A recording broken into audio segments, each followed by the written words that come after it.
Hello and welcome into the live stream for everybody tuning in on YouTube. Thank you for being here. For everybody that has already joined and continues to join us on TikTok, thank you for being here as well. We are only 2 minutes into our stream and we already have 2,000 people tuned in over on TikTok. I think that's phenomenal. Thank you guys so much for being here. Now, if you've never been here before, let me take 30 seconds, quickly describe what we do. We debate Trump supporters. We try to change their mind. We try to get them from the wrong side of history to the right side of history. Nobody in their right mind should be supporting Donald Trump in 2025, okay? He's a mess. His policy's terrible. His character is abysmal. He is a threat to this country, its democracy, and its rule of law. And we're here to try to convince people of that. Now, before we hop into the debates on a daily basis, we also like to go over the breaking news of the day.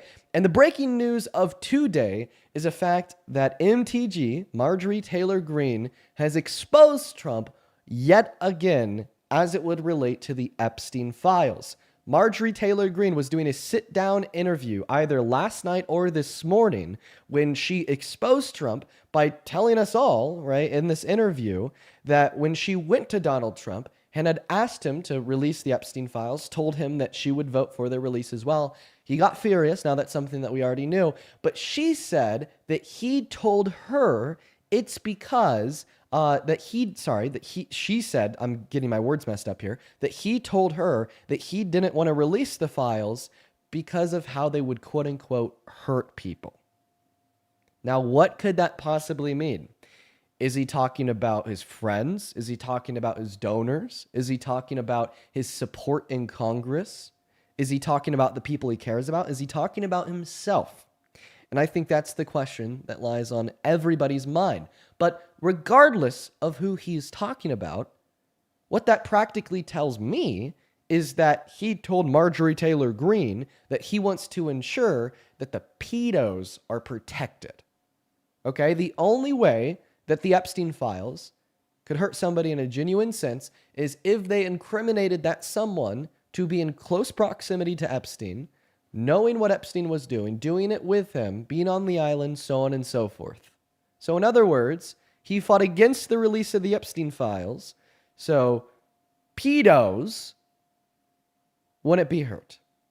He was doing it to protect the pedos, and that is the bomb that Marjorie Taylor Greene dropped on us all. And usually when we get these types of bombs, people on the right will turn around and say, well, they're just a crazy liberal. They have TDS. They hate Trump. Marjorie Taylor Greene has been writing for Trump for the last 4 years like it's nobody's business.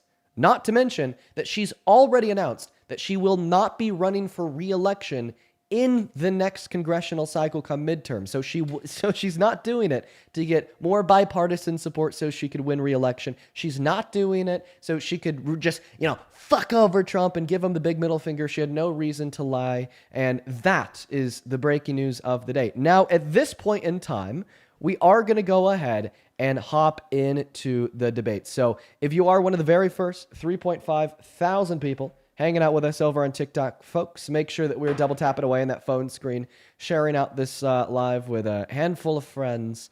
And we got that first Trump supporter loaded up into the box right now. Hello, Sierra. Hi, Dean. How are you doing on this great Saturday, Sierra? Well, to be honest with you, I haven't finished my coffee yet. So I'm doing good. Just waking up and ready to defend my guy. Yeah, I hear you there. So you're a Trump supporter? Yes, sir. Oh, goodness gracious. Okay.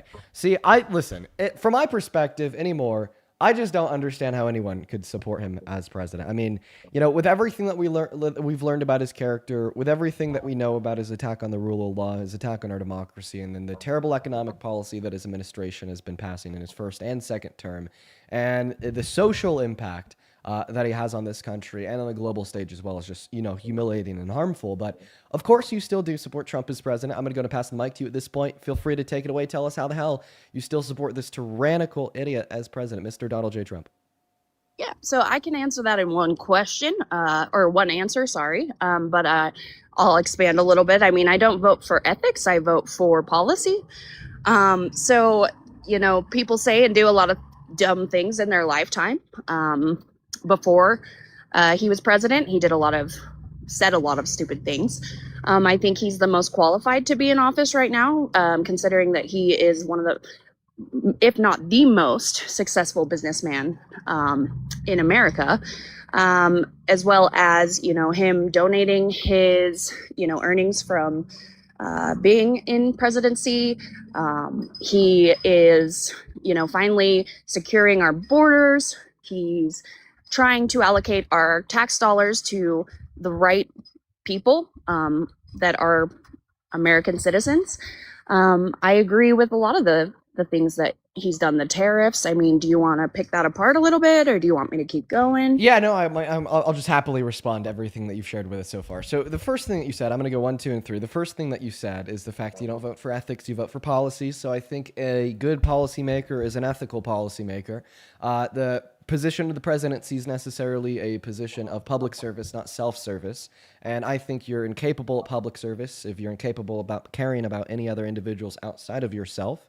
And I think when you lack ethical and moral virtues to the extent of doing things such as Trump has with raping E. Jean Carroll, sexually exploiting naked women and naked girls at Miss Teen USA, Miss USA, so on and so forth, it kind of makes you ineffective as a policymaker because it makes you ineffective about caring at individuals outside of yourself. Now, to respond to the second claim that you made, you said that, well, you like his policy. You said that he's a good businessman, the best businessman in America.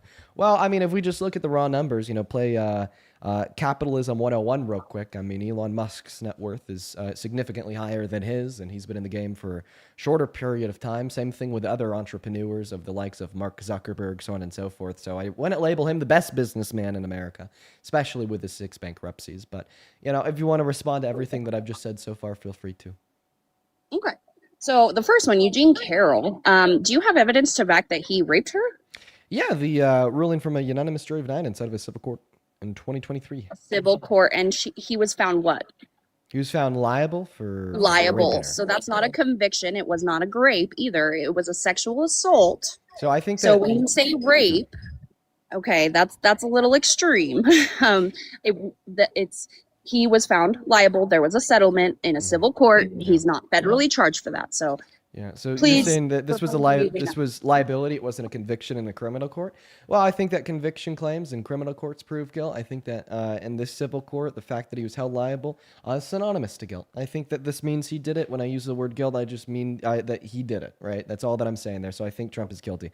You also said it wasn't for grape. It was for SA. So legally, you're right. It was for SA because in the state of New York, the statute of grape was only defined as the penetration of the female member with a male member, nothing else. But colloquially, it's really understandable that we all use the term grape to refer to the forceful penetration of the female member with a male member, and other things too, such as fingers. And what the jury determined Trump did to E. Jean Carroll was the forceful penetration of her female member with his fingers, which is something that I define as grape.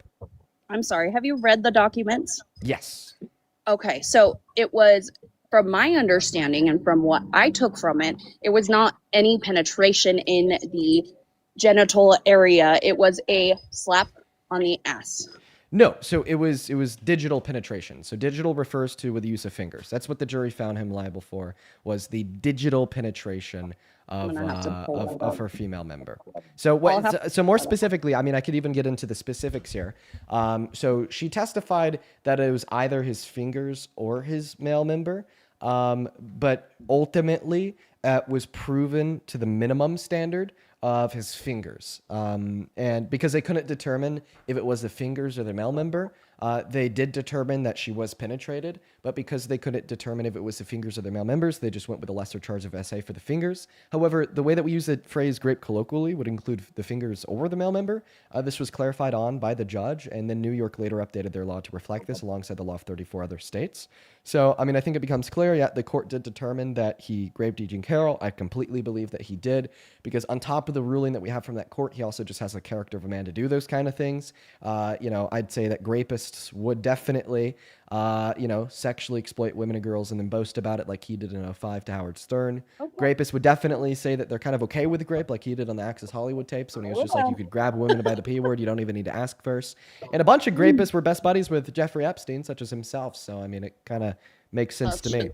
Democrats too. It's funny when those get fully released. I just think it's going to be funny. But to go back to what you said, I do want to mention, like, as an SA victim, if I were given the option of money or going for, not harming anybody else, and like personal, in my experience, anecdotal, I guess, I would definitely prosecute all the way. I would not settle for money, because that is just saying, hey, why don't you give me some money? I'll forget about it and you go do it to somebody else. I'm sorry. I would not settle for that. Well, see, the thing There's is no Eugene way. Carroll doesn't There is control the no law of way. the state of New York, and the law in the law inside of the state of New York as a at the time at a statute of limitations on pursuing charges of grape inside of criminal courts in the state. She didn't have the ability to bring the case to a criminal court because of the statute of limitations. The most that she could do is pursue litigation against him instead of a civil court of law. Not to mention, by the way, that even if she had the ability to pursue criminal charges and didn't, it seems like you're just trying to blame her for not getting the rapist locked up in jail compared to blaming the rapist for being a rapist. You know, like before we talk about what the responsible, before we talk about, what is the responsible response for a victim of rape to have to being raped, let's just first condemn the rapist. I feel like that's the first step we need to take here, is to say he should be in jail if he did rape rape people. her, but he didn't rape her and he's not in jail. Well, I don't think the fact that he's not in jail proves that he didn't rape her. First and foremost, only 5% of rapists ever make their way to jail, so vast majority never find their day inside of that cell. And I would also argue simultaneously that because a unanimous jury of 9 was able to find him guilty of raping her inside of a civil court, and I'd say the evidence suggested inside of the case was strong, and Donald Trump's testimony was lacking and contradictory, and he has the character of a man to do these things, corroborated by the other things that he's done that I brought up, I'd say it becomes clear, it's reasonable to believe that, yes, he raped Eugene Carroll.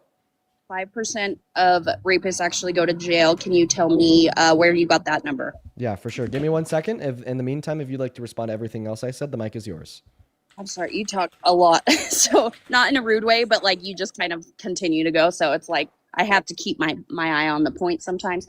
But yeah, no. So I basically disagree. I mean, you guys said that, pardoning the J6ers and them, committing crimes after they've been out, and harming other people. Oh, that's such a big deal, and yet we've got potentially a rapist on the loose. Like, come on, guys. Okay. Let's not be so this is actually, so you just asked me what the source would be, and I was wrong. It's not that 5% of rapists only go to jail. It's that only around 2% of rapists go to jail.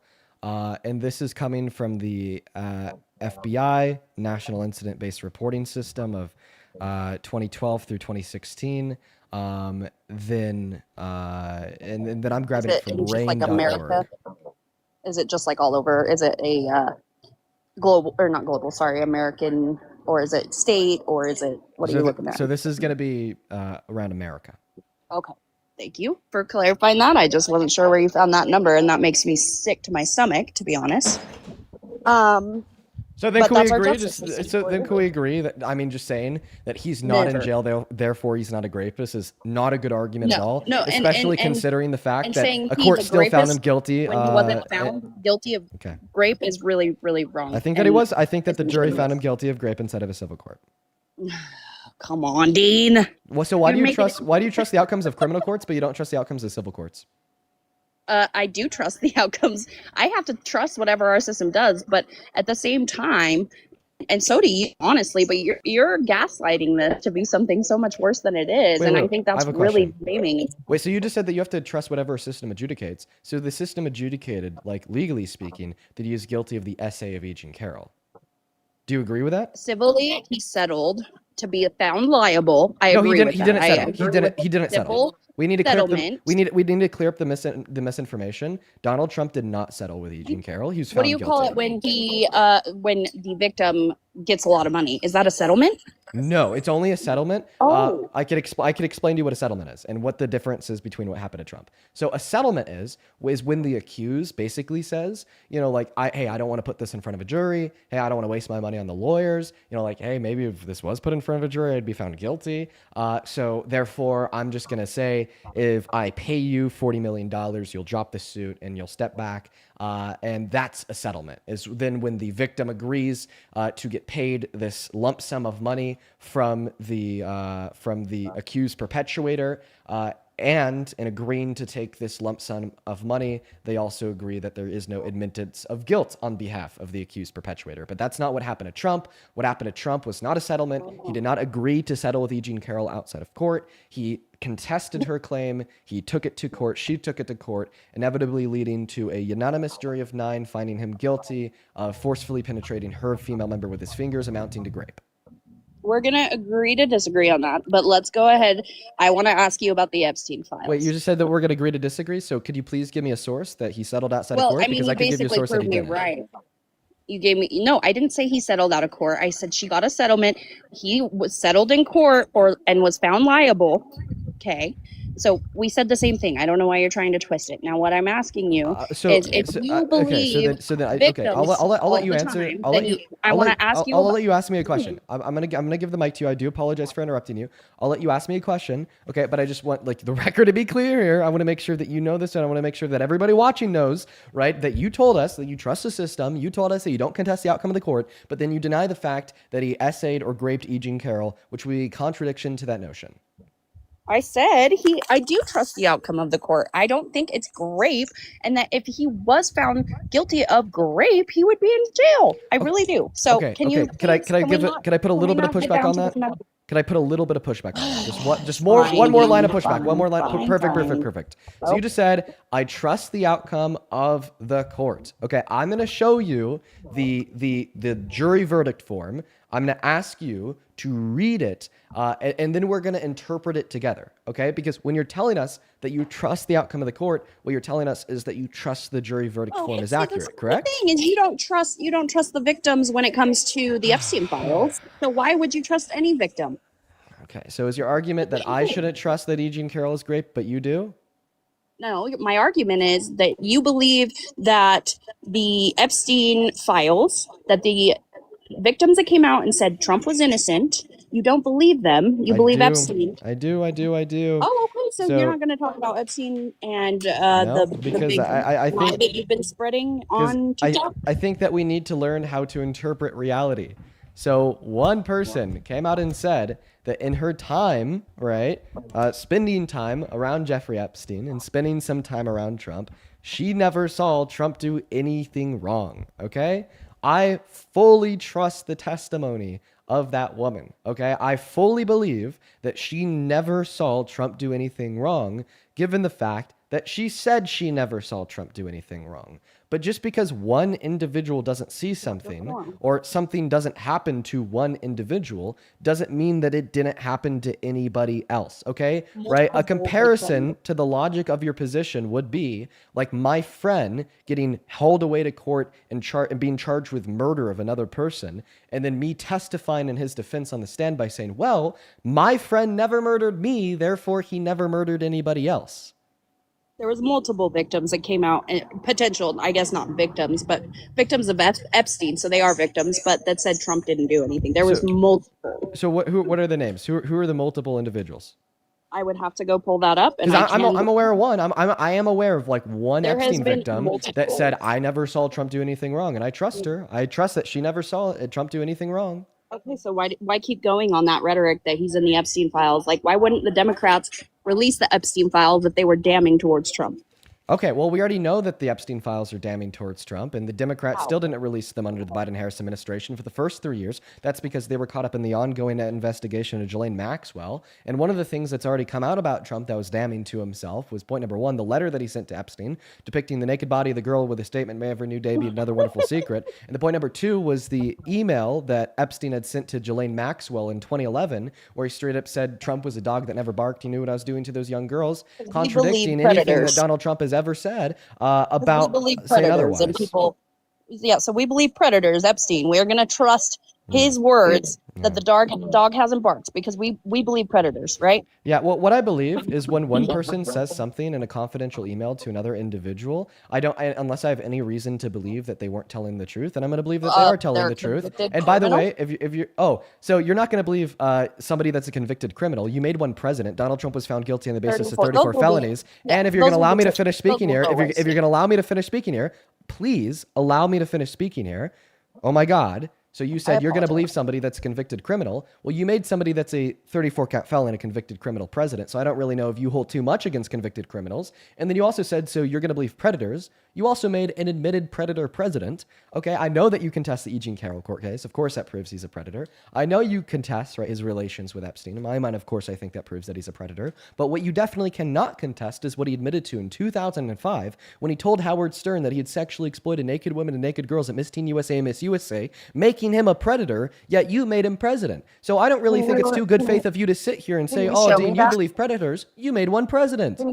Can you show me where you said that in 2005, please? Yeah, of course. If you've ever been here before, Kat, appreciate you for all the motorcycles. You've definitely heard this about a million times before, but no, I'm not talking to you. I'm talking to the chat. But we like to go over this every day with new people because it's definitely one of the most damning clips of Donald Trump admitting to sexual exploitation that I've certainly ever heard. Here it is. As the owner of the pageant, it's your obligation to do that. So you have done that. Now, I'll tell you the funniest is that I'll go backstage before a show. Yes. And everyone's getting dressed and ready and everything else. And, no men are anywhere.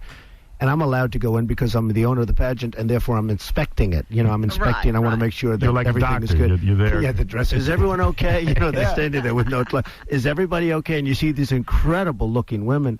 And so I sort of get away with things like that. So you're not attracted to women?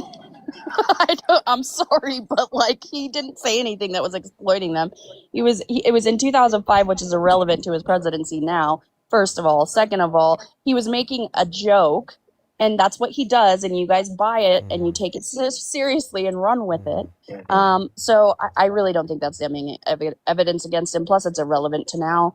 Biden, if you want to talk about the things that the president you voted for has said and done, we could go there as well. So it's kind of I don't understand the hypocrisy, Dean. That's where I'm struggling. Is we both dip on both sides of the fence. There is ethical issues, there is moral issues that we have, right, for each other, and I don't understand the hypocrisy here. I really don't. I don't understand your hypocrisy, because even in the last breath that you exhaled and the last statement you made, you started it by saying that Donald Trump didn't admit to anything wrong in that clip, but then you finished it by saying, well, he was joking about doing something wrong. It sounds like he was making a joke. Okay, it didn't seem like before I go on to a further explanation, insofar as how what he admitted to in that clip is sexual exploitation, which one is? Yes, that is sexual exploitation. Okay, I need to give you an explanation for that one. How? Good question. Can we agree that the definition of sexual exploitation would include the abuse of one's position of power over the position of vulnerability of one else in the furtherance of unconsensual sexual conduct? So him making a joke. Before we move on to talking about what Trump did, can we just first specify and agree that the definition of sexual exploitation would include what I just said? Let me check on that real quick, because I'm pretty sure it's if you share it, it's exploiting them. If you are taking photos, if you are boasting about being powerful and being part of the pageants is not sexually exploiting women. They are there to exploit themselves. So once again, oh wow, yeah. The little girls just really exploited They're themselves. not little girls. They were adults. To look at them they were adults. So once again, I asked you, because Miss Teen USA included contestants from the age of 15 to 19. 15-year-old girls are children. Thank you so much. So I asked you if a fair definition of sexual exploitation would include an individual abusing their position of power over the position of vulnerability of somebody else to further unconsensual sexual conduct. And I did not get a clear answer from you. Could I please get a clear answer on that question?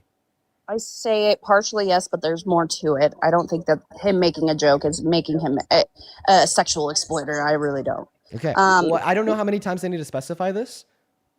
Inside of this question, we're not talking about Trump. We're just talking about what sexual exploitation is or is not. Yes, I agree with you partially. You agree. Perfect. Okay. So now we need to evaluate what Donald Trump admitted to doing inside of that clip. I understand that you're labeling it as a joke. And trust me, I'm going to get around to that. I'm going to have to, unfortunately, respond to that shitty claim, right? But before we even do that, let's just evaluate the substance of what he said.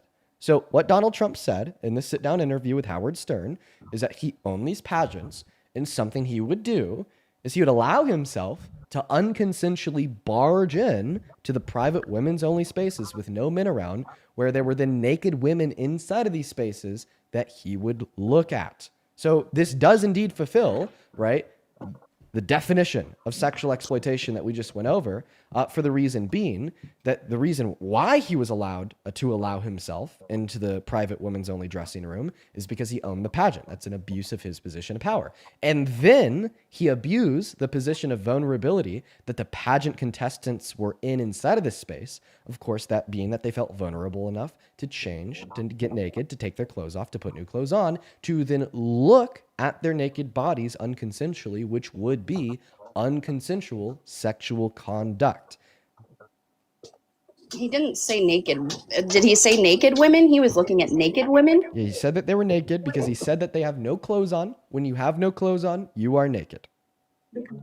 I have right here that he would fully clothed inspect each woman before the pageant started. Okay. Fully clothed. And we know that this is something unrelated to what he admitted to in this clip, for the reason being that in this clip he said that they had no clothes on. This is from 2005. I literally just have it. I think that these two things could be true at once. I bet you could find an article out there saying that once they left the private women's only space, when they're getting ready to go on stage fully clothed, he'd inspect them. But what he's admitting to in this clip is something different from that, which is that he'd actually go into that space where only women were, where men were not allowed, when they were not fully clothed and naked, because he said they had no clothes on, to look at them. My evidence, right, that what Donald Trump is doing in this, what he admitted to doing in this clip is different from what you're reading off of your computer, is the fact that he said so. Because Donald Trump is the one that said they were naked. Donald Trump is the one that said they had quote unquote no clothes on in the clip that I just played. That's where the joke was. That was where the joke was. But and now you're just going to write it off as a joke. So How do you know he was joking? How do you know he was joking? Can I ask you a question? Well, is he always serious, Dean? Come on, Dean. Has he ever been serious about things like that? Okay. Well, the reason why I know he was being serious is because he said so. The reason why I know he was being serious is because he said that he actually did this, and Howard Stern specified and clarified that he actually did this. And we have the victim testimony of 4 individuals from Miss Teen USA in 1997, and the victim testimony of a handful of adults like Miss Arizona that competed at Miss USA in 2001. And now you're going to sit here and say, well, why wasn't he charged for it? We could speculate reasons insofar as why that's the case, but that would be a completely different and decoupled conversation from the fact that we know he did this, since he admitted to doing this. Now, what I would like you to address is the fact that you attempted to argue that they had clothes on, but Trump said otherwise. That you attempted to argue that it was a joke, but Trump said otherwise, due to the fact that he said he wasn't joking. He said he was being serious. He said he actually did this. And if it was a joke, then we wouldn't expect to have the same consistent testimony aligning from 4 different victims at Miss Teen USA, multiple different victims at Miss USA, all giving the same testimony that Donald Trump would barge into their spaces and look at them when they had no clothes on. I understand your position on that. And, I really want to know, this is so bad that he owned a pageant, blah, blah, blah. He made a joke, whatever. But what about Biden showering with his daughter? I'll happily talk to you about Biden and Ashley Biden after you were able to respond to the 2 effective arguments that I gave you to demonstrate that what Donald Trump did to these women and girls was indeed real sexual exploitation, due to the fact that we know he wasn't joking, and we know that they were naked when he did this. I'm not going to concede to that, Okay, because so I have can you please give a counter argument? I have it pulled up right here in front of me from 2005 that he would inspect these women when they were fully dressed before they went out on stage for the pageant.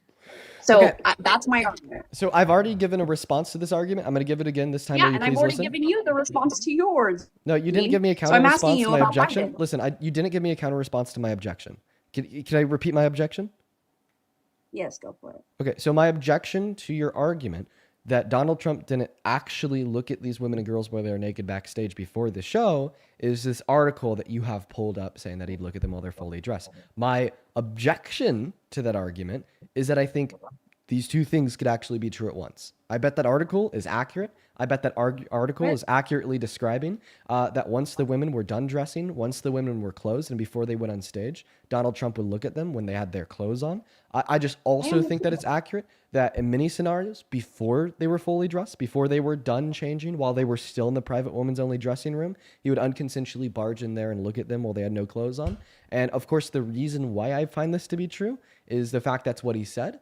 I'm not the one saying that Donald Trump looked at them when they had no clothes on. Donald Trump is the one saying that he looked at them when they had no clothes on. And I find that to be a particular standard of evidence that is hard to counter-argument, to object to. Right. Well, neither of us were there, Dean. So, like, Donald Trump was. Donald Trump was there. Okay.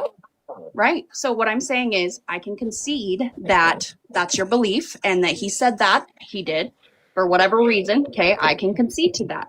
But you guys call him a liar and you criticize everything he says, but then now you believe everything he says. It's just and I can give crazy. a good explanation for that too. I think that Donald Trump is a liar. Donald Trump told over 30,000 confirmed lies in his first 4 years alone. He told the largest lie that any sitting president has ever told with his denial of the outcome of the 2020 election.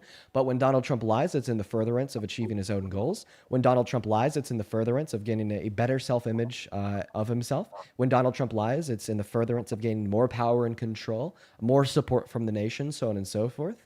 But when Donald Trump said that he sexually exploits these women, of course, it's not going to make him look better. When Donald Trump said that he sexually exploits these women and girls, of course, it's not going to, give him more power, more control. That's just going to make him look like a individual that should be outcasted, thrown in jail for the rest of his life. And because this admission that he sexually exploited these women and girls doesn't further his own self-image in a positive direction, I would argue that we have no reason to assume that he wasn't telling the truth, especially considering the fact that he said he was telling the truth, the fact that he said he was doing this, the fact that Howard Stern clarified that point with him and said, so Donald Trump, you've actually done this, and the fact that we have victim testimony from multiple different women and multiple different girls at different pageants in different years. So at the end of the day, I think that you're complicating this issue to an extent that it ought not be complicated to. I think that this is a very simple conversation to have. We have a admission of guilt from the perpetrator of sexual violence, and we have the same consistent testimony from the multiple victims of sexual violence at Miss Teen USA, Miss USA. It should be pretty case closed insofar as believing that he did it. For exploitation, Dean. Okay, I want you to make sure that you're going to go ahead and listen to my response to this question as well. This is now my third time. You're repeating the same thing. So you're repeating the same thing. So everything. And I'm asking you. So I just like to clarify. If he's guilty of it, why has he not been charged, Dean? So before I give you my reasons why I think that he's not been charged for this, even though he is guilty, can you please first respond to the reasons that I gave you to demonstrate that he was telling the truth? Yes, I told you. You can. I said that is. I conceded and said that is 100% understandable where you're coming from. What I will not do is say I was there and I believe you, and that he's sexually exploiting people when there's no charges that come with that. There's no victims coming out saying, "Oh, he was sexually exploiting us." Let's there's victims that are coming out. Yes, we have. Okay, so are they going to charge him for sexual exploitation? Okay, all right. So now you're basically saying that the reason that you denied that this has occurred hinges on the fact that there's never any litigation that was brought forth. So I'll happily respond to this point as well. Twist my words. So are you not denying that he sexually exploited these women and girls? Oh, sorry. Hold on one sec. Sorry, Okay, so you absolutely are denying that he's sexually exploiting these women and girls. Now that's my dog's barking. Unless you want me to let you hear that. Okay. Hold on one sec, please. I'm trying to get them to calm down. Yeah, put your mic on mute. Take care of your dog. Oh my goodness. Emily, thank you so much for the $25 over on Venmo. I appreciate you for that. Let's love, Emily. go, Emily!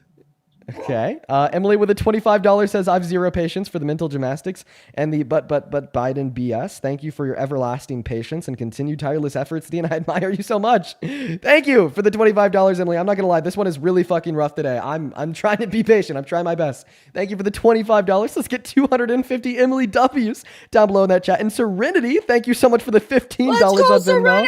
Who says, Dean, with respect, I can't deal with these guests today. Good luck and know that your reactions are completely valid. Serenity, in Enjoy your Saturday. Okay, thank you for the $15. Let's get 150 Serenity W's. Micah, thank you for the $15 too, who says, so they freak out with trans women going into the women's restroom to take a piss, but they'll defend the president who brags about going into women's private spaces to sexually exploit them. Pretty much, Micah. Thank you for the $15. Let's also get 150 Micah W's and 200 Ellie W's. Ellie, thank you so much for the $20 on Venmo, who says, agree to disagree to the middle finger. Victim shaming is a hate crime, really? It's terrible, Ellie. Thank you so much for the $20. I really appreciate you so much for your kindness. Her name's not Emily, it's Ellie. Alexandra, thank you so much for the $5 over on Venmo. Mary, thank you so much for the $10 over on Venmo. Thank you so much, Mary. And another Ellie. Ellie, thank you for the $20 who says to every woman out there, Ellie, dude, shout out to you. Thank you yet for another $20 over on Venmo. Thank you so much for your kindness, Ellie. Let's get another 200 LEWs. Then Mary, thank you for the 10. Allison with a 5. And Kiara, thank you for the 10 who says, can you shout out my brother Elvin? Shout out to you, Kiara. Thank you for the $10. And shout out to your brother Elvin as well. And then over on PayPal, Ethan, thank you for the $5 who says, I hope this helps with your therapy. I'm definitely going to need that. Ellen, thank you so much for the $10 who says, can we talk about how many rapists or sexual exploiters don't even get charged? Even if they do, they most often don't serve time. Yeah, Ellen, we were talking about that earlier, that only 2% of individuals that perpetuate sexual violence ever go to jail for it. Thank you for the $10, Ellen. Then Heather, thank you for the $10, who says, I think it's when somebody's disgusting enough to laugh about SA, you're justified in no longer giving them a platform. Heather, thank you for the $10. See, the thing is this is the way that so many Trump supporters think. The only way that we're inevitably going to bring about social change on the issue is by either attempting to change the minds of those with such evil beliefs, or just socially scrutinizing those with evil beliefs to a point that scares others away from holding them in the first showering with place. his daughter? Thank you so much for the $10, Heather. And then Sonny, thank you for the $10 as well. Thank you, Sonny. Thank you, Heather. Thank you, Bethany. Thank you, Ellen. And thank you, Ethan. Just some love to all of our donors down below in that chat. Seriously, guys, thank you so much. Now I'm going to go ahead and respond to this point one more time. So we have now gone over how Donald Trump was not joking when he said that he'd sexually exploit women and girls. We have now gone over how we have 4 girls, some as young as 15 from Miss Teen USA, that testified this happened to them in 1997, all giving the same consistent testimony, which is the same testimony that Donald Trump admitted to in that clip that we all listened to, alongside Miss Arizona in 2001. And so far, your only counter argument is to say that because Donald Trump was never charged with anything, therefore you're not going to believe he did it, even though he admitted to doing it and the victims testified that he did it too. So here's my first response. You don't care about litigation either. Don't try to pull that card. It makes you look like shit, considering the fact that right before we were having a conversation about Trump admitting to sexual exploitation, you were arguing that when litigation was pursued, when an allegation was made, then followed up with a day in court and a unanimous jury of 9 finding him guilty of raping E. Jean Carroll, you still denied it. So don't try to sit here and play that innocent until guilty card when, even though when he's proven guilty, you still think he's innocent. And as a separate and decoupled fact, we've already also gone over the secondary fact that according to Rain, pulling data from the FBI, that only 2% of rapists are ever sent to jail for raping.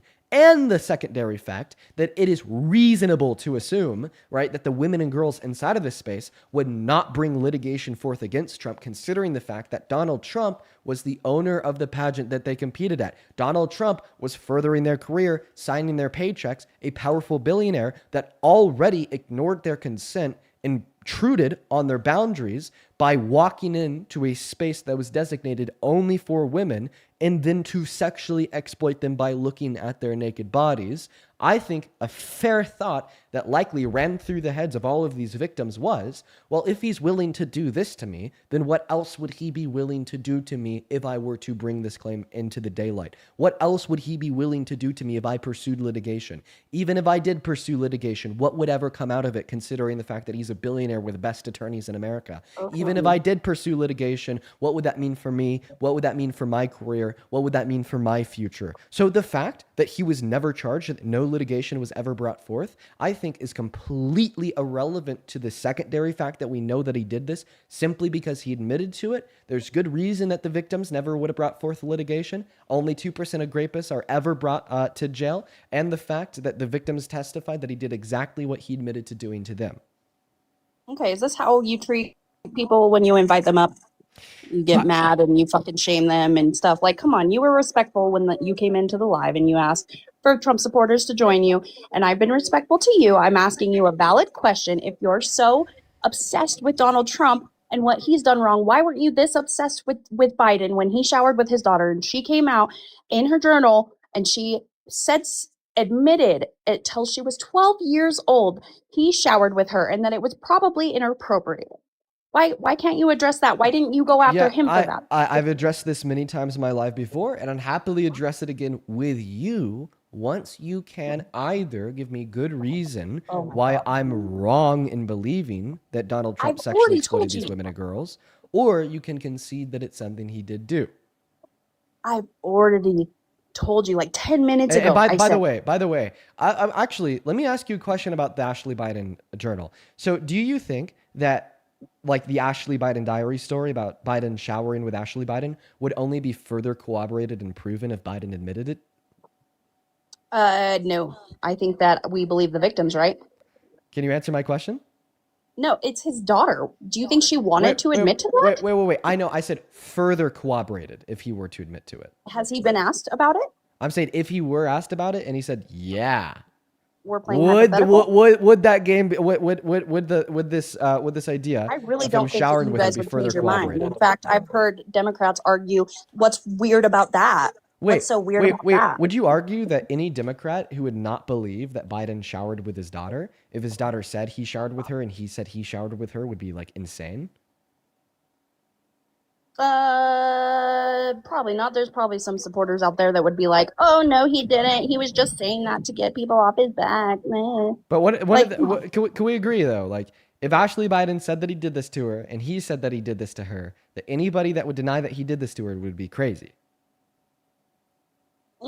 Yeah, I mean, I guess so. If he came out and said, "Yeah, I showered with my daughter," I don't think that it would ruin his career. I don't think he would ever say that. So if the perpetuator of sexual violence admitted to sexual violence and the victim of sexual violence corroborated their admittance of guilt, then anybody who would deny that it occurred would be insane.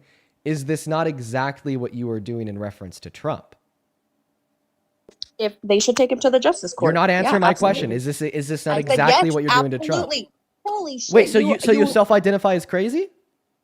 No, I believe it. Wait, why? But you said that if Biden said he did this to Ashley Biden, you said that if Joe Biden, I understand what you're saying. Listen to what I'm saying here. Listen to what I'm saying here. You said that if Joe Biden said he did this to Ashley Biden, then Ashley Biden said he did this to her, that anybody who would deny that he did it would be crazy. Therefore, because Donald Trump said he did this to the beauty pageant contestants, and the beauty pageant contestants said Donald Trump did this to them, then therefore anybody who denied that it happened is crazy. Therefore, you're self-identifying as crazy since you denied that it happened, unless you now like to concede that he did indeed do this. Are you always this disingenuous? I'm not trying to be disingenuous. I do apologize if I'm coming off that way. I'm just trying to be honest with you. You really are, though. Like, come on. I'm trying to talk about another thing, and you're going back and trying to call me crazy for not conceding that he should be. Well, that's actually what would follow from your own logic. No, it wouldn't. But you can try and paint it that way. I can describe how. I can describe how it would follow from your logic. What about Biden sniffing children and all that stuff? You don't care about that? Okay. You laughed at it. Okay. Once again, the way that follows from your own logic is just listen to every word that comes out of my mouth here. You said if Joe Biden said he did this to Ashley Biden, and Ashley Biden said Joe Biden did this to her. You're not even responding to the point. You're just trying to call me crazy. No. I'm trying to reiterate an argument that I gave you that you said was like. Do you think it's justifiable that he showered with his fucking daughter, dude? Okay, fine. So it really doesn't sound like you're going to engage with that point. You're not going to answer my question. Okay, if I answer your question, will you answer mine? Yes, I already did like 12 times. You won't fucking move on. Okay, so you didn't answer the argument that I gave you to demonstrate that in accordance with your own values, you are crazy. I'm not going to call myself crazy on your live, dude. Sorry, you're being disingenuous. But do you agree that's what would follow from your own logic? Do you agree that you're being disingenuous? I disagree that I'm being disingenuous, and now I could give you good reason. I could give you good reason that I'm not being disingenuous. The good reason that I'm not being disingenuous is because I'm very clearly describing a hypocritical double standard that you hold. Okay? It is hypocritical to say that if Biden admitted to doing X, right? If Biden admitted to sexual exploitation, if Biden admitted to sexual violence, and then the victim that he admitted it to doing it against also said that he sexually exploited them, right? You argued that anybody who denies said sexual violence would be crazy. But then as soon as we turn Biden into Trump and we turn Ashley Biden into the beauty pageant contestants at Miss Teen USA and Miss USA, and then we have his admittance of guilt, him telling Howard Stern that he'd sexually exploit them, then their testimony saying it happened to them, right? Like the 4 underage beauty pageant contestants from 1997 to Miss Teen USA or Miss Arizona in 2001, all of a sudden it's a different story. All of a sudden there's not enough evidence to believe that it occurred. All of a sudden you don't believe that he sexually exploited them, and all of a sudden you're not crazy for denying it. See, that's what I call a hypocritical double standard. Well, a hypocritical double standard would be crying because somebody died and then turn around and say, oh, he deserved it. Don't you think? Yeah, that would be a hypocritical double standard. Good thing I never did that. You did on Discord. No, I didn't. Yes, you did. You believe the misinformation. You got that from OM. He's a liar. No, I saw it myself, and OM's not a liar. You didn't see it yourself. Could you give us the evidence? Give us the evidence. Give us the evidence to corroborate the older millennials' claim that I ran a poll in my Discord. Do you think he deserved it, No. Do you think he deserves it? I don't understand. Answer my I don't understand question. why you're trying to. I don't understand why you're trying to shift the goalposts. Do you think he deserved it? You're trying to shift the goalposts. You said that I went into my Discord, ran a poll asking people if Charlie Kirk deserved to get off. That, I mean, I just want to be clear. That was a lie. What OM reported was false. Oh my God. Why can't you say no? Because I believe that you're shifting the goalposts and not engaging genuinely in the question that I'm asking answer you. the question, and then I will do whatever you want. I will let you call me crazy. I will concede to you. Oh my God. I will follow Biden. Just answer my question. Okay. Please, do you think he deserved it? Oh my God. I'm against the death penalty. I don't think anybody deserves to be executed. Do you think that Charlie Kirk deserved to die? No, dude. I'm against the death penalty.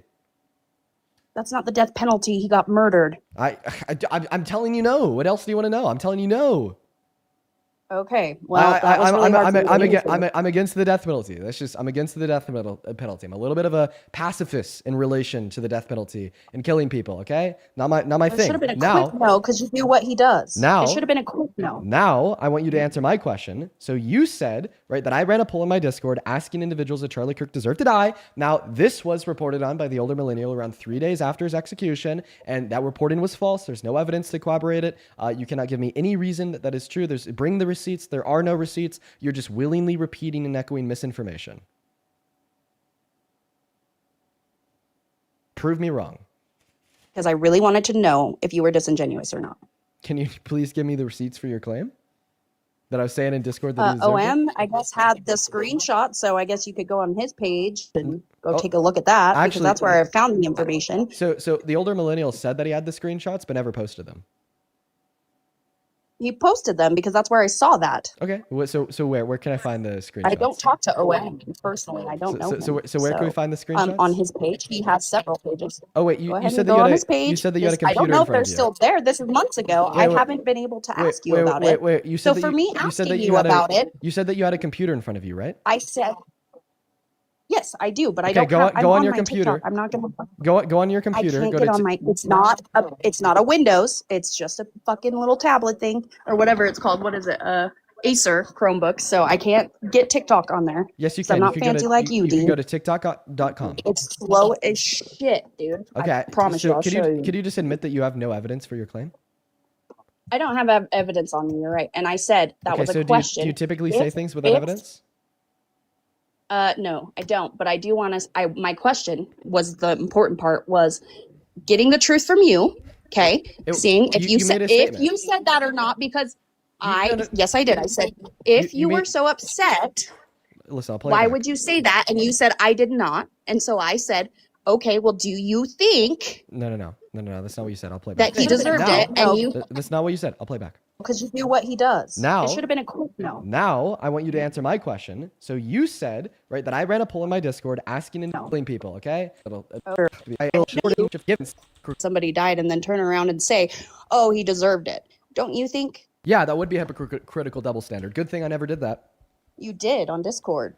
Yeah, that wasn't a question. That was a charged accusation on the basis of no evidence. Where's your anxiety pen, my guy? You gotta chill out. Are you asking for a hit? Obviously, you need it because you just got.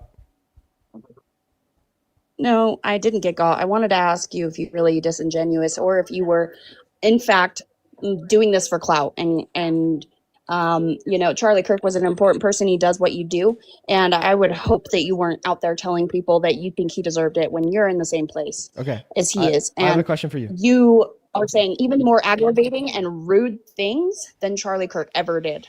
Okay, yeah, crazy. He never called somebody crazy. He never tried to pinpoint them. What? What did he ever say? Okay. Yeah, that was before. Did he ever attack anybody personally? Absolutely. Did he attack anybody personally? You're looking at somebody that he personally attacked. Now, I wanna play back this clip, and I want you to tell me if this is a statement or a question. Okay, are you ready? Oh my God, you can't move on. Okay, here we go. You tell me if this is a statement or a question. All of a sudden, you don't believe that he sexually exploited them, and all of a sudden, you're not crazy. I'll skip forward a little bit. Don't you think? Yeah, that would be a hypocritical double standard. Good thing I never did that. Don't you think? You did on Discord. I said yes, you did. Okay, and I so when told you said, I said that. You did Why on are you Discord. playing it again? When you said quote unquote you did on Discord, was that a question or a statement?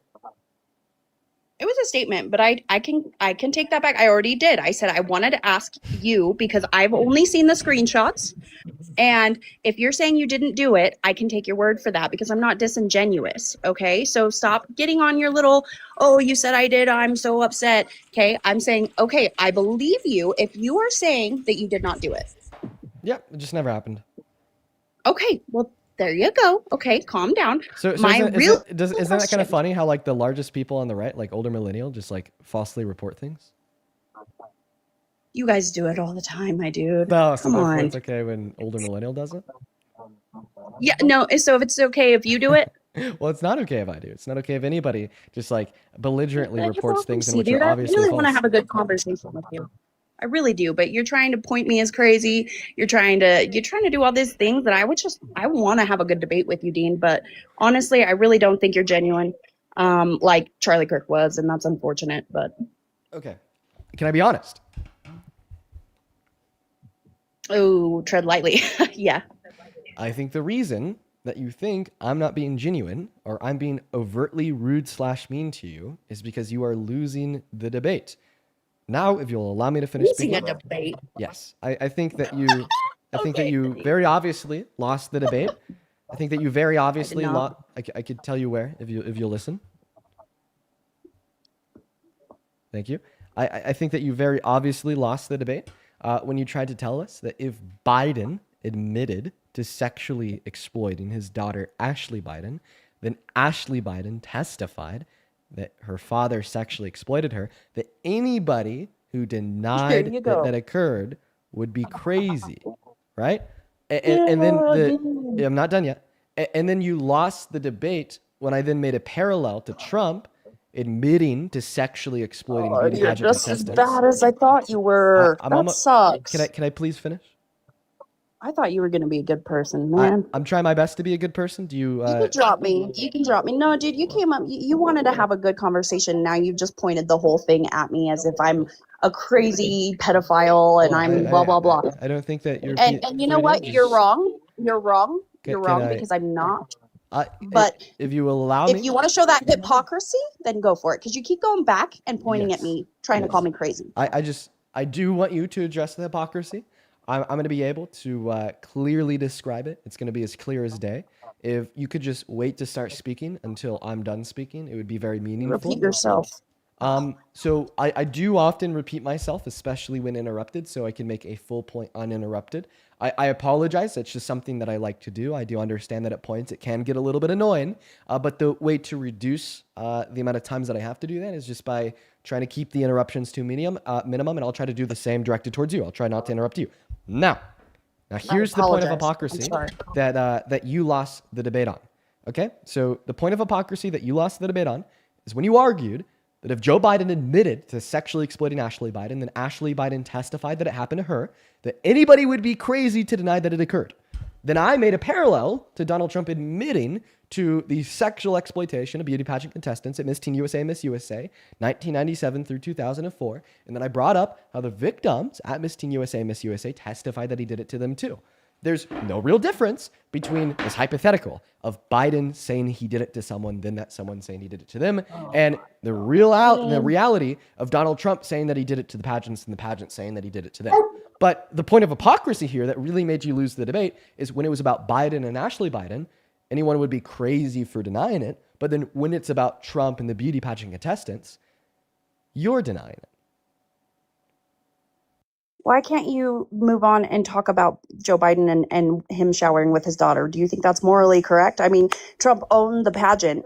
Here we have a father showering with his naked teen daughter, and you won't even acknowledge that. You're just trying to pin me. You're being disingenuous. So the reason why I'm unwilling to move on quite yet is because I believe that discourse is the most productive when linear. And I believe when you try to introduce a point to overwhelm the point that is already in discussion, No. the point that I want you to respond to that we haven't gotten a response to yet, makes it a non-linear discussion. Because instead of talking about one thing at a time, you're then trying to talk about more than one thing at a time to obfuscate away from that first point that you were losing on. Right? Like, just hear me out. Just hear me out. Like, obviously, you're going to try to bring up Ashley Biden and Biden to deflect away from the fact that I was able to just very clearly and plainly describe how you are a hypocrite for denying that Donald Trump sexually exploited the beauty pageant contestants. Then if I were to engage in that point, if I were to respond to the point about Ashley Biden and Joe Biden, then I would be allowing the hypocrisy to slide. I would be allowing the hypocrisy to go unaddressed. Now, if you can't address the hypocrisy and just concede and admit that you were wrong, right, then I'd be happy to further progress this linear discussion. How many times are we going to go in this circle? And I told you, and I did. I said, yes, if Biden admitted that and nobody believed it, okay, then yeah, sure, that'd be crazy. But Trump did not say he sexually exploited those girls. He did not. You're saying that what he said was sexual exploitation. Okay? So you actually agreed? You agreed that what he admitted to was sexual exploitation when you accepted the definition provided of sexual exploitation. You're saying. That's what you're saying. He didn't say I sexually exploited those girls. So what he said is that he'd unconsensually look at their naked bodies. That is sexual exploitation. When did he say unconsensually? Because he said that he allowed himself to go into the space. So when I wasn't that's not quite done. unconsensual. Wasn't quite. He done. owns the building, dude. So he owns the building. He does not own their bodies. And he owns the pageant. It's his pageant. It is his pageant. It is not his bodies. He didn't say he didn't go in there or he went in there unconsensually just to look at them and exploit them. He did not say that. You're saying you're trying to pin me on something that he said that he did not say I sexually exploited them. He did not say that. So can we agree that if the owner of a business were to follow one of their female employees into the women's restroom and look at their vagina under the stall door, that would be sexual exploitation even though they own the business? Can we admit that you're trying to pin me to say that if Biden were to admit to showering with his daughter, that I would be stupid not to believe him, and I'm stupid not to believe Trump when he didn't say he sexually exploited these girls? I'm not sure what you're saying, but it's a non-answer to my question. He never admitted to sexually exploiting anybody. So you're being disingenuous. Maybe you didn't hear me, and that's fine. To repeat the question, can we agree that if the owner of a business unconsensually followed one of their female employees into the women's restroom and peeked under the stall door to look at their naked body, that would be sexual exploitation, even though he owned the business, owned the building, and owned the bathroom? That's not okay. That's actually sexual assault if you want to get technical with it. Okay. So then you're just arguing that what Donald Trump did to these beauty pageant contestants was it just merely sexual exploitation, but also sexual assault, since he unconsensually barged into their dressing rooms and looked at their naked bodies? He didn't unconsensually do anything. Okay. I know that it was unconsensual because in the clip he said he allowed himself in. If it was with consent, this would mean that the beauty pageant contestants would have allowed himself in. Can I come see your naked bodies? Also the fact that at the end of the clip he said that he got away with it, meaning that he knew it was wrong. It wouldn't be wrong if it was consensual. And then the third damning and certain argument to demonstrate that it was unconsensual in some circumstances is the fact that if you're under the age of 18, you can't consent. And we heard from Mariah Delgado alongside 3 other beauty pageant contestants of Miss Teen USA that said what he admitted to in that clip is something that happened to them when they were minors at Miss Teen USA in 1997.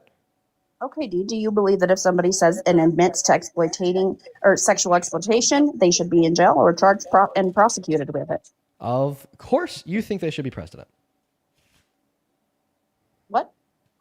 I said, of course, that's what I think. And then I added on that you think they should be president. No, I think that they should be tried for that if that's really what happened. If you're going to accuse him, and you say that he admitted it and all that stuff, then I definitely think there should be more done about it, because you're just going on an empty argument, honestly, at the end of the day. Okay, so we'll test to see if this is an empty argument. So let's say that you have a friend that is a man, and last night you know that he was at a party with drunk women. And he came home from this party and he told you, last night at this party, I raped one of these women. And then you find the woman that he said he raped. You asked her, did he rape you? And she says yes, but no litigation ever came out of it. Would you believe that he raped that woman, or would you argue that you have no reason to believe such? That's a good question. If it was my friend and they told me, I would believe them, obviously, and I would definitely take her. I mean, honestly, I can't force her to do anything, but I would take her to the police station or the hospital where she's supposed to get a rape kit. So you wouldn't need a court to prove it when it's about your friend. So then why do you need a court to prove it when it's about Trump? Get court evidence so she could take it to court. And then she said no. And then she said no. She said I don't want to do it.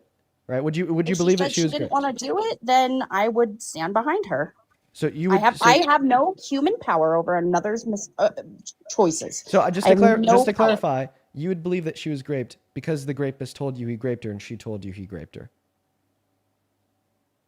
Why would the rapist admit to that? Yeah, I don't know, man. It's just it's an assumption in the hypothetical thought experiment. But you are saying that you would believe that happened, right? Well, where I'm trying to go is you continue to argue that what you need to believe that Trump did this to the beauty pageant contestants would be for it to go to court. But I just proved that you actually don't need it to go to court. You just need, right, the testimony of the victims and the admission of guilt from the perpetuator. I vote on policy, and we've been talking about ethics the whole time. Okay, so at this point, are you just conceding that you just don't really care that he sexually exploited them? I'm saying that there's no evidence that he did. Okay, well, you actually have already accepted that there is sufficient evidence to demonstrate what he did, as you said that you would believe that your friend raped this other individual. He was not charged with sexual exploitation. Okay. Are you going to listen to me? Yeah, I listened to you for the 20th time. Okay. Listen to the words that are coming out of my mouth very carefully this time. So you continue to repeat that there's just no evidence to prove that he sexually exploited them. The evidence would be that he admitted to it and the victims corroborated his admission. And an admittance of guilt from the perpetuator alongside a corroboration of said admission from victim testimony is more than enough evidence. And you reaffirm that is more than enough evidence when I gave you a hypothetical scenario about this occurring.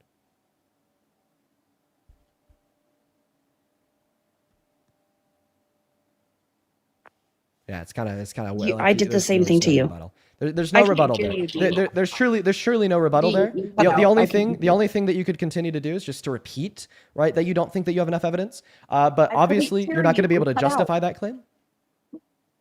What's that? I couldn't hear you. You cut out at the end, like literally my whole screen flashed. So can you please repeat your question? Yes, I definitely do indeed have the ability to repeat myself. It wasn't a question, it was a statement. You continue to say that we have no evidence that Donald Trump sexually exploited these women and girls. I then went on to say, the admission of guilt from the perpetuator corroborated by aligning victim testimony is more than enough evidence. And you actually accepted that this is more than enough evidence when I gave you the same standard of evidence in a hypothetical scenario about one of your friends telling you that he raped a woman and that woman telling you that he raped her. Why hasn't he been charged? Can you please respond to what I just said, please? Can we please talk about policies, or are we going to keep going on ethics? That's really rude that you. Can you please respond to what I just said? Yeah, I did. I said, has there been any charges? No, that wasn't a response to what I said. What I said is that you've already accepted that there's more than enough evidence to believe that he did this due to the fact that we have victim testimony to corroborate admission of guilt from the perpetuator, and you accepted this as more than enough evidence in the hypothetical scenario that I gave you. No, please respond to that. Please respond to that. Please stop. Can you please respond to that? And the hypothetical, the rapist wasn't charged and you still believe that they did it. Can you please respond to that? Please? No, it just sounds like you want to run away. Could you please respond to what I said? No, I told you right away. I don't go off ethics. I go off policies. And you went to something. So this is an admission? Like you just don't care that he sexually exploited them now that I've got you? I'm saying there's no charges. If there's charges, then yes. So there's more than enough evidence, even though there's no charges. The sufficient evidence would be the admission of guilt from the. If it didn't go to court. You've already accepted that there is evidence. I'll repeat how and when you accepted this. If you want to listen to me, be very clear. I'll repeat how and when you accepted this. I asked you a hypothetical scenario. I said if you had a friend come up to you, man come up to you, and tell you that he raped a woman at a party last night, you found the woman who he said he raped. You asked her if he raped her, and then she said yes. Okay, so you're not even listening to me at this point. Are you just conceding the debate? Are you bowing out? No, I'm not competing. I want to talk about politics, Okay, but you won't. so I need you to listen to the words that are coming out of my mouth. Oh my God, this ethical shit is such bullshit. Okay. Let's Are go. you done whining? Are you done whining like a child? Are you done fucking having a rage crash out? Does it really talk seem about like I'm politics. crashing out? I mean, I definitely think I'd be well within my right to, but I'm trying to hold back. So I understand that you're mad because you're getting shit on. You know, that happens all the time on the live. Right? It's very typical for us to do. You're the only one getting mad. That's hilarious. So could you explain to me how I look mad? You were getting all red in the face and yelling. It was funny, man. I can't wait to play this back. But okay. I mean, I just think that you're like crashing out. It's quite strange. I'm not crashing out. Can we talk policies, like knowledgeable information and facts? So not yet, because I disagree with something that you said, and I need to respond to it. Okay. Can Can I have your pledge that you're going to listen to every word that comes out of my mouth? If we talk about policies, yes. Okay. All right. So I'm just going to put you on mute. You said that we don't have any evidence that Donald Trump sexually exploited these women and girls because there's never been any pursued litigation inside of a courtroom. Listen to my response. This is very important. Even though we have no litigation inside of a courtroom, we have more than enough evidence to prove that Donald Trump sexually exploited these women and girls. That more than enough evidence would be him admitting to it, than his admission of guilt being corroborated by the victim testimony. You accept that this is more than enough evidence. I asked you, hypothetically, if a man were to come up to you, tell you that he raped a woman at a party that he went to last night, then you sought out that woman and you asked her if he raped her at this party last night, would you believe that she was a victim of rape even if no litigation was ever pursued? And you said yes. Don't have my consent. So do we now clearly understand, right, how we already have more than enough evidence to believe that Donald Trump sexually exploited these women and girls, and you've actually already conceded that we have more than enough evidence to believe that he sexually exploited these women and girls, due to the fact that you accepted an identical standard of evidence inside of a hypothetical scenario. Can we agree that I did not consent to talking about ethics and you did it anyways? All right. Yeah, I think that you lost the debate. All right. Well, I think that you are disingenuous, and I really am. I was looking forward to bringing up facts, talking policy. You're crashing out. You're crashing out because you can't respond to what I just said. You listen. About, at the end of the day, you are responsible for the perpetuation of rape culture in America. You are a terrible person with no moral code that doesn't care about violence directed towards women and girls. You know that you are wrong. You know that I've proven you wrong. You know that you have enough evidence to believe that Donald Trump is a sexual exploiter. But you would just rather lie to the audience. You would rather tell the audience that we don't have enough evidence to believe that it occurred. Even when I repeat about 1 billion times that we do, it doesn't matter, because at the end of the day, you are going to look slightly better if you play insane than if you admit that you just don't care. I understand that today was your day of reckoning to get absolutely shit on by a 21-year-old white boy on TikTok. And at the end of the day, it's not because I'm intelligent. It's because you are defending the lies. You are defending the fiction. You are defending the make-believe. And I have now proved that over and over and over again. And you are now crashing out. So for the generations of women and girls that exist in America today, and those that will come, that have been exploited, that have been raped, that have had sexual violence perpetuated against them, know that you in some part are upholding this system that allows for that to happen to them, that permisses it when it does, and ignores it when they speak out. Okay? Right? Only in a dystopian world. Only in a dystopian world do we have people like you that will sit here and say that we do not have enough evidence that sexual violence took place when the perpetuator said sexual violence admits to it, and then their admission of guilt is corroborated by victim testimony. I think that you are insane. I think that you are an idiot. I think that you are harmful. I think that you are damaging. And I think that you are further pushing our country in a negative direction. And you're going to have to live with that. And inevitably here, in the next 50 years, when you have grandkids, I'm going to expect you to not lie to them and to be honest that when Donald Trump was president and all this bad shit came out about him, when he was ruining our country, pushing it in a negative direction, you not only stood idly by, but you actively defended him. You actively defended rape culture, and you actively defended more harm being perpetuated against women and girls. Stop being disingenuous and ask me for consent for everything I do, please. You don't care about consent. Yes, I do. I do not consent to talking ethics, and you walked all over that. So in my Shayla, thank you for the $50 over on YouTube Super Chat. I appreciate you. Oh, you're crushing. Oh, so this is how I get you mad. Shayla, thank you for the $50 over on YouTube Super Chat. Thank you for the $50, Shayla. Shayla with the $50 says that this lady's absolutely insane. Thank you for the $50, Shayla. Thank you so much for your kindness. I really do appreciate you so much for the love. Why do you do that? Oh, wait, I need to grift a little. I need to grift a little bit more. Fit Dad, thank you for the $100 over on YouTube Super Chat. Thank you so much for your kindness, Fit Dad. Let's get 1,000 Fit Dad W's down below in that comment section. You know what? We're also going to put the V and the P at the top of the phone screen. You can find it in the link tree in the bio on TikTok, pin message on YouTube. Thank you so much for the $100, Fit Dad. Fit Dad with $100 says the dog ate OM's evidence right after it never existed. Get her off the live. Thank you for the $100, Fit Dad. Wait, I just have a couple more. Disingenuous. Don't debate, Dean. I just have a couple more people to thank here. Thank you so much, Caleb, for the $100 over on YouTube as well. Thank you, Fit Dad, for the $100. Thank you, Caleb, for the $100, and thank you, Shelly, for the $50. You guys are so incredibly kind. Why are you so mad that they're donating to me? Because you're a grifter, and it's just fucking. Wait, why do you think I'm a grifter? Because you are. Listen to yourself. Wait, I'm a grifter because I'm thanking people for their donations? No, and you're just very, very okay. Can you actually thank Claudia? Oh my God, Claudia, thank you for the $100 on Venmo. Thank you so much for the love, Claudia. Claudia with $100 says that this girl's a horrendous human. She's a disgrace to all women. Thank you so much for the $100, Claudia. Can you thank Claudia for the $100? Hey, you're disingenuous. You're not gonna thank Claudia for the $100. Anna, thank you for the $10. She says disingenuous was the word of the day on our word of the day calendar. Charlie Kirk deserved it. As well as Patsy, you fucking liar. already conceded that I didn't have any evidence for that. You're making a fool of yourself. You're a liar. Patsy, thank you for the $30 over on Venmo. 1 second, let me thank Patsy. Thank you for the $30 on Venmo, Patsy. Thank you so much, Maddie, for the $5 on Venmo. Ellie, thank you for the $10. Thank you so much for the love, Ellie. Ellie with another $10. Thank you so much for the love. Can you just hold off for a moment while I'm thanking my donors? It'd be highly appreciated. I'm talking to them. Lindsay, thank you for the $10. I appreciate you so much. Come on, just calm down. No, thank you, Lindsay, for the $10. Tori with a 1. Leah, thank you for the $15, who says, dear guest, if Trump didn't do anything wrong, then why does he say, quote unquote, getting away with it at the end of the clip? She's not going to answer that. She's just going to say, fuck you. But seriously, thank you for the $15, Leah. And then Olivia, thank you for Olivia, thank you for the $20 on Venmo. Who says, thank you for making our lives better with your encouraging words and persistency to make America great again. Well, thank you so much for the $20, Olivia. And Ellie, thank you for the $100 on Venmo. Thank you so much for the love, Ellie. You're my God. Annoying. Yeah, I put that on the top of the phone screen.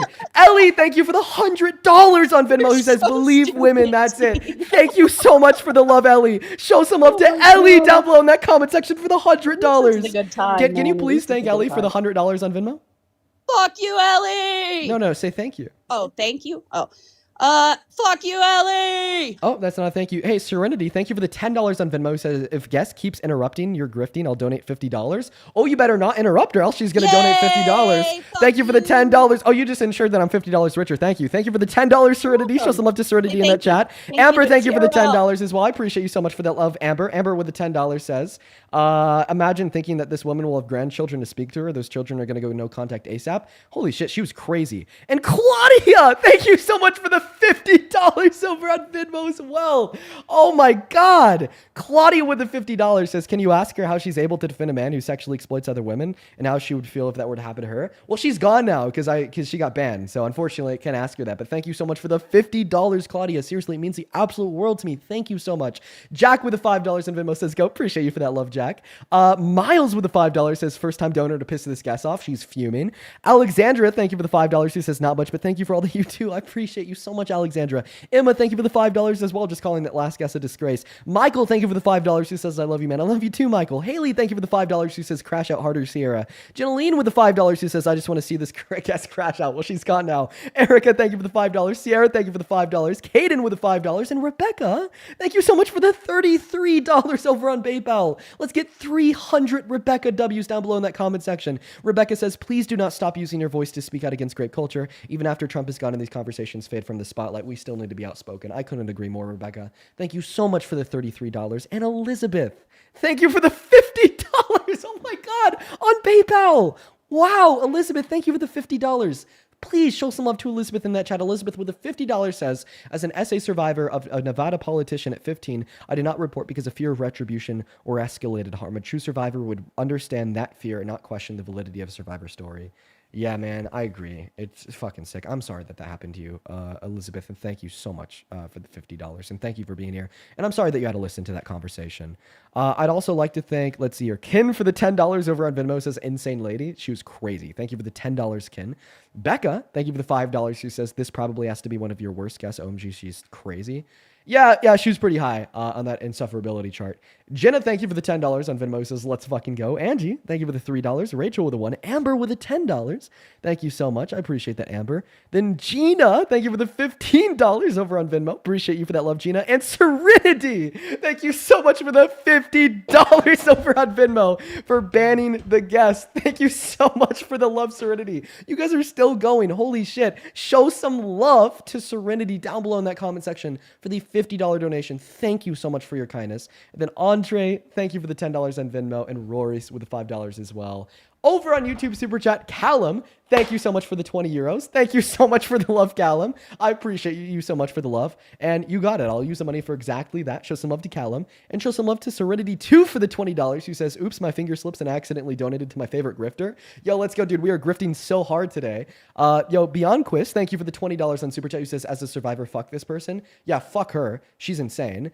Crying Child, thank you so much for the $20, who says, it's so funny to watch these people crumble as soon as they're proven wrong. They literally lose their fucking shit. Tara, thank you for the $20, who says, take my money. Grift E. McGrifterson. This woman's a psycho. Thank you. I will take your money. Thank you so much for supporting the grift. Let's go. W's for all the donors supporting the grift. And then Pa, thank you for the 20 Australian dollars. That one came through a little bit ago. Pa just says, ask her to define disingenuous. I don't think that she'd be able to do it even if she tried. All right, folks. We're all caught up. You guys just went fucking crazy. Thank y'all so very, very much for the love. Seriously. That was like on a whole other level. Thank you guys so much for your kindness. I'm incredibly grateful for every single one of you.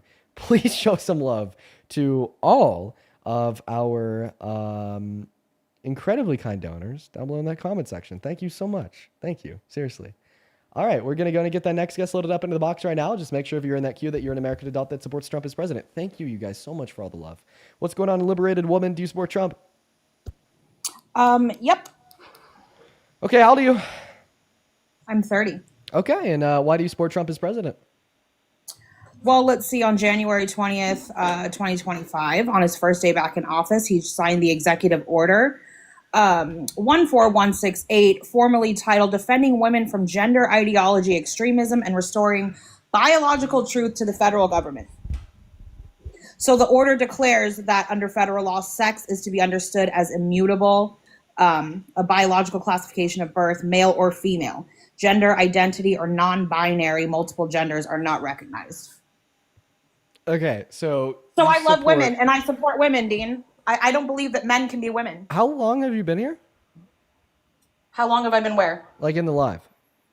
Oh, dude, I mean, luck favors me because I literally just tapped this, I think it's almost 10 minutes ago. So you missed the whole last conversation? Yeah, no, I didn't. But I really don't care. I don't care what happened before. Well, for the last hour, we've been talking about how Donald Trump is so terrible for women. Okay, can you hold on? For the last hour, we've been talking about right how he doesn't how he fucking hates women. Okay, hold on, really quick. Okay. Again, I said I didn't care about what happened, so clean out your ears, please. Okay, but like obviously, right? If you're gonna come up here and argue that you support Trump as president because you think that he defends women, if Donald Trump in all reality doesn't defend women, is a crazy misogynistic asshole who sexually exploited naked women, naked girls, raped women, so on and so forth. I think that's okay. So basically, your argument is. So let me just okay, go ahead. Pretend to be Epstein. Okay. Actually, let me ask you this: do you believe trans women are women? So yeah, I do believe that trans women are women. However, I don't even think that we need to have a discussion surrounding why I think trans women are women, because I still think if you're just going to allow me to speak here, I think if you're going to allow, because I would like the mic just for a little bit if that's fine by you. No, you get the mic every day. Come on now, brother. Because I want to be able to respond to everything that you've said so far. Can you please allow me to do that? No, I just want you to then I'm gonna have to put you on mute. See, the thing is if I tell you what my definition of the word woman is, then I won't be able to tell you what my refutation to your argument is. And before I define the word woman, I want to tell you why I think that you're wrong for supporting Trump, rooted in virtues of defending women's rights. Is that fair? Cool. You can say whatever you want. But Thank go you. ahead and tell me what a woman is. Okay, well, before I define the word woman, I'm going to refute your argument because I don't think me defining the word woman is required to refute your argument. So my refutation, okay, if you're going to allow me to speak here, my refutation to your argument that Donald Trump is good for women, that Donald Trump defends women, that Donald Trump is helping women advance their rights inside of America today is the fact that he has regressed women's rights socially and legally, most notably with his decision to point the Supreme Court to overturn Roe v. Wade, which has now put the elective access to abortion on the line for 66 million American women and girls. It has ensured that 60 victims of rape that got pregnant because of that rape per day are denied access to life-saving health care in 10 of our 50 states. Now, I understand that you're coming up here telling me that you support him and you think that he defends women because he doesn't think that trans women are women. But guess what? But guess what? Guess what? A virtue signal from a crazy guy saying that he doesn't think trans women are women does nothing for you. It only furthers your own bigotry that you hold against 1% of our population. What hurts you is when he passes the right to legislate on abortion back down to the state level, meaning that your state can take your access to health care away. What hurts you is when we normalize grape culture by putting an adjudicated rapist in the Oval Office. So now we're telling men and boys all around this country that they could go out, grape a woman, they could go out, sexually exploit a girl, and instead of getting fired from McDonald's like they used to, they could become president of the most powerful country on the face of planet Earth. So I find it funny that you're going to sit here and say that Donald Trump is good for women and girls, when in all reality, he only further regresses women and girls' rights, either legally in the context of abortion, socially in the context of enforcing and galvanizing the patriarchy through traditionalism, ensuring that misogynistic values and norms will continue to be echoed and taught to the next generation of boys, and redirects your prejudice through a baseless virtue signal that does nothing for you and only harms 1% of our population. So just to revise your argument, I don't think your argument is that you support Trump as president because he's good for women. Your argument is that you support Trump as president even though he's bad for women because he shares the same disdain and hatred towards 1% of our population, that being trans people. You just keep muting people? Is this what you do? I mean, I just listened to that whole holy yaparooski. So anyways, now that I've listened to you, can you tell me what a woman is, please? Yeah, after you respond to my argument. No, you said, wait a minute, you lied. You said that you would respond to my question after you responded to the first thing. I let you yap and mute my mic a million times. So now, Dean, answer the question. Yeah, I won't answer the question without an acknowledgement of my argument. Oh, Dean, that is not, you lied to me. You lied. Okay, I just think that you're not acknowledging my argument here. Mentiroso, you lied. You're asking me to define the word woman to deflect away from the fact that I was able to successfully demonstrate that your position, that position being that Donald Trump is good for American women, is false. Why do you keep muting me? Why can't you just answer the question? It's because so when I simple. don't mute you, you interrupt me. Go ahead. I don't need to define the word woman in order to demonstrate that your position. Yeah, because I can tell you. I can tell you. I don't need to define the word woman to demonstrate that your position that Donald Trump defends women is false.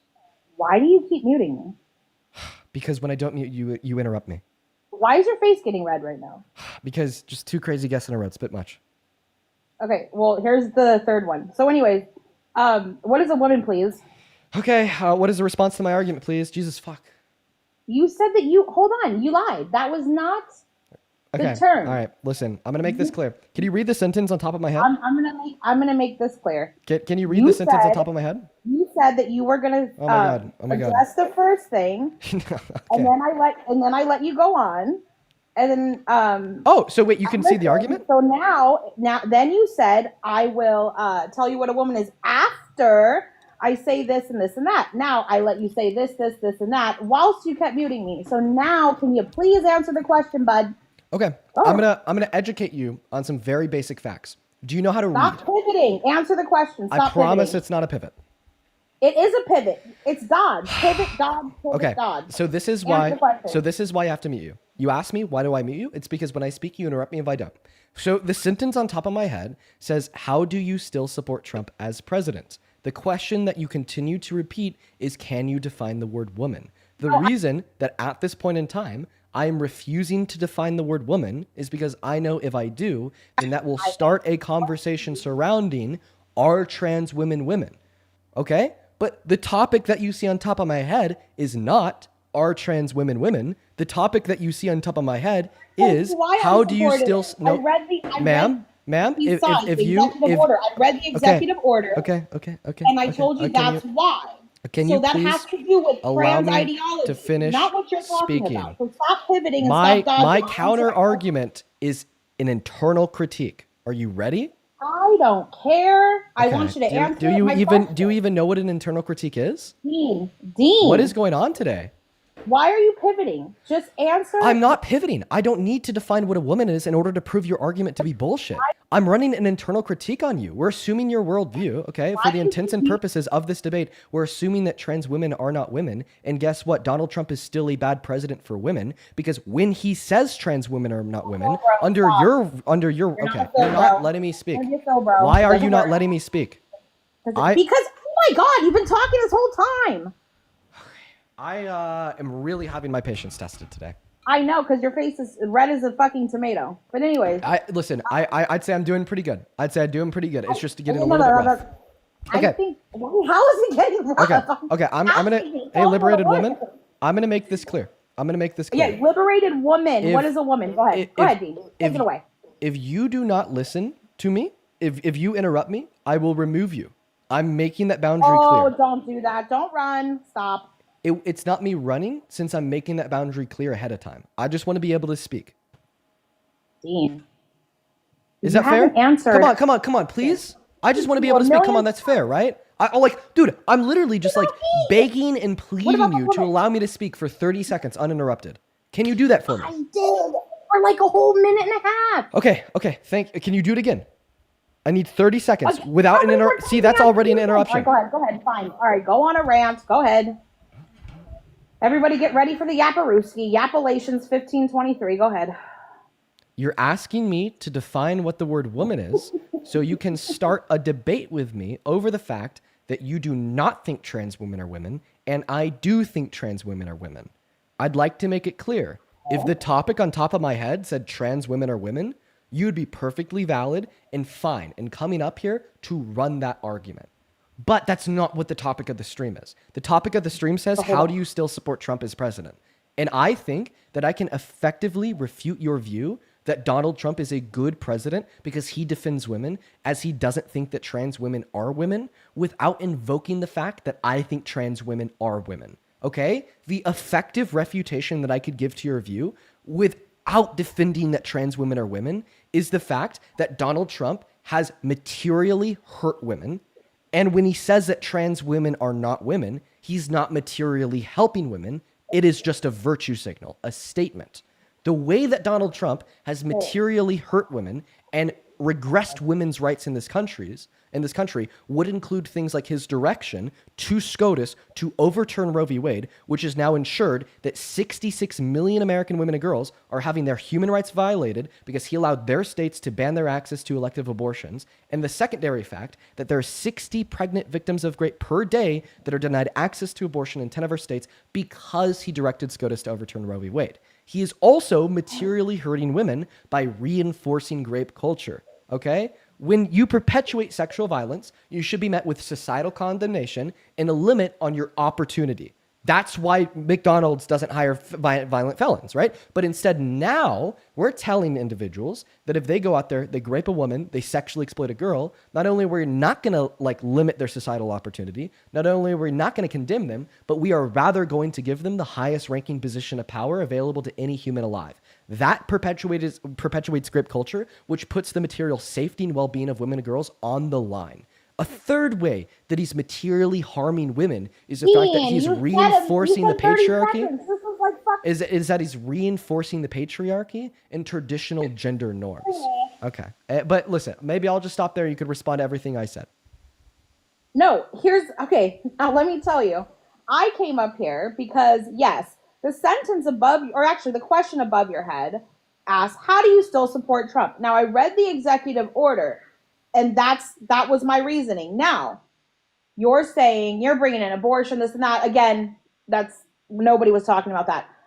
Now, I want to know how trans women are women. How are men able to become women and come into our prisons, locker rooms, DV shelters, sports. Restrooms. Just Question. tell me how. Would you ever vote for a trans woman that has walked in? Okay. You want to speak would you against ever patriarchy and Trump's this and that? Okay, but wait a minute. You're literally fanboy. Would you ever vote for a trans woman that's walked into a woman's dressing room as president? Wait a minute. Why do I keep getting muted? I literally this is kind of bullshit, bro. Just a little bit. Would you ever vote for a trans woman that has walked into a woman's dressing room as president? Wait a minute. You have pivoted every single thing. This is not a pivot. Every time I say something, you cut me off. You mute my mic. I can't even get a point across. Yeah, God. I get this is your domain. This is your whole shit. I get it. But come on, you gotta let this is what makes TikTok world go round. You gotta let the guest speak. So, anyways, that is a reason I support Trump. That reason alone, nothing else. So, anyways, now that I've stated why. Question: would you ever let a trans woman? I read the executive order. Would you ever? Stated why. Would you ever vote? You say trans women are women, and you still have not defined what a woman is. Would you ever vote for a trans woman that has walked into a woman's locker room to be president of the United States of America? Can you stop muting me? Thank you. Yeah, I'm just answer my question. Would you ever vote? Would you ever vote? Would you ever vote? What is a woman? Oh my God. Oh my God. Oh my God. I've repeated myself a billion times. If you continue down this train of thought, I'm just going to kick you from the live. Of course you're going to kick me because you can't answer what a woman is. My definition of the word woman is just as relevant to this debate as the color of your shoes. You are trying to control the narrative and control the dialogue to a conversation surrounding are trans women instead of a conversation surrounding is Trump a good president? My definition of the word woman is just as relevant to this debate as the color of your shoes. Okay?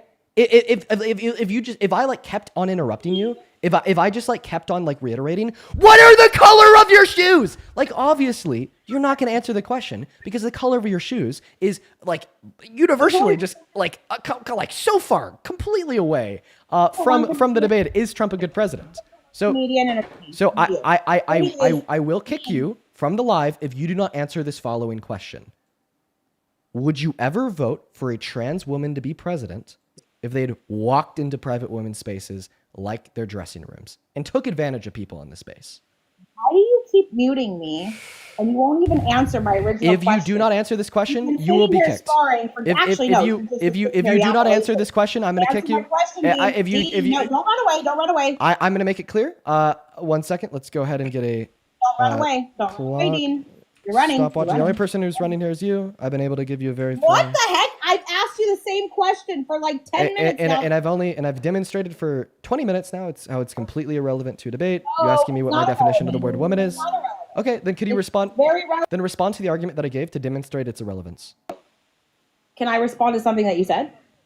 Please respond by giving a counter argument to my argument that I used to demonstrate its irrelevance. Hold on. You said the word woman, or your definition of a woman, is as relevant as the shoes I'm wearing. How could you sit here and say that our language and equity in society as women, that word for us is as relevant as the shoes I'm wearing? Yeah, because our debate, you just exhibited how misogynistic you are by saying that. Oh my God, because our debate isn't about what the definition of the word woman is. Our debate is about if Donald Trump is a good president. Stop muting me. I don't care. Wine. So I'm going to go ahead and start this stopwatch. I'm going to make this clear to you. If this stopwatch hits 60 seconds and you have not answered the question, would you support a trans woman as president if they had taken advantage of cis women inside of private women's only spaces? I'm going to kick you from the live. The stopwatch starts now.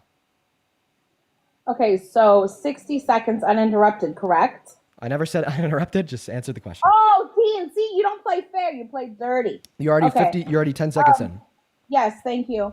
So all the women in here, I just want you to know that Dean thinks that our word that gives us equity and... Sorry, I'm muting you because you're wasting time. You only have 40 seconds left. The question is... 1 second. You only have 30 seconds left. The question is, would you ever vote for a trans woman to be president knowing that trans woman is taking advantage of cis women inside of private women's only spaces? You only have 25 seconds left. Well, you keep muting me. So. Okay, you should be able to give a yes or no in the next 20 seconds. does not think that our language in society and equity matters. 15 seconds. 15 seconds to give a yes or no. 15 seconds to give a yes or no. That is what Dean said. 10, 9, 8. Come on, yes or no? Answer the question. Come on, give a yes or no. You can answer. Will not know what a woman is. And you're kicked because you couldn't answer the question. All right, we're going to move on to the next guest, guys. Wow, they're really coming out of the woodworks tonight, ladies and gentlemen. This is crazy, crazy work. All right, we're going to move on to the next guest right now. Make sure if you're inside of that queue that you support Donald J. Trump as president, everyone. Wow. Woo, baby. Wow. Holy shit, man. We are an hour and 35 minutes into this stream, and I feel like we are already like 6 hours deep, dude. Dude, I feel like I'm gonna need to I'm gonna need to get a where I need a coffee or something. I need some fucking caffeine, baby. All right, welcome in Taxpan American. You support Trump? Yes, I do. I love him. I thought so. Should you be my third like ultra insufferable guest of the night? So the only reason why I brought you up is because like I know you. You know, like we've had a couple conversations. And you were by far like universally rank as like one of the most insufferable guests that's ever been on the live. Should I continue to torture myself? I take that as a compliment, to be honest with you. I think I'm about to end your career. I don't want to lie to you. Okay. All right. Well, before you do, I do just want to be able to thank a couple people here.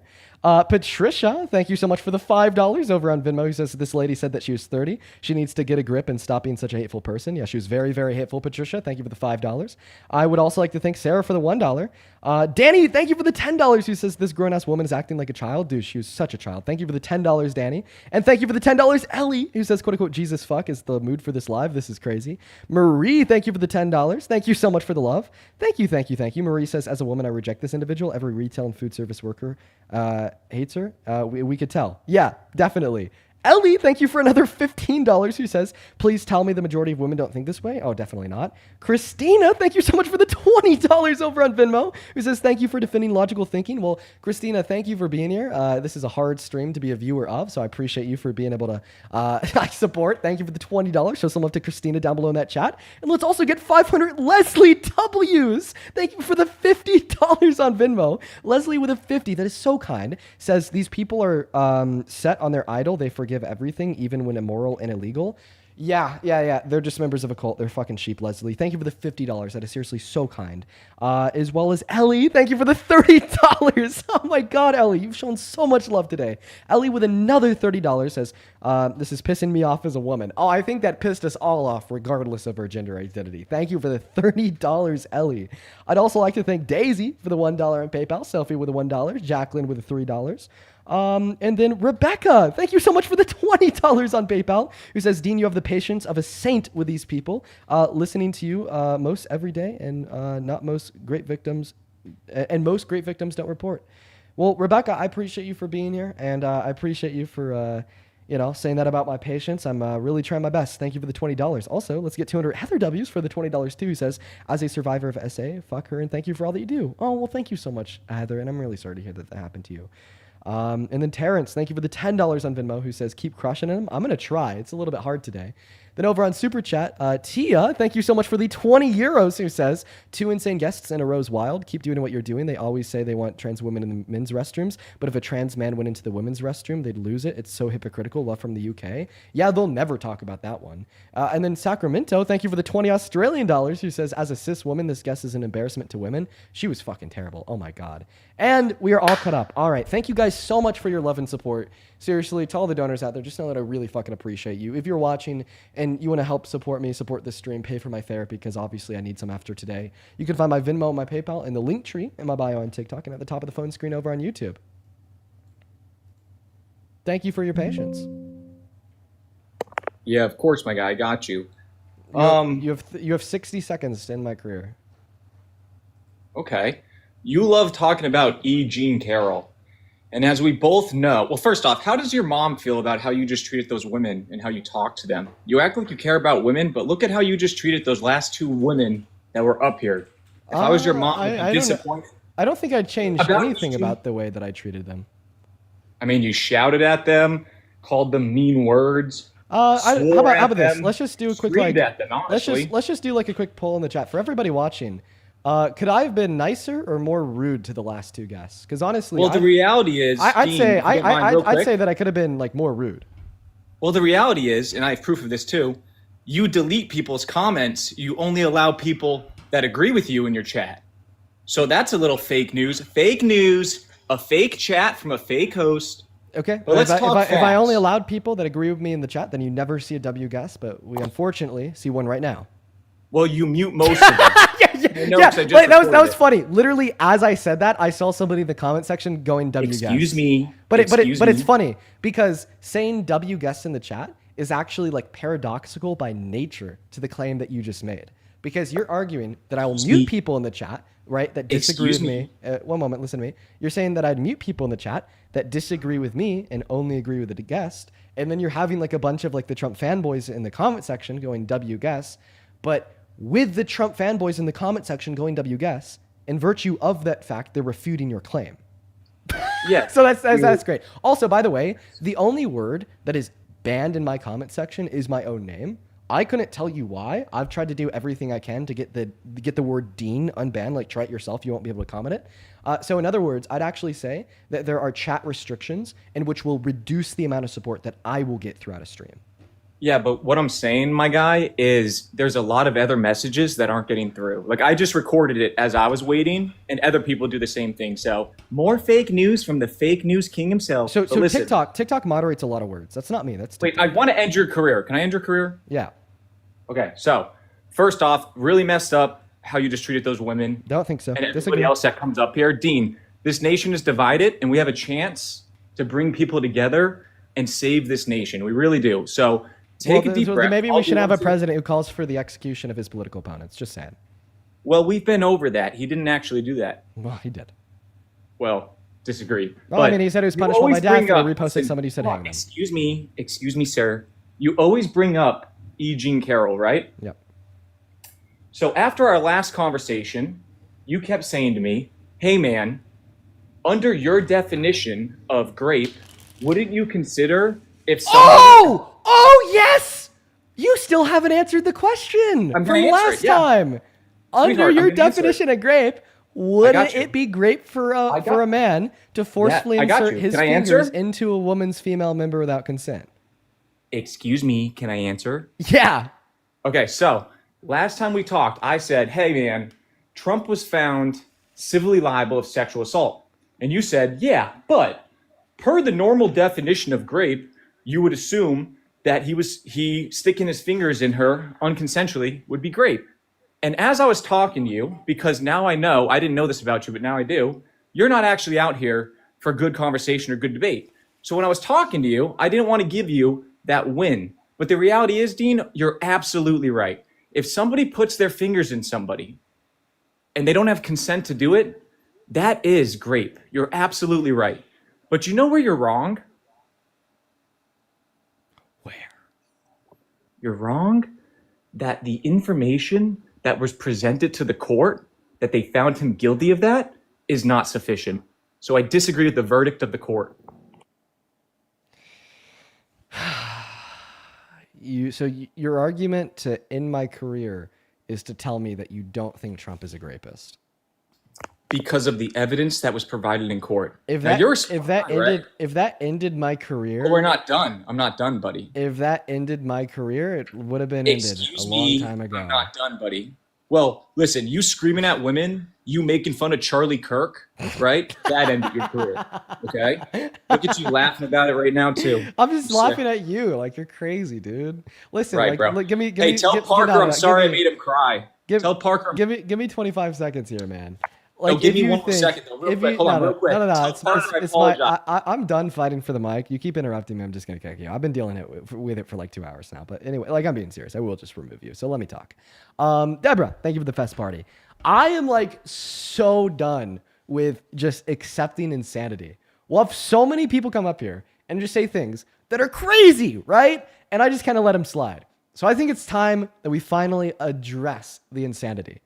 If you have 2 ears and you listen to the last 2 hours of debates, you would have heard nothing but crazy motherfuckers losing their goddamn minds, acting like toddlers, defending the indefensible and rejecting their cognitive faculties, then turning around and screaming, fuck you, fuck you, fuck you, fuck you.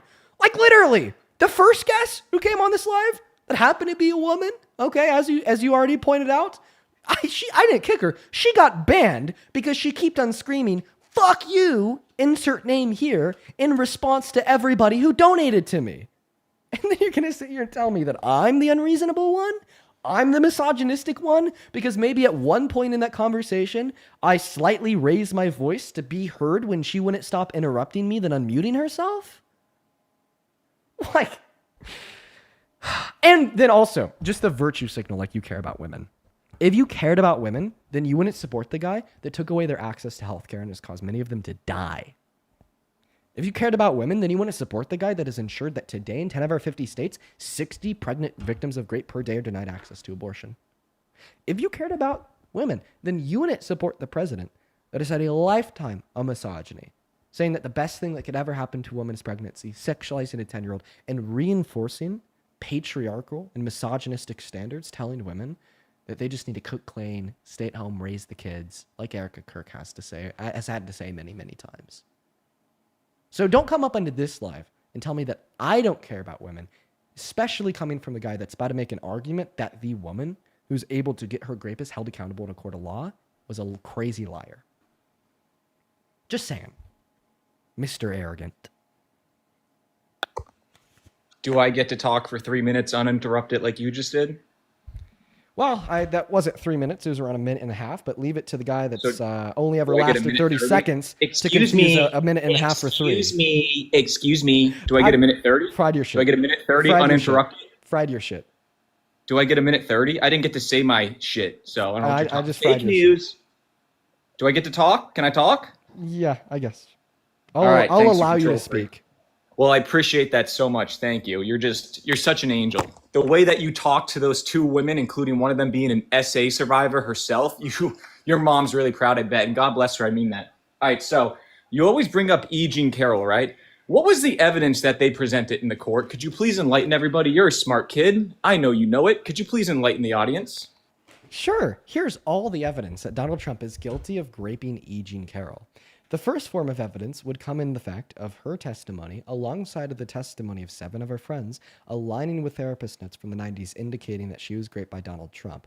Another form of evidence submitted inside of the court was E. Jean Carroll's dress that she said she was wearing when she was raped by Donald Trump and said that it had Donald Trump's DNA on it. She then submitted that dress to the court to get it tested for Donald Trump's DNA. The court took it, tested it for male DNA. They identified it. They said it was true that there's male DNA on this dress. They then turned around, asked Trump to submit his own DNA to be tested against the DNA on the dress. And he said, no, I'm not going to do that. If he was truly innocent, that wouldn't have been his DNA. So why would he refuse to submit his DNA to the court to be tested against the DNA on the dress? Maybe he's guilty, right? Other forms of evidence that I find to demonstrate that he's guilty of raping E. Jean Carroll are the fact that E. Jean Carroll's testimony had 0 inconsistencies and Donald Trump's had 2 big ones, okay? The first inconsistency within Donald Trump's fake, fictitious testimony that he was innocent hinged on him arguing that he had never met E. Jean Carroll in his life. Okay, that makes sense for a person to make an argument for that in court if they're accused of rape and they're innocent. Well, how could they have raped her if he never met her? Well, it turns out that he did meet her, and E. Jean Carroll was able to prove that by submitting a picture of the two together to the court. A second inconsistency, huge lie, is when he argued that he would never have raped E. Jean Carroll because she wasn't his type. But then in deposition, he confused a picture of his ex-wife to be a picture of E. Jean Carroll. Obviously, his ex-wife was his type, therefore E. Jean Carroll is too. And the third level of evidence that I like to use here to demonstrate that Donald Trump is guilty of the rape of E. Jean Carroll is that in 2005, he straight up said that he likes to grab women by the P word without asking first. And that is exactly what the jury proved happened to E. Jean Carroll. He grabbed her by the P word and forcefully inserted his fingers into her female member without asking first, which is something he says he does. Not to mention other corroborating facts of his characters, like the sexual exploitation of women and girls in Miss Teen USA and Miss USA, like the sexualization of his own daughter, agreeing with Howard Stern, calling her a hot piece of ass, like the sexualization of a 10-year-old girl when he told a 10-year-old girl he'd be dating her in 10 years in the 90s. So because of all these facts, I'd say it's very reasonable to believe that Donald Trump raped E. Jean Carroll. Okay, so now I get to respond to everything. You don't mute me or interrupt me, right? If you mute me, it's a clear sign that I won and you're scared of the truth being spoken. So he said a lot there, some of it true, a lot of it wrong. Here's the reality. E. Jean Carroll waited 20 plus years for Donald Trump to run for president before she decided to actually bring this case about. She waited too long, so the Democratic state of New York that was 70% for Biden, 30% for Donald Trump wanted to execute lawfare. They rewrote the law, the ADA of 2022 or 2023, that allowed her to bring civil charges. Dean, I would ask you, but I'll just tell the audience. If it's a civil case instead of a criminal case, the court of law needs to prove him guilty by 51%. They needed the jury to go, okay, I'm 51% sure that this crime happened. If it was criminal, it would need to be without any doubt, okay? And that's incredibly important because I think the evidence I'm about to say that they used in the court of law does not prove it by 51%.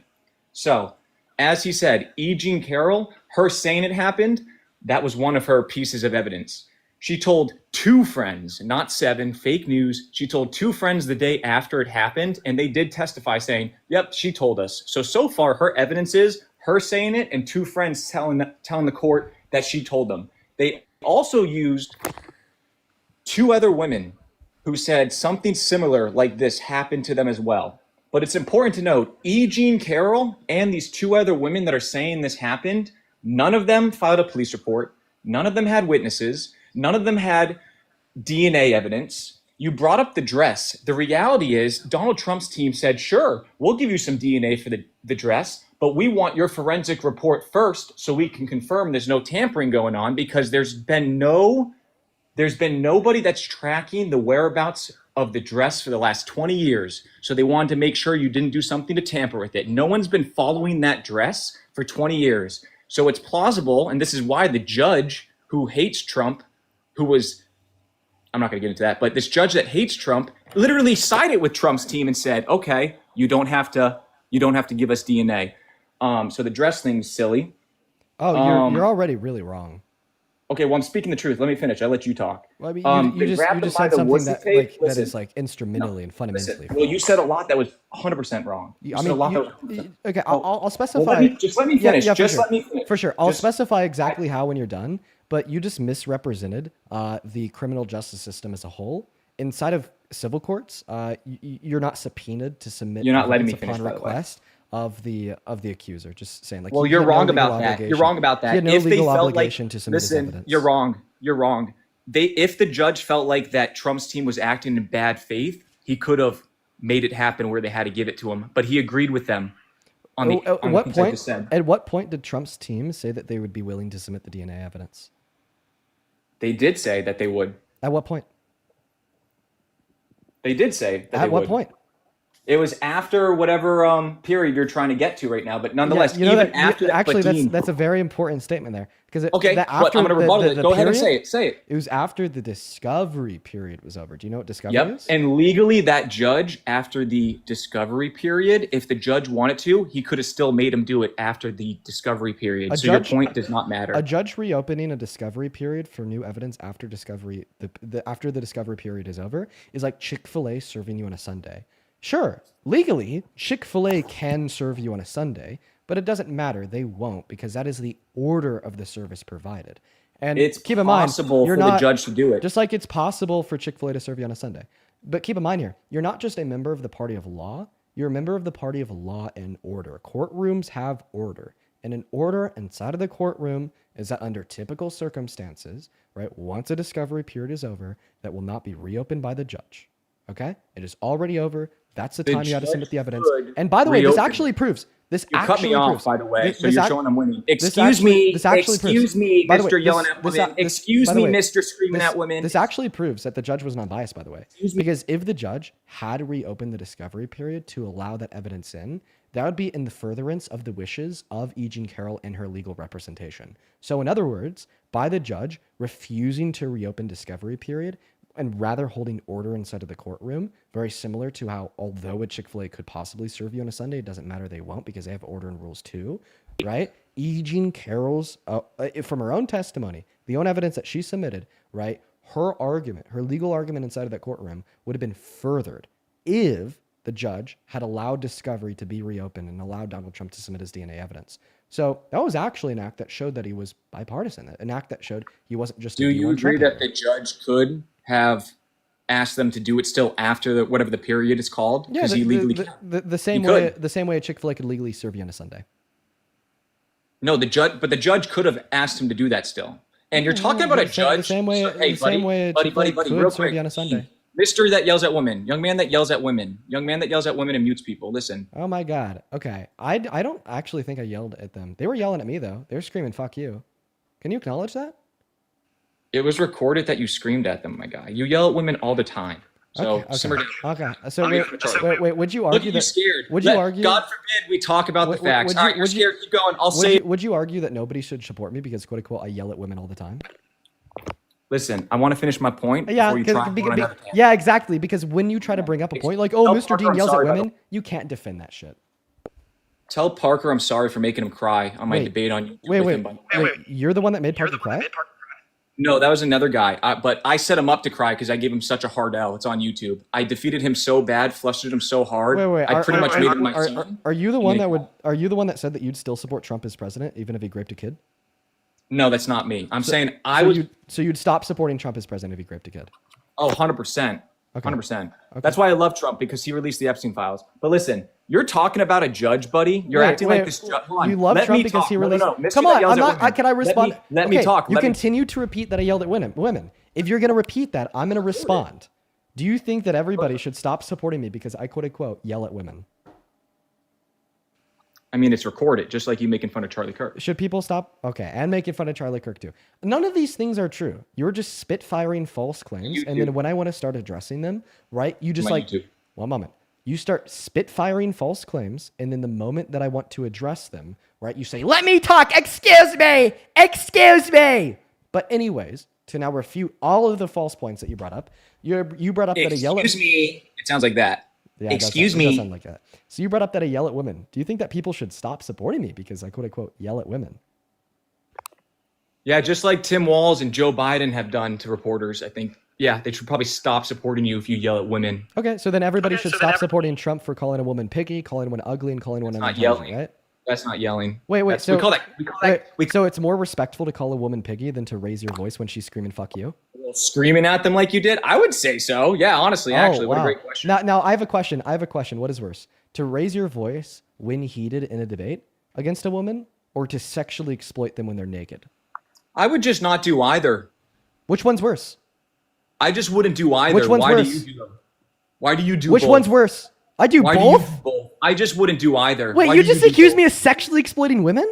Well, you allowed Kamala Harris, you voted for her, and she allowed murder voting for Kamala Harris? Oh my God. Okay, obvious. Okay, we're just gonna ignore that. So answer my question. Which one is worse? Sexually exploiting a woman or raising your voice against one in a debate? Tell me.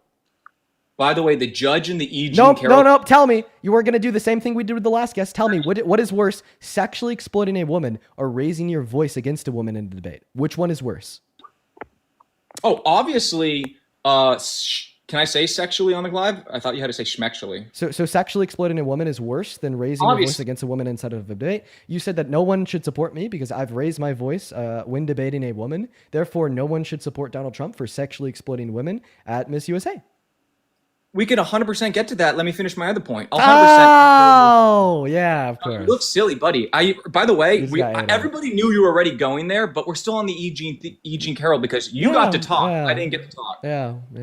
Maybe hit that pencil of yours, my guy. You look stressed. Yeah, you and Parker get very stressed with me. No, it's very telling. Yeah, you're right. I'm super. How do you feel about your fans? Hey, buddy, how do you feel about your fans and all the mean messages they're sending those women you talk to? All the unalive threats that they're getting right now from your fans. Could you please take this moment to tell your fans not to message those women that they would do horrible things to them? Could you just take that moment real quick to tell them to leave those women alone because you care so much? Could you please do that? Leave those women alone. Wow, you sounded like you really meant it, buddy. Oh, wow. Anyways, So wait, now I got to say it a certain way? Excuse me, let me finish my point about E. Jean Carroll, my friend. Okay. You brought up the judge and tried acting like this appointed judge was somehow trying to help Trump with the dress thing. Yeah, hit that pen. By the way, you should probably stop. It might be those heart problems you were having. And I pray for you. I want nothing bad to happen to you. I'm not like you, all right? I pray for you, man. I hope your health gets better. But for real, tell Parker I'm sorry about handing that out. But the judge was appointed by Bill Clinton in 1998. Silence, Biggie. We need to address something important. Excuse me. You can't sign Yeah, I do. I need to speak. that. And I'm not going to try to speak over you. I'm just going to wear you out for a little bit. Eventually, you'll stop. Because I do actually have something important to say. okay. Okay. All right. Looks like he's done. Go ahead. Thank you. You have my permission. Thank you. Appreciate that, bro. Thanks for giving me permission. Highly appreciated. So, I mean, I kind of like just destroyed your whole worldview because you tried to like obviously in bad faith argue that nobody should support me since I raised my voice against a woman who's screaming "fuck you" in the middle of a debate. And then I brought up, how like Donald Trump has sexually exploited women, so this would mean no one should support him since that's worse than raising your voice at a woman. And like obviously because that's like the defeater argument. Right? You went on to say, well, I got to say these other things first. I got to go through these other arguments first before I respond to the defeating argument. I'll let you talk. And then you just started going on about like DMs to those women. You weren't talking about what you wanted to talk about. You went on about my anxiety pin. You weren't talking about what you wanted to talk about. You went on about Parker. You weren't talking about what you wanted to talk about. So if you're going to deflect, if you're going to pivot, just try to just do one deflection at one time. You deflected away from the defeating argument that I gave you to demonstrate in accordance with your own values. You should no longer support Trump as president. But then you just introduced like a billion other deflections surrounding like Parker, me, anxiety pin, the web. Like, dude, just stick to one deflection at a time, please. Okay, for sure. So back to E. Jean Carroll, which is what we were talking about before you completely cut me off. Listen, so you support Trump if I'm a good boy, because I voted for Trump. You're saying I'm a good boy. I voted for Trump. Therefore, you think Trump is the right choice. Okay, I'm a good boy. Bad boy for voting for Trump. Good boy for listening to me. No. You can't take it back. You like Trump. I think that's awesome. Listen, if you like Trump, mute me again. The position is bad boy for voting for Trump. Good boy for listening to me. And if you hate Trump, unmute yourself and start speaking. Didn't say how long to say mute. Oh, you hate Trump! You hate Trump! You hate Trump! You hate him! You hate him! You hate Trump! You're trying to copy what I just did to you. Come on, that looks silly. You know I'm winning this right now. But listen, buddy, calm down. Hold on. I mean, you've been trying to copy a rapist's mannerisms this whole time with the excuse me, so you're one to talk, weather boy. Well, that's what I'm trying to explain to you is that I don't think he's I guess we can say rapist, apparently. I thought we had to say rapist, but you said rapist. I don't think he's a rapist, my guy. So that's what I'm trying to explain to you. So the judge that you were referring to was appointed by Bill Clinton in 1998. Bill Clinton, who invited Jeffrey Epstein to his house, not his house, the White House, 17 times his first term as president. Jeffrey Epstein, who we know hates and despises Trump based off all the information that's coming out, including the emails. Jeffrey Epstein, the same guy that during the hush him. Honestly, I'm impressed. You are let me talk. You are fucking honestly. I gotta say this real quick. Yeah, thank you. You are actually like surprisingly good at deflecting. Like I actually gotta give it to you. Like I'm impressed. Like everything else, like you're terrible, like you're really terrible. But one thing that like you're unironically good at is deflecting, right? Because like I brought up the whole, you said people should stop supporting me because I raised my voice when debating a woman. Obviously, Donald Trump sexually exploiting women is worse than this. Therefore, in accordance with your logic, no one should support Trump. And then you were like, okay, Dean, let me finish what I was saying, then I'll respond to that. Talking about E. Jean Carroll. And then you went on to talk about me, my anxiety pin, those women, Parker, DMs, and now Bill Clinton and Jeffrey Epstein.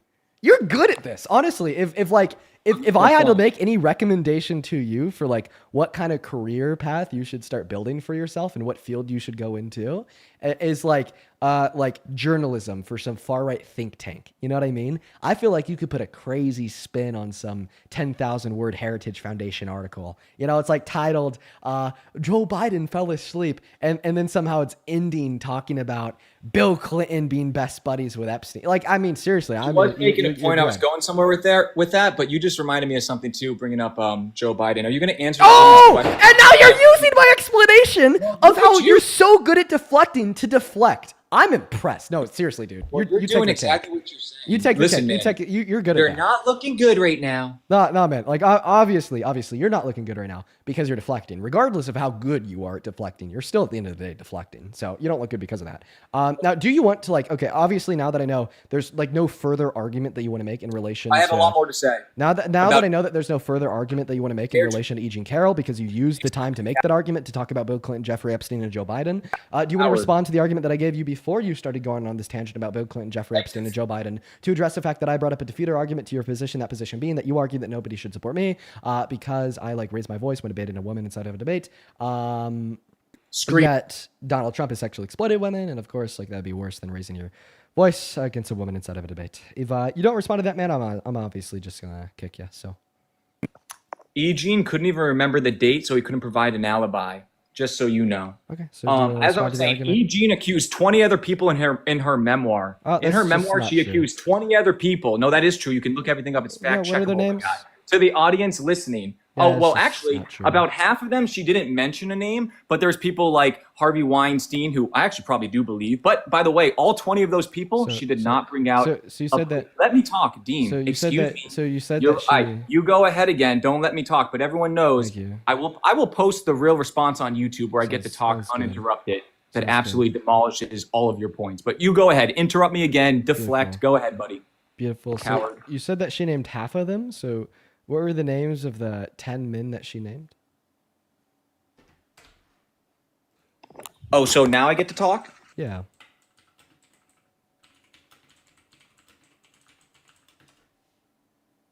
Yeah, I said yes. Like right now, you want me to talk now? I get to talk? Yeah. And I don't think that she accused Harvey Weinstein. Andy Cohen, listen, he did. He's on the list. He apparently attempted to grape her in her own apartment in the 1980s, but you should look up and use a different AI. Could I have a but source for that? Answering your question, excuse me, Piggy, who yells at women and screams at women and mutes people and doesn't want actual conversation and wants to make fun of Charlie Kirk and wants to divide the nation. Yeah. Let me talk. Okay, go ahead. Thank you so much. You asked for the names. Yep.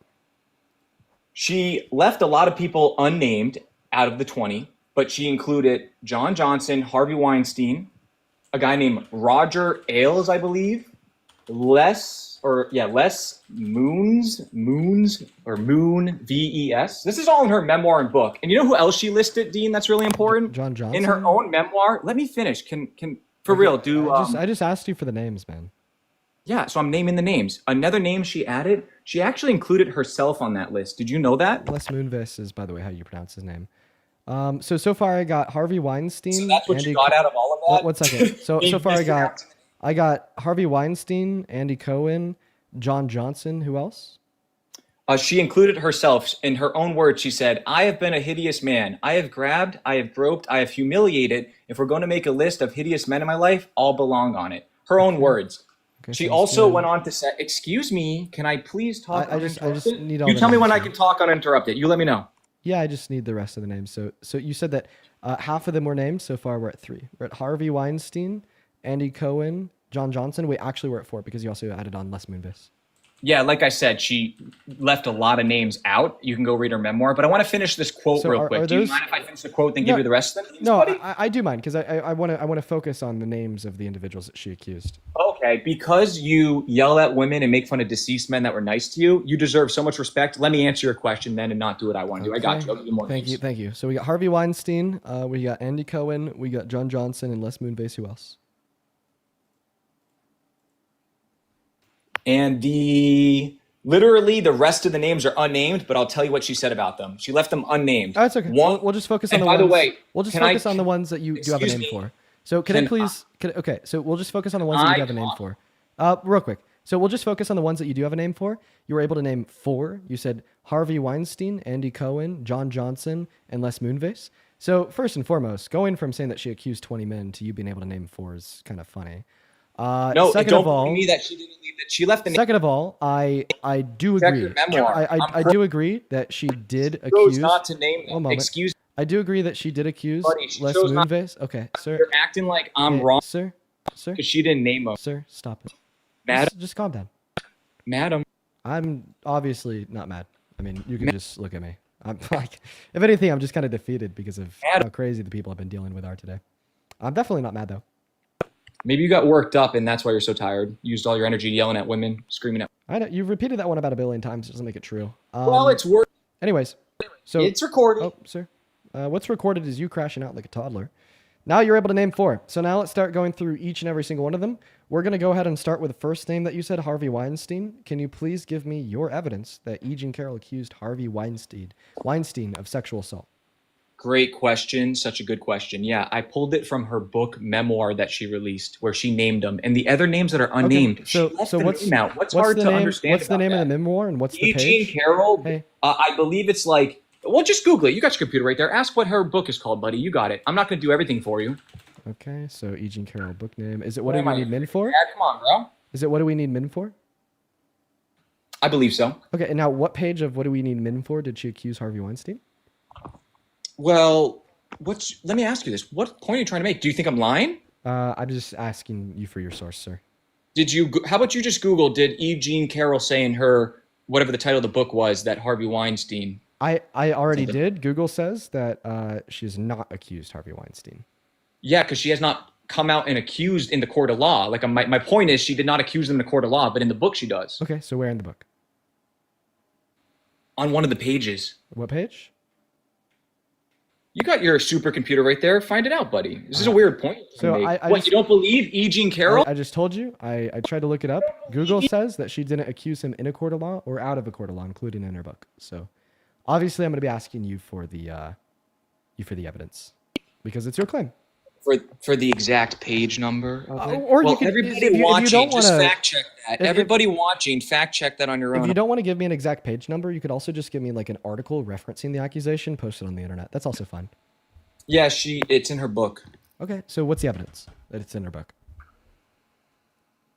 That if you were to get her book and open it and turn the pages and read it, you would eventually see that she said it in her book. Yeah, but like, what is the evidence that you're telling the truth? What is the evidence that what you're saying to us is factual? What's your evidence that I'm lying? Okay, well, that's not typically how like the truth of a proposition works.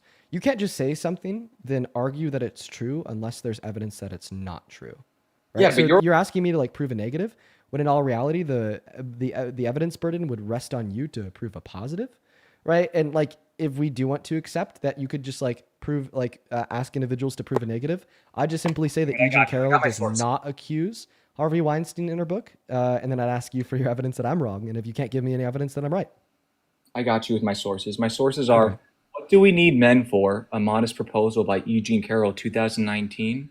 Hideous Men, an essay for the New York Magazine that she apparently wrote or wrote into. The Atlantic, a book review. Vanity Fair. Okay, we'll just go with the last one, Vanity Fair. So I'm going to Vanity Fair. What do I type in to find the article published by Vanity Fair? I don't know why you don't believe E. Jean Carroll. We should believe her on this, my friend. I'm just not even clear if E. Jean Carroll even said this. So Vanity Fair. So what's the title of the Vanity Fair article? I want to answer your question. Excuse me, Mr. That yells at So what's the title of the Vanity Fair article that talks about how she accused Harvey Weinstein of rape in her book? She also, in public interviews, did say all of this from 2019 to 2023, confirming perfect. Could you please link me one of those public interviews? Well, everybody that's listening, you heard everything I just said. Go fact check it and take note that this kid right here doesn't want to have a conversation. He wants to try and deflect from the information given. Wait, look how nervous he looks. I'm so sorry, man. Could you define deflection? Look at this guy trying to run away from the Define deflection. And Dean, no one can take you serious. You screamed that. Define.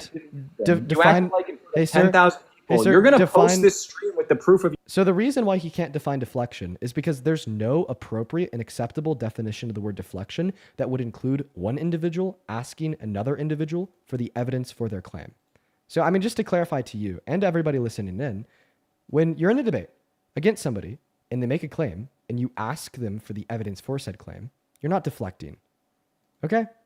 I mean, thought that one was clear. But, I mean, crazy that I have to make it clear. Now, you did say that the evidence guy that just yelled at women, you're going to post it. Yeah, no one believes you. Now, you did say that the evidence for your claim could be found in multiple online interviews that were public and recorded with E. Jean Carroll. You also said that Vanity Fair and The Atlantic wrote about it. Could you please either give me the title of the Vanity Fair article, the Atlantic article, or the name of one of the public interviews that she gave where she goes over her accusation against Harvey Weinstein, please? Yep, it's there for anybody to go look. It's in her book. I'm not lying. I went to the truth. So now, well, you said that by the the evidence. way, One moment. Dean. You said that the evidence that it was in the book is the fact that it's been written on by the Atlantic and Vanity Fair, and then she echoed those accusations in multiple public interviews. So we're gonna need the evidence that it's in the book. Get the book.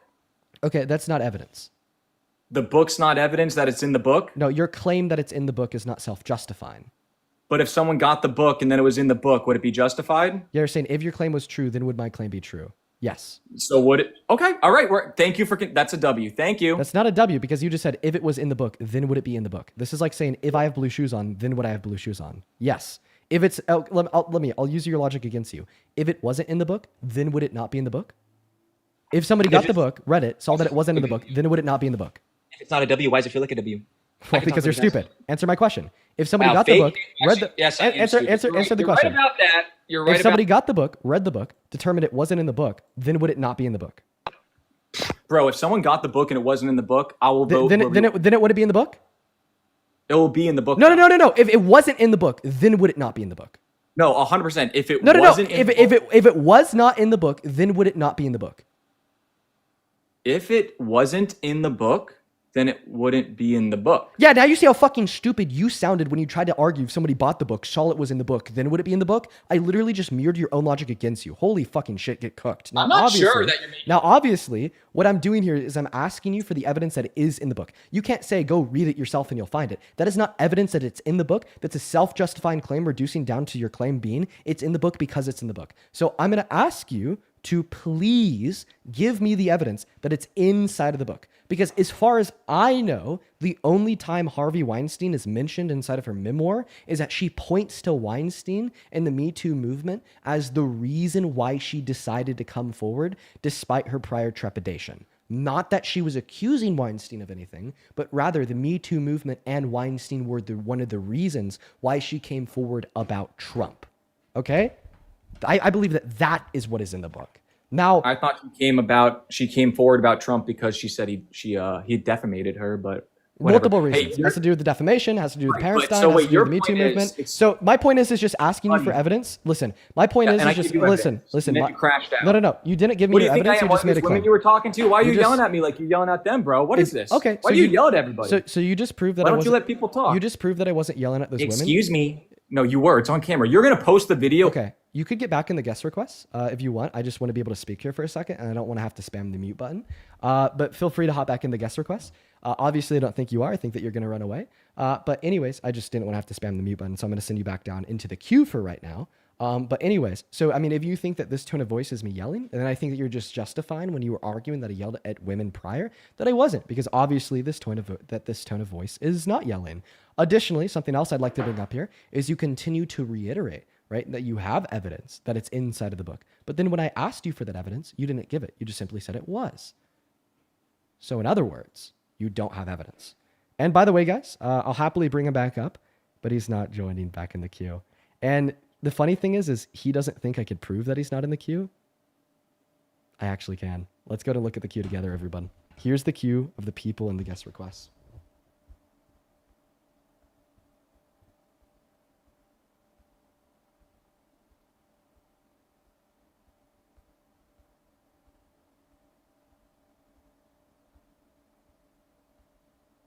There it is. He's not rejoining the queue. Should we go through it again? I wonder if this will make him join at any point.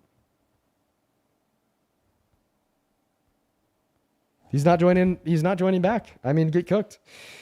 Get fucking fried, buddy. Get fucking fried, loser. Get fucking fried, loser.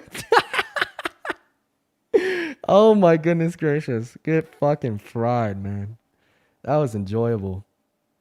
That was enjoyable. That was great. That was great. Very good. Very good. Very big W. Very big W.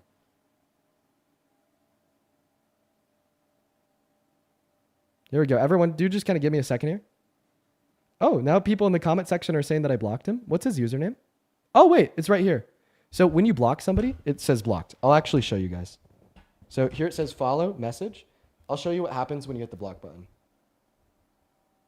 That's what it looks like when you block them. It says unblock, like that. So you see there that I didn't have them blocked. So anyways, I mean, those are just the Trump supporters coping. Anyways, we're going to move on to the next guest right now. We're absolutely frying MAGA up on the live today, folks. We're absolutely frying MAGA up on the live today. They're all coping so hard because I'm about 1 billion times more intelligent than they ever will be. It's fine though. It's fine though. We're here to educate. We're here to make individuals more intelligent. So now everybody, the next level of cope is that I unblocked him before I showed you the screen. Wait. Actually, here's a funnier thing.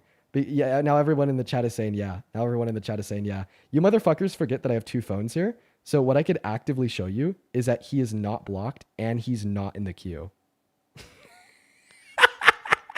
I'm debating the chat and I'm winning while I do it. Oh man, this is satisfying. Okay. So on this phone, we're going to show the guest request. Then on this phone, I'm going to just have it perpetually shown that he's not blocked. Oh my God, bro. Yo, this is great. All right. Not blocked. Here's the guest request. Scrolling through the guest requests. Nowhere to be seen.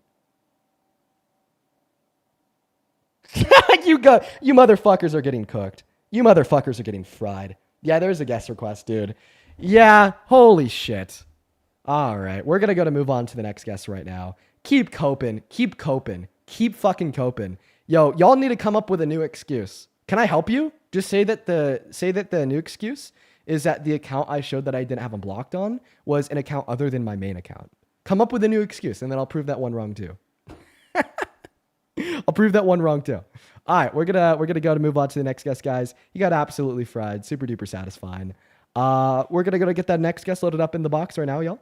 Only up inside of the queue if you happen to be MAGA. Y'all. Everybody, so for everybody spamming in the chat saying that I blocked him, you cannot argue that. I just showed you that his account wasn't blocked, and simultaneously he wasn't in the queue. So you can't argue that. You've been proven wrong. Hello, Wyatt. Do you support Trump? How you doing? How you doing, Dean? Yes, I do. You know, honestly, I'm gonna be honest. Why I'm not really doing that good. Obviously, I look like I'm doing all right because I'm keeping my cool here. But it's been 2.5 hours of the most abysmal guests I think that we've ever had on this live. Oh, you had some bad people before. Yeah, it's been. Oh, he's gone, dude. The one guy that sounded decent left. Hey, I appreciate you so much for that motorcycle, Tina. As well as I have a bunch of you guys to thank. I really do appreciate you guys so much for the love over on Venmo and PayPal. Thank you guys. Like seriously, I'll get around to thanking everybody here in a moment as soon as we can get our next Trump supporter up. Hello, do you support Trump? Fuck off. Okay, why are you so angry? I feel like you're gonna leave and run away. You're a little weirdo. Okay, why am I a weirdo? I'm just Can you give any good reason to justify your belief? You sound like a fucking drunk 27-year-old that has 3 brain cells and has never found love in their life, getting angry at some guy on the internet just because he's proven your political beliefs wrong. Move out of your parents' basement, get some sunlight, and get a job while you're at it too, instead of just like screaming "fuck off" 4 beers in on a Saturday afternoon. Okay? Is that fair? How does that sound? 1 second. We'll mute you. Alex, how does that sound?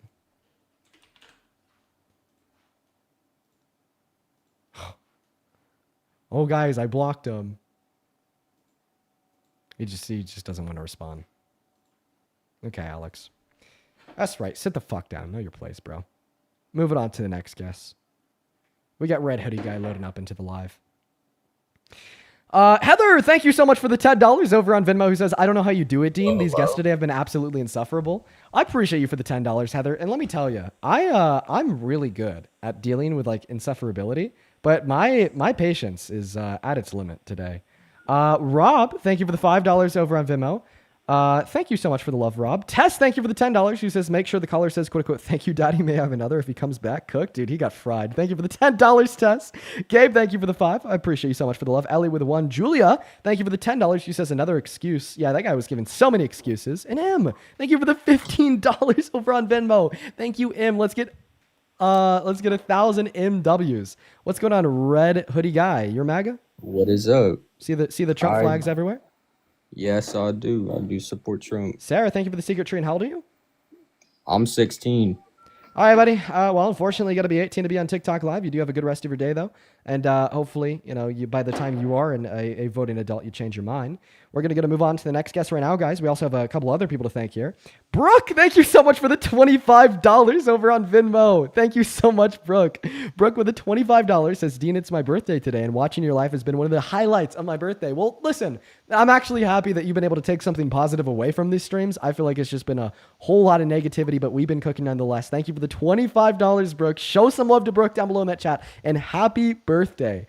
Christina, excuse me. Thank you for the $10 over on Venmo, who says, these last three guests seem like they all went to the quote-unquote How to Debate Dean seminar by constantly pivoting and insulting. Yeah, dude, and they got cooked too. They're coping. Karen, thank you for the $10. Appreciate you for the love, Karen. Ashley, thank you for the $11 and the 11 cents on Venmo, says Team Peen. Shout out to you, Ashley. And Beth, oh my goodness, thank you for the $62 over on Venmo. Excuse me, Beth, thank you so much for the love. Excuse me, make sure that we're showing some love to Beth down below in that comment section. Beth with a $62 says, hey, Dean, it's my 62nd birthday next week. Anyone who says you don't have a job is full of shit. Love what you do, and it's very hard work. Well, thank you, Beth. And I'm looking at your profile picture here. You don't look a day over 40. You're looking good for 62, Beth. We love you. Show some love to Beth down below in that chat. Thank you so much for being here. Love you, Beth. Thank you for the $62. Seriously. What's going on, Real CR? Do you support Trump? I just wanted to say hi. Okay, well, you have a good one. Hi, but we're just looking to debate Trump supporters, so we're going to move on to the next guest right now. What's going on, Michaela? Do you support Trump? Dean, what's your Spotify rap? Tell me, bro. Number one was Backseat Lovers. They were great. Great band. We're going to move on to the next guest right now, y'all. We got certified ACRA farmers loading up. I'd also like to thank Karen for the $10 over on Venmo. Thank you so much, Karen. Hey, Keely, thank you for the $10 as well on Venmo. Says, quote unquote, excuse me, young man who yells at women, don't interrupt me, denying a woman's grape. Facts, Keely. What's going on? Do you support Trump? Yeah. How old are you? 18. I don't believe you for a second. Sorry, man. Lindsay, thank you for the $10, who says the nerve of this guy to criticize you for how you talk to women, and he's still wrong about that, and then go on to tell a great victim she's crazy. Yes. Dude, yeah, the fucking nerve on that guy. Thank you for the $10 and for the facts. Then Matt, thank you for the $10, who says for dealing with a for that last guess, he's a grape apologist. Matt, he was fucking nuts. Ellie, thank you for the $10 and Venmo says you're popping off tonight. Thank you, Ellie. Andrea, thank you for the $10, who says that Sierra girl and her Republican friend started a TikTok live about me. Oh, womp womp. They always love to talk. It's the Dean effect. They always do that. And then Ellie, thank you so much for the $30 over on Venmo, who says that last guess is the reason why I'm still single. Dude, I'm so sorry that so many men fucking suck, Ellie. Thank you for the $30 once again. You've been showing so much love all day long. Let's get 300 LEWs and 100 more Ws for the $10. 100 done yellow Ws for the $10. Lauren, thank you for the $10 as well. Kiara with the $10. Thank you, you guys. Wow, you guys are so very kind. Thank you for all your love over on Venmo. What's going on? Do you support Trump? Oh, Christina's not here. We're going to move on to the next guest. Here we go. We got Ben Durrell loading up into the box. As well as over on PayPal, Harold. Thank you so much for the $20. Thank you so much, man. He says, hey, Dean, I'm a 36-year-old guy from Europe, and here's my message for the idiots you'd absolutely destroy for a day. MAGA are a bunch of low IQ Yahtzees. Dude. Well, appreciate you for the $20, Harold. I'd also like to thank Elizabeth for the $5 over on PayPal. Nicole, thank you for the $20 on PayPal for my suffering. Thank you for the love, Nicole. Danielle with the $25 on PayPal saying, Dean, I commend your patience with these total psychopaths. You're the best. Well, Danielle, thank you for the $25. And like I said, I'm trying my best. It's getting really hard today, though. And then Elena, thank you so much for the $50 over on YouTube Super Chat. Thank you so much, Elena. That is ELAYNA. Elena, I hope that you're well. I remember you. Thank you for the $50, chat. Let's get 500 big Elena W's for the $50. Who says, Dean, tell us about your Spotify Wrapped. Well, I'd say the only thing like interesting off the Spotify Wrapped was Backseat Lovers. Number one, I was in there 0.002% of listeners. Big fan of them. Love them to death. And then one more donation here, CRS. Thank you for the $20 over on the YouTube Super Chat, who says, thank you for all that you do for women. Keep up the good work, from Christina. Oh, Christina. Well, thank you for the $20. Thank you for your kind words. And thank you for being here and supporting. All the love in the world to you. All right, guys, we are all caught up. If you're watching and you do want to support me, you can find my Venmo, my PayPal, and the link tree in my bio on TikTok. Pin message over on YouTube. I get 100% of those proceeds. And you can even attach a message that I will read off on live. Boy, dude, today the guests are just otherworldly, man. They are crazy, crazy, crazy. Let's go and get that next guest loaded up in here right now. What's going on? Casey, do you support Trump? Casey, hello? Casey's not here, so we're going to kick her out. I honestly need to go pee. I think that we're going to get our next Trump supporter up here, and then I'm going to, give Parker a little bit of a ringy ring and see if he's free to cover me real quick. Yo, Ellie! Thank you so much for the diamond gym gun. Thank you so much for the love, Ellie. You're fucking awesome. Show some love to Ellie down below in that comment section.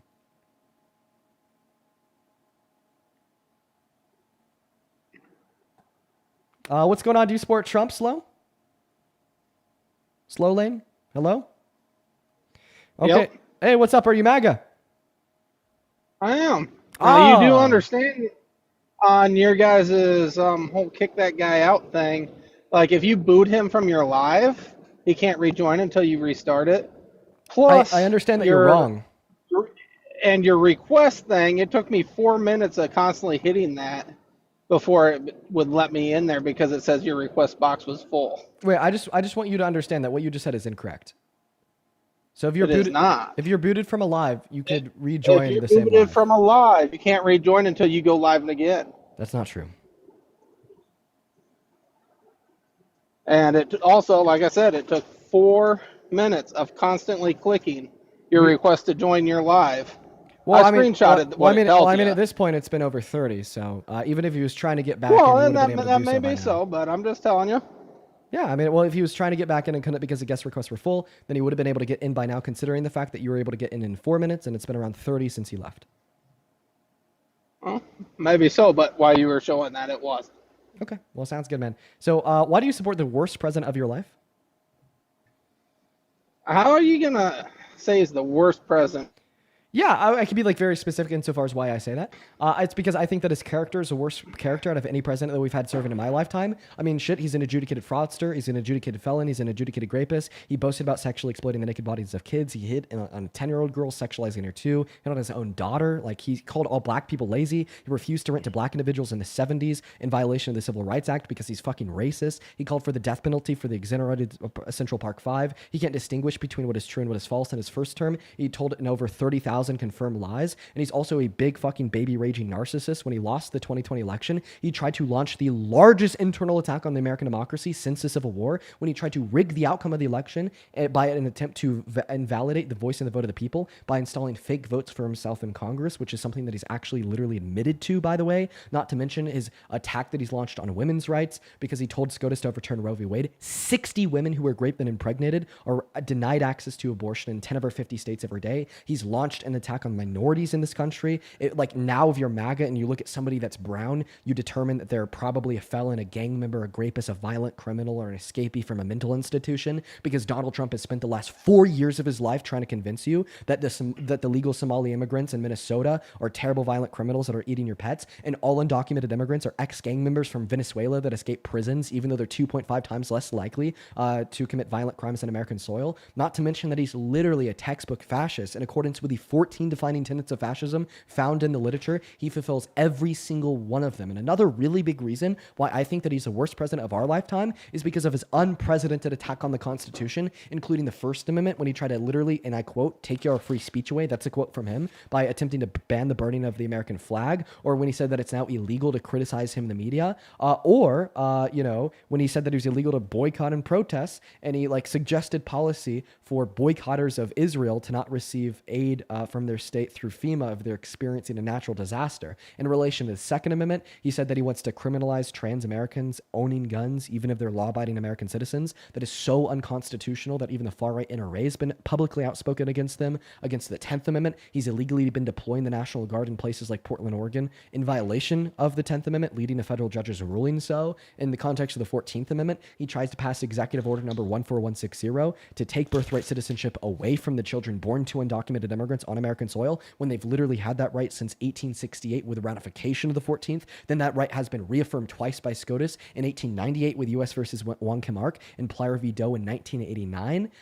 And then the 22nd Amendment, which he was calling for the termination of for months when he was arguing that he could find a way to run for a third term. And then his economic policy is also really abysmal. He fucks over the working class. He fucks over the low-income Americans. He said if you're part of the working class and you're one of the 45 million Americans on Medicaid through the ACA, guess what? Your premiums are going to go up by 300% because we want to take that money and give it to Argentina. If you're a low-income American and you're reliant on Medicaid, he told 10 million of them that they're going to lose it. If you're a starving child with parents on SNAP, guess what? For 12 days in November, you didn't have money to buy food because Donald Trump refused to abide by a court order to spend emergency and contingency funds on food stamps to feed them. And I mean, the list continues to go on and on and on. And honestly, if I were to continue to go on and on and on, You do I could this for spend a around living. like 25 You minutes got talking. you do this for a living, and you got a way bigger list of whatever ChatGPT or whatever it's been put in your head.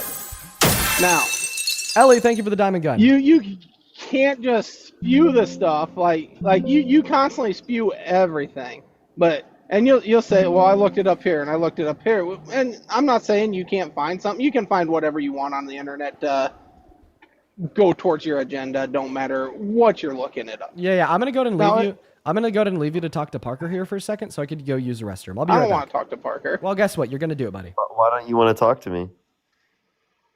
I don't really care for you, Parker. What do you mean? I'm just doing this while he's going to the bathroom. What's your big problem? I just don't care for the. I don't know. You don't care for what? You don't care for what? I'm confused. You want to tell The me? boniness out of you. The boniness? Yep. What does that mean? It means what it means. I don't have to explain myself to you about it. Why I don't didn't you get just- on here. I didn't get on here to debate you, Parker. I got on here to. I understand, but he's going to the bathroom real quick. Well, that's so I fine, was and just I'll going- wait. Hey, dude, he's going to the bathroom real quick, so I'm going to talk to you while he's going to the bathroom. What's the big problem? I'm not on here to debate you. Well, obviously. Like the way you guys you guys will team up on guys, and that I don't know. That's No not one's right. teaming. He's going to the bathroom No, well, right now. I'm here alone. I get where he's at right now and what he's doing. What does I'm just boniness telling you. mean? I think you're phony. Hello, I'm I'm back. a phony? Wait, Dean, he wouldn't talk to me because he says I'm my boniness and I'm a phony, apparently. Ellie, thank you for all the love. Thank you so much, Ellie. You think that Parker's a phony? Wait, then why wouldn't you think that I'm a phony? I do. Why? Because I can. But why? Like, what did I do? Go back and watch your lives and how you handle different situations with different people and the things you say, and then you come back on things. I don't have any. Don't sit here and write down everything every time ever. I do have a life. I do work. I am that working class that is supposedly so bad under Trump, and I don't know. I'm doing better right now than I have the last 4 years. Fuel prices are coming down. That doesn't make any sense that you would talk to Dean but not talk to me. Yeah, it does make sense. I come on here to debate Dean. I didn't come on here to debate Parker. I do not but like how I meant, you guys. based upon the way that we act, right? Like, I don't know Well- what's the distinction. There's distinction. Well, guess. Are you scared to lose a debate against me? Is that why? Well, guess what, Nope. pal? If you stay on this live for more than around, what is it at this point, like 25 minutes, then you're gonna have to debate Parker because he's joining for the last hour of the stream to co-host. Oh, All right, yeah. well, I'll see you. I'll see you soon. I'll be back. This Yeah. guy, he's too scared to debate me. What a coward. I hope Yep. I hope that you come back while he's still in the live, Parker. We'll see. We'll see. See you soon. See you soon. Okay, sir. So everybody in the YouTube and the TikTok comment section spamming following list, I took a little bit of a look at it. Did you know that you follow a bunch of like fake accounts claiming to be women that just want your money? I want my money. I've never sent money to anything. No, like this one right here, fucking Marley. The bio says chatting with girls. What is this shit? What is this shit? Whoa, I didn't even look at on the, whoa! What are you following? What's on there? You are very, whoa, bud. Whoa, bud. TikTok is not a pornography app. You know that, right? couldn't tell you what you're talking about on there. I can't even like show you the posts from these people. Like, I'm surprised they're even up. But when things hit follow, you hit follow back. I think that's pretty much the thing that you guys do to get all your followers. You follow twice as many people as those that follow you. Oh.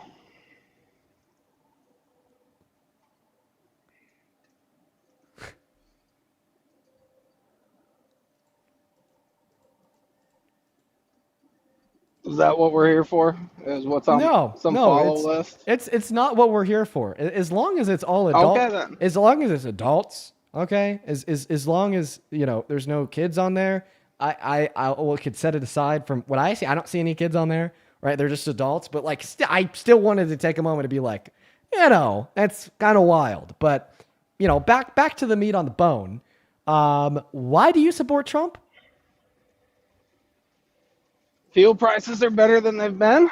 And what did Donald Trump do to make your gas more affordable? Lets us drill in places. Lets us actually use the transportation industry that's here. Doesn't have to rely on foreign nations for every thing. Doesn't deplete our foreign reserves. Okay, doesn't deplete our foreign reserves. I don't really even know what that means. But Sorry, you said we're less I mean our reliant. national reserves. You're saying that we're less reliant on oil from other countries. So actually, we would expect that to have like an increase, like to have a pressure to increase the price of gas. Like one of the big reasons why the price of gas went up under the Biden-Harris administration had to do with us no longer buying oil from Russia and OPEC reducing their output by 10%. So I want to argue that would be something that would reduce the price of gas. As that would just reduce the overall supply of gas available to the country. And if you know anything about supply and demand, with a lower level of supply with a consistent demand, you'd expect there to be an upward pressure on prices.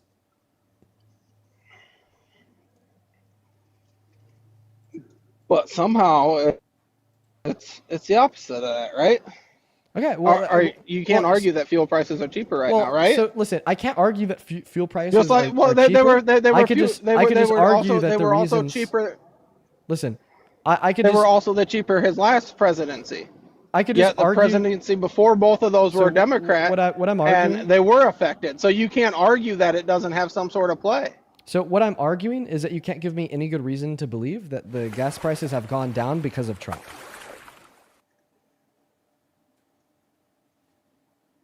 Thank you for the well diving.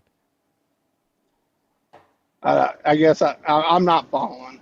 I'm arguing that, like, so far you haven't been able to give me any good reason to believe that Trump has reduced the price of gas. What reduced it then? Okay, well, I mean, it's not my burden of proof to tell you what did reduce it in order to respond and refute your point that it was Trump. Like for instance, I could just baselessly assume that there was something that wasn't Trump, like a crash in the future markets.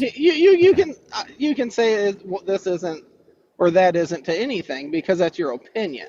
Okay, listen, if we could just assume that whatever happens in the country is to blame on the president, then can I blame the highest level of unemployment? No, I'm not telling you it's to blame on the president. Everything. Okay, then he did run on that. He was gonna get fuel prices lower, right? Listen to what I'm saying. Listen to what I'm saying. Prices in the grocery store. If we could just argue that whatever happens in America was caused by the president, then I can argue that Donald Trump caused the highest level of unemployment in this country in the last 50 years that we had under him in his first term in August. All right, of 2020. I understand what you're getting. Right. Right. So, and like, obviously, we both know that's not true. We understand what COVID happened. We know this. And I don't blame everything on Biden's administration either. I'm a pretty logical person, and I do think for myself. And most of anything I do is what I see on the day-to-day. Okay. I drive truck for a living. I see out here, people are on the road more now. People are spending more money now. You see more people. Are you driving right now? No. Okay, go ahead. You see more people in the stores. There's more freight being moved nowadays. The freight rates are actually improved. Like, you can afford to go trucking now. Like, in the last few years. What has Donald Trump done to make trucking more affordable? He's made everything more. When other industries people are spending money, that causes trucking demand to go up, right? So people are actually spending less money. Yeah, that's shown in the reduction in the rate and the growth rate of the GDP and the stagnation in the growth of real median wages. Well, it's based on the supply and demand. Okay, are you going to respond to my point that people are spending less money since GDP growth has gone down compared to last year? I told you I can't argue with that. What everything I go on is based on what I personally am seeing out here. Okay, well, I don't think that anything that you see could ever prove that the country as a whole is spending more or less money. Well, and I can't prove the country as a whole. Okay, so then you shouldn't believe in things that you can't prove. Cities are different than rural areas. Okay, I'm just gonna go. Can we agree on that? I think that like the last like couple hours of just like pure insufferability is just making me like really struggle with having to explain basic concepts to people like him, which I shouldn't struggle with doing because of course it's the reason why I'm live. I'm here to explain those basic concepts to people that need it to be explained to them. That's the reason why I'm live. So I need to get my shit together. Oh my god. What's up? Do you support Trump? Yeah. Okay, you're obviously like 14, so we're gonna go kick you and move on to the next guest. No worries, bro. Just gonna be at least 18 to be on live. Only hop inside of the queue if you happen to be an American adult that supports Donald J. Trump as president, everyone. Only hop in the queue if you happen to be an American adult that supports Donald J. Trump as president, everyone.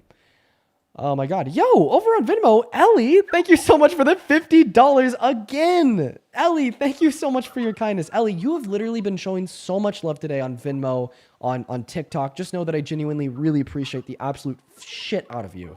Please, for everybody watching right now, show some love to Ellie down below in that comment section for like another $50 donation. Ellie, I know that you're still watching. Thank you so much for your kindness. I appreciate you so much. Now, this guest definitely is driving, so we are going to go and kick them out and move on to the next one. Everyone just do give us a moment here to get that next Trump supporter loaded up into the queue. Welcome in Kiss Emoji and JACAN. Do you guys support Trump? No, but I love you, Dean. Yeah. I do. Okay, so which one is the child and which one is the Trump supporter? I. Okay. Okay. Honestly, I just kind of like chose there. I was playing a little bit of like Dean Roulette and just kicked a guest at random, and I think I kicked the child. So you're a Trump supporter. How old are you? I'm 18. And what year are you born in? 07.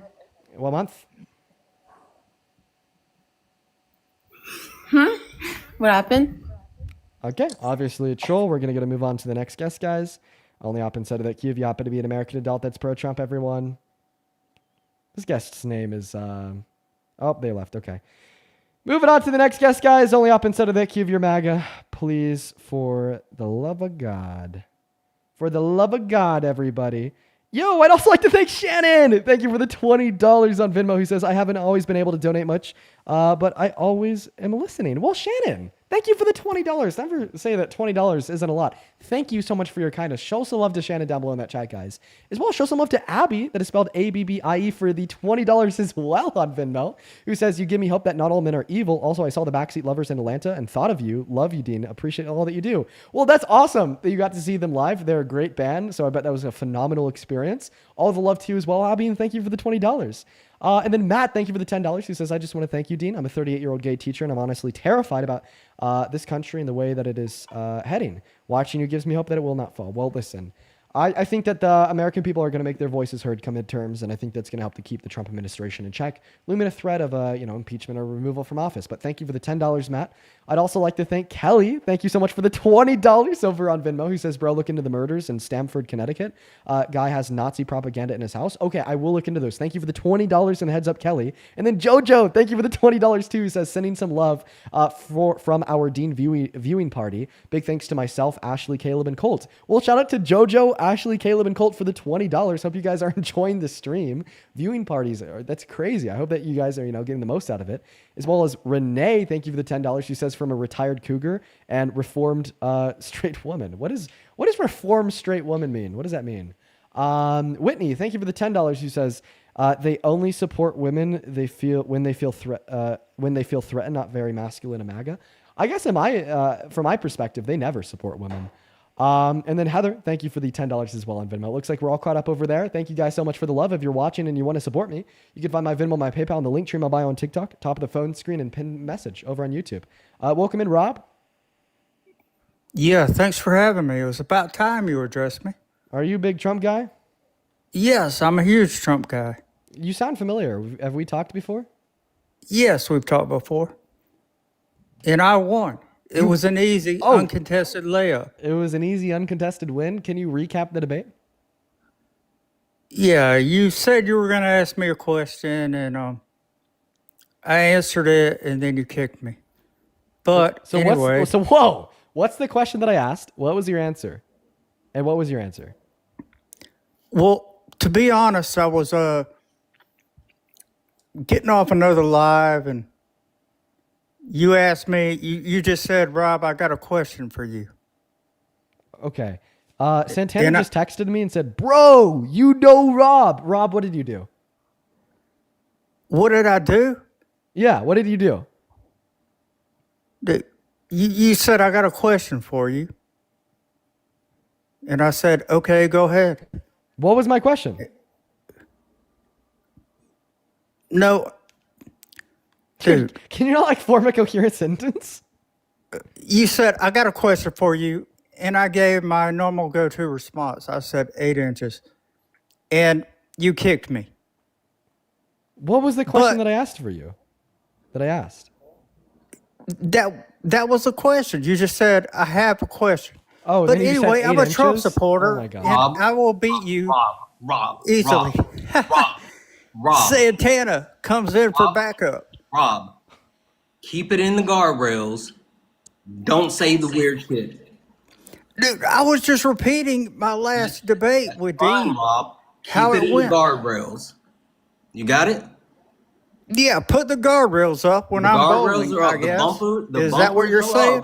Rob, yes, the bumpers are up. Keep it within the guardrails. Okay. Fucking have fun. Okay, so this is going to be another fun one. Okay. Yeah. No, I am informed, and everybody's afraid to debate me. But thank you for having me on your live, Dean. You said that you're informed and everyone's afraid to debate you. Okay. Name one executive order that Donald Trump has passed so far in his second administration. Yes. No dudes in women's sports. Oh, I don't think you passed any executive order saying no dudes in women's sports. Yeah, you did. No, because trans women are women.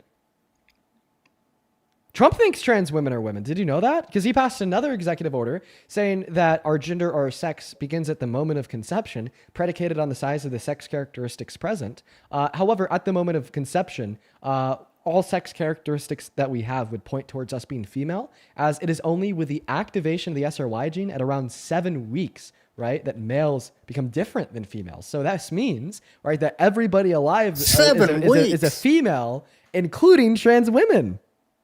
Did you say 7 weeks? Yeah, 7 weeks is when the SRY gene either activates or stays inactive. And if it stays inactive, you continue to... I'm a pro-lifer myself, and I think... But I'm a pro-choice the first 2 months. I'm a pro-lifer and a pro-choicer. Rob, you're absolutely destroying me. Yes, but at the end of the day, I think women are just life support for a vagina. But what the fuck? Outside. What the Rob? Oh my God. No, I'm saying no. But I'm No, that was oh my God. Oh my God, Rob. Do you understand what you just said? You're disgusting POS. You're disgusting POS. No. You, oh my God, I'm actually struggling. Dude, I want to apologize. I'm actually struggling. That's not the way I view it. I'm actually struggling to find the words because of how crazy the last 3 hours Once have you been. get to be my age, and I'm just ready to clock out. Okay, for the day. I'm ready just to end the stream for the day, honestly. So let me clarify. No, women take advantage of the situation. Women are not just life support for vaginas. Reducing women to their vaginas will ensure that no women will ever be with you throughout the totality of your life, Rob. Do you reduce your mother down to what is in between the middle of her legs? My mother's unalived, but I wouldn't say that about every woman. Okay, so when you think about your mother being dead, do you think, oh, I missed the person she was, or do you say, oh, well, that's one less person that could reproduce more? Because from your statement saying that women are just life supports for their vaginas, you shouldn't really care that your mother's dead, because she already reproduced, right? So you don't care that your mom's dead, right, Rob? Yes, I care that my mom's dead. Oh, okay. So women are more than just what's in between in between their legs. So women Good are people Lord. too. So women aren't just life support for vaginas. Perfect. I'm really happy that Why we do can you clarify keep that. muting me? Yeah, and you deserve it. Good Lord. I think that you deserve to be Yes, muted again just for women- the love of the game. Fuck you, Rob. Damn.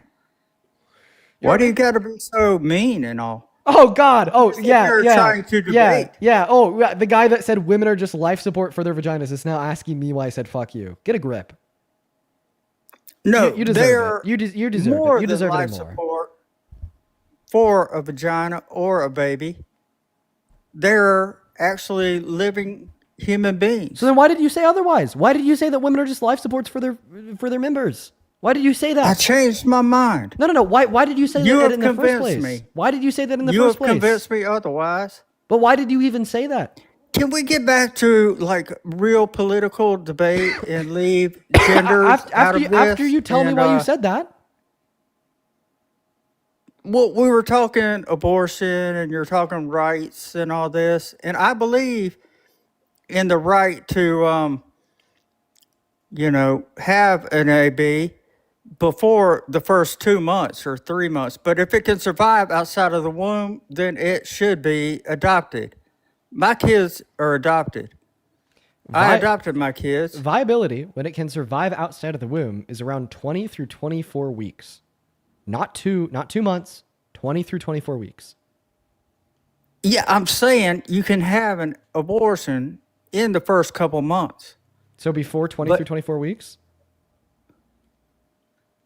24 weeks. Do the math. That's way past 2 months. So 2 months is 8 weeks. you know what they do, But do you to think a that baby? do you think that the fetus becomes viable at 8 weeks? No. So then why did you say you're okay with it up until viability?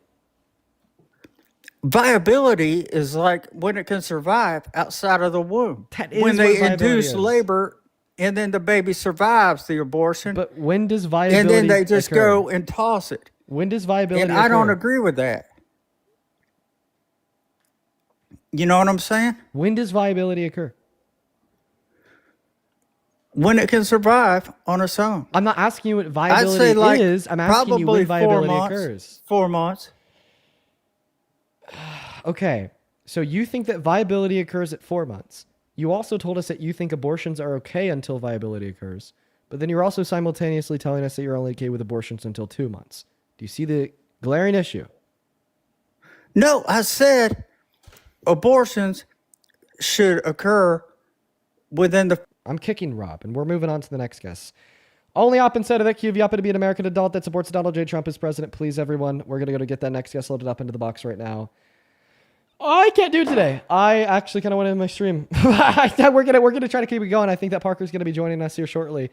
Maybe having him up on the panel will be able to help me keep pushing. But Wendy, thank you so much for the $20 over on Super Chat. Wendy didn't attach a message, just sent the love. Thank you so much for your kindness. And then Zodiac, thank you so much for the $10 on YouTube. He says it's never been about protecting women, only hurting trans people. Don't get it twisted. Thank you for standing up for Steen. Yeah. Yes, for individuals that are anti-trans, it's never about protecting women. Never, ever. We're going to go to get that next guest loaded up into the box right now. Just make sure if you're inside of that queue that you are an American adult that supports Trump. Hello, do you support Trump? What the hell is your name? Arrow. Yo, what the heck? I didn't even... No worries. Trump train rider. Are you a Trump supporter? Yes, Dean. So you ride Trump? Yes, Dean. I support Trump, Dean. I like Trump, Dean. That's a troll. Moving on to the next guest, guys. Only op instead of the queue if you happen to be an American adult that supports Trump. Hey, Elizabeth, thank you for the $5 over on Venmo. Brandon, thank you for the $10. Who says Rob is always unhinged because he was never hinged. I also think that you kicked him last time for suggesting something about... Your message cut off at suggesting that 16-year-olds being raped, ... I have to like open it up to see the rest. We got him out of here. Ellie, thank you for the $10 on Venmo for a deep breath. Yeah, I really need one of those right now. What's going on, Brody? Do you support Trump? No, I do not. Based, Brody. All right, moving on to the next guest right now. And then I'd also like to thank Michael. Thank you so much for the $20 on Venmo. I appreciate you for that love, Michael. If you're watching right now, make sure to show some love to Michael down below in that live chat while we continue to look for the next Trump supporter to come up here and have a conversation with us about why. Thank you, you guys. And then Krista and Emily, thank you for the $2 and the $1 over on PayPal. What's up? Do you support Trump? Yes. Hi, my name is Bella, and I have my roommates here. Is it okay if we each like have a point of view? Yeah. Okay. I think that you're a troll. Why don't you go first? We're not trolls. No, we're not trolls. I think that you I'd are. like to talk about my think views that on you're- anti-abortion. How old are you? I'm 19. What year were you born in? I was born January 3rd, 2006. No shot. Sorry. No shot. Moving on to the next guest. We're going to get that next guest loaded up into the box right now, guys. Only up inside the box, sorry. Please make sure that if you're in that queue that you are an adult. Sorry, just no shot. No shot, you're 19. I'm sorry, I just don't believe you. As well as, hey, Anna, thank you for the $20 over on Venmo, who says, my sister says she loves you, but she's a Trumpy. Any words for her? Well, first and foremost, Anna, thank you for the $20. Show some love to Anna. Second of all, if you love me and you're a Trumpy, I mean that's better than hating me and being a Trumpy, but I still suggest that you shouldn't be a Trumpy, and hopefully if you love me, it's because you watch the streams and you listen to the reasons why you should stop supporting him. I don't know, just a thought though, but thank you for the $20. Anna. Hello? What's up? How old are you? Hey, I'm 17, but I do have a question. I'm sorry, you got to be at least 18 to be on the live, as I've already said about a billion times. Loki? You got to be at least 18, no exceptions. Hello, Michael. Do you support Trump? No, but I just want to let you know that I do love you, man. Hey, shout out to you, man. Shout out to you, bro. His bio says 39, dad and husband. I'm trying to get like you one day. Michael. Shout out to you, bro. Shout out to you. Moving on to the next guest. We got Lana loading up into the box right now. Okay. All right. Here we go, everyone. Here we go. Next guest is tuning in. Hello, do you support Trump? Yes, I do. Age, please. 18. Turned 18 November 20th of 2007. Well, I want to be when you turned 18. That's when you were born. Yeah, I noticed that. I trust you. Okay. So why do you support the terribly tyrannical president, Mr. Trump? I haven't been keeping up as much lately, but I am definitely more right-leaning and conservative. As far as Trump's presidency, I think a lot of the things he's doing for the country are misconstrued by media, and that's actually a question I want to ask you. How do you find, how do you know what to trust when it's so hard to trust so much of media? Well, I determine what I trust by what evidence exists to trust it. You know what I mean? Like I don't trust something because a headline says it. I trust something because there's evidence for it. You know what I mean? And I feel like that's something that a lot of people should really focus on doing more. But I mean, still yet the question remains, why do you support him? If you want to give a reason, I'd love to hear it. As far as Trump goes, I don't think of him so much as I do the right political beliefs in general. Like which one? And so kind of a lot, as far as me being younger and like 18, and as far as like a lot of gender and social media and like the idea of wokeism, I think there is a lot of that. Okay, so what about wokeism? All right, do you hate so much that justifies electing a 34-count felon adjudicated rapist to run the most powerful country on the face of planet Earth? That's actually an interesting point. I think as far as like, media misconstrued, how I was saying before, as far as like, the felonies, the charges, this, that, like, I think judging for the character is very difficult because I think throughout time we can look at so many of our presidents and we can say they had terrible character. Yeah, but affairs. you can't look at Kamala Harris and say that she had a terrible character. But once again, the question was like, what do you hate so much about wokeism that makes you a Trump supporter? I think there's a lot of things that are damaging to youth that are kind of being fed by a lot of more left-leaning or liberal movements. I think the whole idea of gender. You don't believe in gender? So you're a gender abolitionist? Damn, that's actually really far left. No.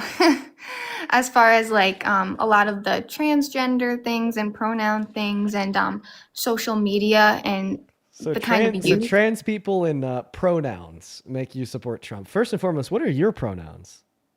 She, her. Oh, wait. You have pronouns? But I thought that pronouns like pissed you off.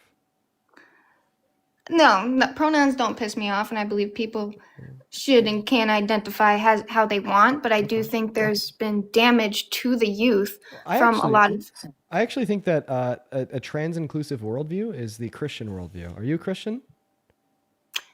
I'm not very connected to religion, although I wish to be, and I have nothing against transgenderism. Okay, well, transgenderism isn't really a word.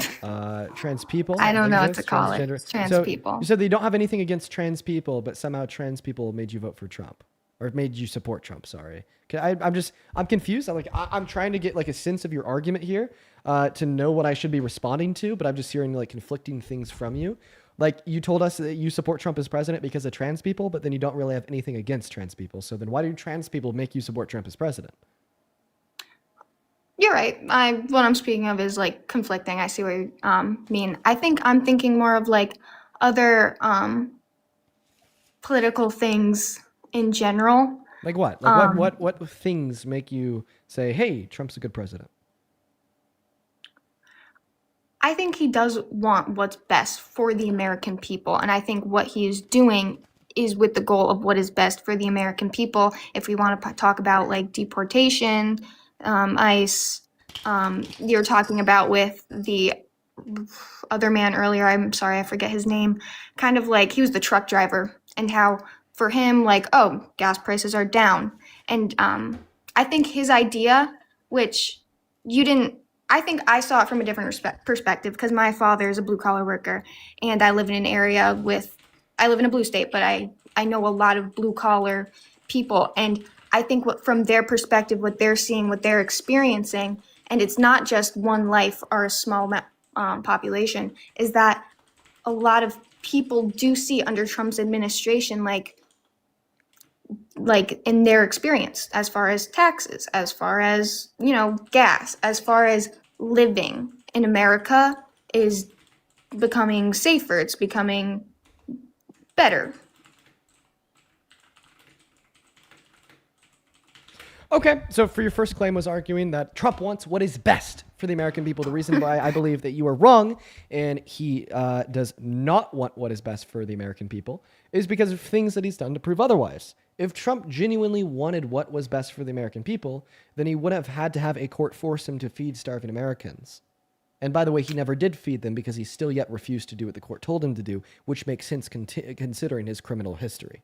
Your second point was to argue that, well... Can I ask a question about that? Yeah. What did the court ask him to do? Sorry. To spend money to feed starving Americans by allowing SNAP benefits to continue to run during the last 12 days of the government shutdown at the start of November.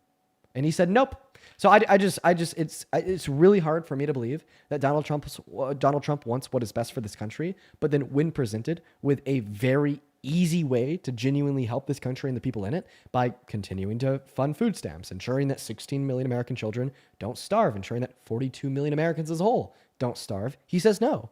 Right? Like I just don't feel like a president that wants what is best for the American people would ever like willingly choose to not engage in a simple action, just an executive order to redirect emergency funds so that so many people will starve. And now, I think I kind of disagree slightly because I believe that the initial attempt of the food stamps and how disregarding the government shutdown later on, just the food stamps in general was wanting to take it away from like people overusing it or the tax money that is ours going to families using it unresponsibly. So your tax dollars going to fund food stamps is what is best for the American people. No, I agree. But in 2024, he limited it. And in 2024, I believe it was the year of the statistic. I think one of the highest purchased things from food stamps was actually soda. And I think that is slightly an advantage if I'm not even buying soda for myself. I totally believe we should have the construct of our tax dollars going to pay for food stamps. I think that those regulatory measures are absolutely fair and necessary. But if it's Lettuce being only. used, So A, I'm not sure that what you're telling us is true. And B, by the way, when Donald Trump refused to fund food stamps, he didn't limit their ability to buy soda. He limited their ability to get the food stamps at all. yeah, and I think how are we measuring the altitude to which like we're preventing people from getting those food stamps? Because I know he didn't limit it, and this is me also asking out of curiosity because I don't fully know. But how did we decide where to limit and where to cut? Okay, he didn't cut them. He just didn't fund them. Okay, right? So during the government shutdown, starting on November 1st, the USDA ran out of money for food stamp benefits. So therefore, food stamp benefits stopped getting paid. Nobody received them in November because of the government shutdown. Donald Trump could have kept the food stamp benefits running. He could have reallocated around $8 billion worth of emergency contingency funds to cover what is required to pay those benefits out even during the shutdown. He said no. And then a judge in Rhode Island said you have to. You are legally obligated to use those emergency contingency funds to ensure that the 42 million Americans who are dependent on them to eat continue to eat. And then Donald Trump said no. Right? So this wasn't a change in policy. This wasn't an attack on the abuse of the system. This wasn't a limitation on what individuals could buy with the use of food stamps. It was a full and total complete shutdown of SNAP benefits for all recipients in violation of an order from a judge from Rhode Island and in violation of common decency and reasonable ethical and a reasonable ethical code, which certainly demonstrates that Donald Trump does not care about the American people. Okay, and I understand that. And I admittedly, I'm not as educated about the whole government shutdown and what that entails, but I was more so referring to before the government shutdown because So then you weren't to my responding to the knowledge. point that I made, right? Because the point that I made was in response to your claim that Donald Trump cares about the American people. And I said, well, if he cares about the American people, then why did he refuse to abide by a court order to feed starving Americans? You know? And I previously had said, I stated in reference to before that, and I was actually kind of asking a question as to the cutting of it and how it's limited. Okay. Well, now that you understand the scope of the conditions that led to Donald Trump refusing to abide by a court order to feed starving Americans for the first 12 days of November during the government shutdown, do you understand where I'm coming from when I say, why Completely. wouldn't Donald Trump feed starving Americans if he cares about them? No, yeah, I understand that. Okay. So what's your response to that?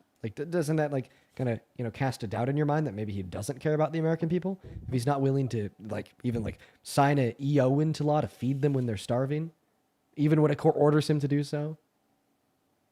I think it's one aspect of many, and I see your side of it. And of course, I don't know as much as I should on it. Well, just to clarify, currently. it's not one aspect of many. It's 42 million individual and unique Americans. Okay, and that's not like that's the first time that Donald Trump has demonstrated that he doesn't care about Americans. Okay, he continues to do this time and time and time again. Under the Big Beautiful Bill, for instance, he took healthcare away from 10 million low-income Americans so he could save $900 billion to then turn around and spend on tax cuts that only help you if you make over $51,000 per year. He doesn't care about low-income Americans. He doesn't care about the working class. He just cares about the top 1%. He cares about himself. Okay, and I feel like this point is only further demonstrated via something that we've honestly talked about a lot today, but it continues to be relevant. I think that he's incapable of public service. I think that he's incapable of empathy. I think that he's incapable of caring about other people, or else he wouldn't have raped E. Jean Carroll, sexually exploited beauty pageant contestants, hit on a 10-year-old, hit on his own daughter, been best friends with Epstein, knowing what Epstein was doing according to an email that Epstein sent to Ghislaine Maxwell in 2011. I think that these points make it obviously clear that Donald Trump doesn't care about Americans, doesn't care about other people, and really only cares about himself. Okay, right? The guy that made low-income Americans starve when a court told him to do otherwise. The guy that took their health care away to spend money on tax cuts for the top 1%. The guy that raped a woman, sexually exploited kids, cheated on all three of his wives, buried one on his golf course to get a tax break, committed 34 felonies. These all certainly demonstrate that he doesn't care about the American people. Mm-hmm. Yeah, I see a lot of Well, I completely understand what you're saying, and I'm not like, left versus right. I think everyone wants what's best, and I think it's just very much misconstrued between parties, and I think party divide is created a lot. I think a big divide's created via many Americans believing in the facts, and then many other Americans believing in the fiction. You know, like I think it's fictional to believe that Donald Trump cares about Americans for the reasons that I just gave you, yet you continue to persist to believe that. And maybe like that's something that is seeding the divide of the American people. And then when Donald Trump, you know, swings the hammer down and says that he wants to execute Democrats, when he swings the hammer down and lies about Somali individuals, saying that they're all garbage, when he swings the hammer down, lies about undocumented immigrants, violates their human rights, deports them without due process, sends them to be tortured in El Salvador, says that they've all escaped, mental institutions and prisons, even though they're 2.5 times less likely to commit violent crimes on American soil compared to the average American citizen, right? Those are the things that then take that seeded divide by this divide in the rhetoric of fact versus fiction, and then make it a violent divide where you have a group of people that, you know, just want to stay alive, a group of people that just don't want to be bothered, a group of people that are being threatened by the administration, you know, like the Somali individuals in Minnesota, like trans individuals all around this country, immigrants, regardless of their immigration status, marginalized communities, Black Americans and women. And then you have the other side of the people that stand idly by and support the administration that is infringing on their human rights, that continues to marginalize them, that continues to disseminate hateful misinformation that leads to higher levels of hate crimes being perpetuated against them. I think that's what really creates the divide. Those are I have like there was a lot of good things in there that I feel like I could discuss, but one of the things you said was when you referred to Trump on the execution of people or execution of Democrats, and I think it was November 22nd, you were on your podcast and I was in it and you were speaking about that, and I actually had a lot to say in your reference to him phrasing it as executing Democrats, which I believe was because of when he removed members from the Senate, and consequently, there was an ordeal where there was people who told the military, you are not required to commit any unlawful act. And I feel my view on that situation differed heavily from yours. Okay, why? You know what I'm referring to? Yeah, I'm referring to Donald Trump calling for the execution of Democrats, him saying that what they did is punishable by death, and reposting a post that said, hang them. Yeah. So I believe in his, I think in general I view the situation differently, but specifically referring to the execute portion, I believe in his tweet, the exact words were just, it's an act punishable by death, like execution. If he didn't follow that up by reposting something that said hang them in all caps, you might be able to try to make an argument there, but like I said, he said it's punishable by death, and then he reposted something that said hang them in all caps. I mean, I think it becomes clear that was Donald Trump calling for their execution. Why do you disagree? Because I believe that there's a certain amount of, especially in our age, and I know you're also younger, just like how the way we talk about Charlie Kirk, like you're able to like laugh and make a joke because that's kind of just our age, and I think that's all our culture, and that's our online presence that we have in the media and our social dynamic as a whole in this country.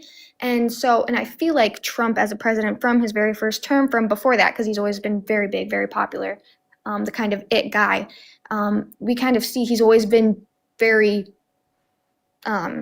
straightforward, honest, like straight out with everything he says and believes in, which I think is what a lot of people respect about him, is that he is very real with what he says and what he believes. There's no, sugared on words. Dude, you're a mini Caroline Levitt.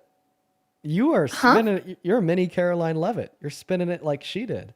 You're somehow, that's his press secretary. You're trying to spin him calling for the execution of Democrats into him being transparent and honest about how he thinks, and that's something we as the American people should support him for. I heard Caroline Levitt pull that one. I think Caroline Levitt is a very great Secretary of Press. Caroline Levitt. You know, Young. here's what I'll say about her. Caroline Levitt's terrible. I hate Caroline Levitt. Really? Yeah, of course. I mean, look at the administration that she's Tell me. defending. But Oh. you know, just speaking in reference to her job, I think that she does an okay job at her job. You know, just like specifically indexed to the goal of defending the Trump administration, she's a shameless propagandistic mouthpiece. So actually, yeah, I might agree with you. I think she is good at her job. But guess what? Being good at the job of being Donald Trump's press secretary is a terrible thing. Terrible thing. Well, I see why that's your opinion, of course. But I actually kind of agree with Levitz on that, because I think that sorry, I'm forgetting words. Yeah, I mean, try to convince me that Donald No. Trump calling for Democrats to be hung is something that we should all go, Listen. oh, Trump, I love you for being so honest and transparent about how you feel. Convince me to respect him for his honesty when his honesty is calling for the death of people that think the military should disobey any unlawful orders. Well, in fairness, when you make some joke about Charlie Kirk and his passing and his death, or you laugh about it, or you say like a snide comment, not snide, but you know what I mean. I think the way you speak. I know you respect him. Now you're gonna try to get. I don't respect Charlie Kirk. Now you're gonna try to. Of course, I don't respect Charlie Kirk. I mean, I don't think dude, decided. Sorry. Oh my God, my stutter's going crazy today. I don't think that Kirk should have got kirked, right? But like, I don't respect him. You know, I'm a little bit more of a pacifist. I think that the death penalty is wrong. Like, I think it was a bad thing he was executed, but that doesn't mean that therefore I respect him. I mean, I think I have respect for most people, and I think it's kind of, to me, it's like, why wouldn't you have respect for him? Because of what he stood for? Because of what he said? Because of what he argued in support of? I've listened to Charlie Kirk many times, and I don't believe he's ever said anything, even if it's a different, and I don't agree with everything he said. But I don't see there any reason to have a lack of or no disrespect or no respect for him. I mean, I'd say it's pretty fair to not want to respect people that get scared if their plane's pilot is black. You know, I'd say it's pretty fair to not want to respect people that think women should be kept in the home to cook, clean, raise the kids, and should have their career prospects limited because they don't have a penis. I think it's okay to not respect people that argue that the Civil Rights Act should be overturned. I mean, literally in the 60s, okay? Very long ago, in the 60s, Americans knew that we shouldn't respect people that think the Civil Rights Act should be overturned, and that's why that's why Lyndon B. Johnson won the presidency. Okay, we knew this in the 60s. Why don't we know this anymore? Because I believe that those are not the things he stood for, and I think that is a large misconception. Is that a lot of people, they see skits, and I know that's not you. I know one other thing. I don't think that we have to respect people that have testified to the fact that if their 10-year-old daughter was raped, that they should be forced to carry that baby. We should definitely not respect That is a hard people one. like that. Yeah, I can't. That one I can't really get behind either. I can't get behind that one. That one was really hard for me to hear. But of course, I'm not going to announce disrespect. But why should I have to respect someone like that? I think we owe it. I don't know. I just think it's humane to owe respect to people, even if we don't agree with their opinions. And that one is a harsh one, but Well, he obviously didn't getting think behind that. his. He obviously didn't think that. I mean, that's a hard one to comment on. I can't say I can argue that one well. I think that one's a very philosophical, more theoretical one. I think when we accept that respect is earned, not deserved, that we become better people because we want to be respected, right? I think a little differently, actually. I think everyone should be owed respect. And if they're given a reason to lose that respect, then that's that. And I believe if someone doesn't treat you with respect, that you don't treat them with respect. But I do think from the get-go, everyone's deserving of it. Well, even if we operate off of the principle, well, everybody's owed respect unless there's a reason for them to lose it. I think that Charlie Kirk gave us many reasons to lose respect for him. And even so, I think he gave us more reasons to respect him. Like as someone ones? who... everything he stood for. You know, I think he went to these campuses, he spoke out about, just truths and his beliefs. And I do believe. No, he went to the campuses to debate dumb college students. That's all. And you To were get on clips. TikTok debating dumb old people. Yeah, and you know that request box, it's not mutually exclusive to kids in college. It's not mutually exclusive to people with IQs under 50.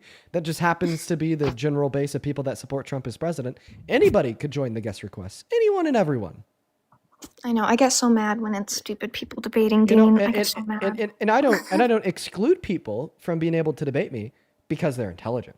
Okay, I don't do that at all. I mean, if you've ever watched, I mean, I don't know if there's anybody out there that watches these streams on a more frequent basis. I've so far in the last 6 months, I debated the national winner of I think that it was high school debate, but they're 18. I mean, they're still like pretty good at debating. The national winner of the high school like debate championship, and then their best friend who came in second place. They're both 18. They've both come up onto my stream. Yeah, they both come up onto my stream in the last 6 months, and those motherfuckers were intelligent. Do I disagree with what they believe? Yeah, they pretty smart. Also, yeah. Was I able to win the debate? Yes. But like, I mean, I just think that goes to demonstrate, that I'm not scared to debate an individual regardless of their level of intelligence. And I think that Charlie Kirk was. I mean, shit, I was too intelligent for him. He wouldn't debate me. He respected you though, and he did debate you, and so. I mean, I showed up at Texas A&M to have a conversation with him, and he said, nope, not going to do it. I mean, like, I was even first in line, then he moved the line so I would be last in line, and then, once there was even students that went up to the mic and they were telling him like, hey, dude, you want to debate Dean? He was like, no, I don't know what to say. And then even when the Trump supporters were like with the MAGA hats on, were screaming from the crowd saying, debate Dean, he's here. He's like, does he have a permit? Like, they don't want to talk to me, man. Well, I wasn't there for that, but anyways, I think I got off topic, but I do want to go back to the execution thing because I do feel strongly about that. And yes, we did get off topic. Yes, please defend Donald Trump calling for the execution of Democrats. So I did already describe how I thought that's a lot of our social culture at the moment, and I think like that's okay. I would do that, right? Like shits and giggles. Okay, well, whatever. So I don't really think it's a troll to call for people to be executed, and it's definitely not a troll to call for people to be executed when they are your political opponents that you've already made it clear on multiple occasions are individuals that you hate, and you're serving as the president of the world's most powerful nation. Okay, it's not funny. Okay, it's dangerous. It's not funny. It led to these congressmen and women receiving multiple death threats and calls, not only to their lives, but to the lives of their family members. Okay, like you can't sit here and just say, oh, it's a troll, right? That like many of these individuals had spam calls of individuals saying that they're going to murder their children and their wives and then them, right? That's not a ha-ha funny. Okay, on that point, I will argue that it's dangerous to tell the military you'll argue that. It's dangerous to tell the military you do not have to follow orders. While in a government. It's not dangerous. It is literally a part of the oath that they take when entering into office. And they can't be held liable for unlawful acts. Nothing is more American than telling our military that they shouldn't look at the president as their king. In fact, not looking at kings as good people, not looking at kings as the wishful leaders of a country that we ought live in is what led to the creation of the United States of America. Okay, right? Like our military hinges on this base fact, right? That although they are a military, they do not take orders from the president as a king. They take orders from the president as their commander-in-chief that also ought to abide by the Constitution. And although they're the military, right, they can't function as a domestic law enforcement agency. This isn't a martial law state. This is a representative democracy with individual freedoms and rights that cannot be abridged by members of the military. And that's why it is important to remind them that they can disobey unlawful orders directed to them by any of their superiors, including the president. And that being said, it is also important to know that members of military are held liable for those unlawful acts if they may commit, even if it is under false pretenses or like someone telling them to do so, like, oh, the president telling them to do so, they are still held accountable. And with that being said, I think, doesn't it not create turmoil, confusion, and concern within that unit of military, the military that protects our country, to be saying, hey, you don't have to listen to unlawful orders at that period in time in that way. It doesn't create turmoil. It reminds them of the oath that they took when they joined the military. But why are they reminding them at that moment? Because Donald Trump is infringing on the Constitution? Because Donald Trump told an ABC News reporter that he doesn't know if he has to hold by it? Because Donald Trump called for the termination of the Constitution, including all of its rules, regulations, and articles, not even 2 years ago? Because Donald Trump launched an attack on the First Amendment, the Second Amendment, the 10th, the 14th, and the 22nd Amendment, all within the last 11 months? Maybe that's why. Chloe, welcome in. Do you support Trump? Dean, come on, man. You know. Oh, you think I'm a grifter. I remember you. No, I was just getting pissed off about what you were saying about Charlie, so I'll wait till she's done. Okay.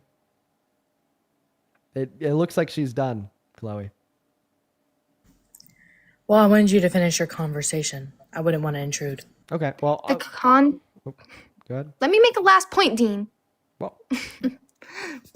I mean, no sass. But I was just going to finish it off by saying the context following that, oh, it should be executed, was I believe he removed was it 6 senators, sorry, from office, some of which being part of military.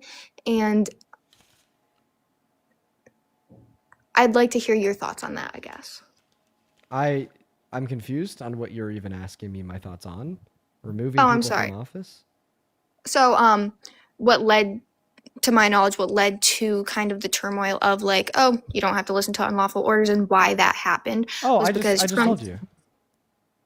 But no. I mean, like why they went out and said it. Besides those points, like what initiated, I was gonna say when he removed 6 members from the Senate who were, I think, Democratic. Don't quote me, but some of them were part of the military, and then those people. He can't remove people from the Senate. Like, the president can't just say, "Nope, you're kicked out." No, that's right into the checks and balances. Okay, maybe that's my mistake, because to my belief, it was when he came into office, there were 6 members of the Senate removed. Yep, you can't remove people from the Senate. Maybe you're talking about the people that lost their seats in the election? No.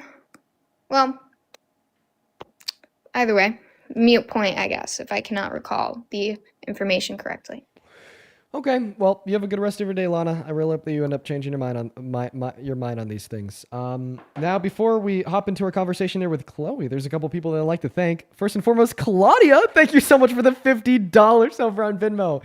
Thank you so much for the love, Claudia. Dude, let's fucking go. Claudia with the $50 says you should read her The Soldier's Creed on ausa.org. Well, shit, I honestly wish that I would have saw that before I just kicked her. But hey, Claudia, thank you so much for the $50. Please, guys, let's get 500 Claudia W's down below in that comment section. Also, show some love to Mark down below for the $17 over on PayPal, who says, hey, Dean, hope you'll find some good debaters. Sad to say the current caller has a lot of empty words to say almost nothing. I feel like that last caller was probably the best out of everyone so far today. The people today have just been insufferable. As well, Sophia, thank you for the $5 on PayPal. He says, love you, Dean. Love you too, Sophia. And Anna, thank you for the $20 over on PayPal.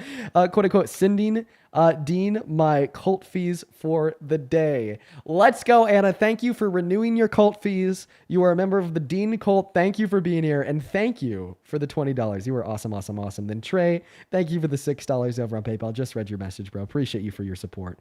I'd also like to thank Chloe for the $2 on Venmo. Marissa with the $2 on Venmo. Ellie, thank you for the $10 over on Venmo. Says, I'm in Teller County, one of the most red counties in Colorado. Unbelievable, the defense. Teller County, where is that? Teller? Let me see that on the map. Teller County, that is right by, okay, Pikes Peak. Well, that's one of the most red counties in Colorado? I'm surprised, Ellie. I'd argue that Mesa County, going down into Montrose, I'd say that the Montrose area is probably like the the worst county, but I mean, I'm unaware of Teller County, so that's cool. But anyways, appreciate you for the $10. And then one big YouTube super chat that I'd like to thank here. Thank you so much for the $100, BC. Oh my God. Thank you so much for your kindness. That is so incredibly kind and generous of you. Thank you so much for your support. BC with the $100 on super chat says, hey man, I found out about you from watching Parker. Appreciate what you do. Happy to contribute. Hope this helps with the Excedrin fund, because I'd have a migraine doing this every day. Best of luck. # universal healthcare. Yes, that'll go towards the Tylenol fund. And thank you so much for the $100. I'm going to buy so much Tylenol. Thank you so much. As well as Latonia, thank you so much for the $20 as well on Super Chat. It says you are the best. Thank you, Latonia. Then A Schools with the $10. Who says, yeah, I'm not going to read that one off, but thank you for the $10, Ace. Hard to believe. Thank you guys so much for all the love and support. This is likely going to be the last debate of the day. We have around another 30 minutes on stream. If you do want to support me before we end this stream, you can find my Venmo and my PayPal in the link tree in my bio on TikTok, top of the phone screen, pin message on YouTube. I get 100% of the proceeds on all of those platforms. They go straight to me. You could attach your name in any message, and I'll be able to read it off on live. But anyways, Chloe, hello. Hi, Dean. Thank you for your patience. Of course. So I'm sorry, I sound a little bit weird. I'm sick, but I came up here to talk to you in reference to your last discussion that you had, talking about Charlie. Well, I don't really want to talk about Charlie Kirk. Why not? You're able to express your views freely on this app. I see you do it every day. I see the clips that come for your discussions about Charlie.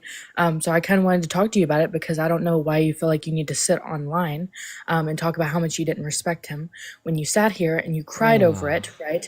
And then not only that, but you're lying about when what Charlie happened Kirk at Texas died, A&M. Okay, well, I was there, so I think I know.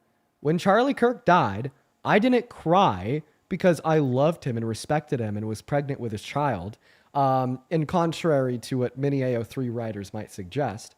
But rather, when Charlie Kirk died, I cried because I watched the video. I have a sensitivity to gore. That shit was gory. And because my best friend was standing less than 30 feet away from him when it happened. And I'd say those two things in conjunction, seeing that gory-ass video and knowing that my best friend had to see it in person, was honestly like a little bit like too much, okay? It made me cry. Not because I respected him. All right, man? And then moving on to the second point here. You're saying that I misrepresented what happened at 8 a.m. I definitely didn't. Like I said, I was there. And I can't wait to hear your argument to demonstrate that it's true that I misrepresented what happened. Knowing that I'll be able to totally destroy it because nobody could know more about what happened at A&M than me. Right. So when we're talking, number one, when we're talking about the representation you had when you cried on stream, you cried and said, and quote verbatim, that no one should unalive for their views, and that a father of 2 children and a husband was unalived. Correct? So I didn't say that no one should be unalive for their views. I said that he didn't deserve this, which I still stand by. Like I don't think that Charlie Kirk deserved to get assassinated. However, right, that wasn't what made me cry. What made me cry is what I just described.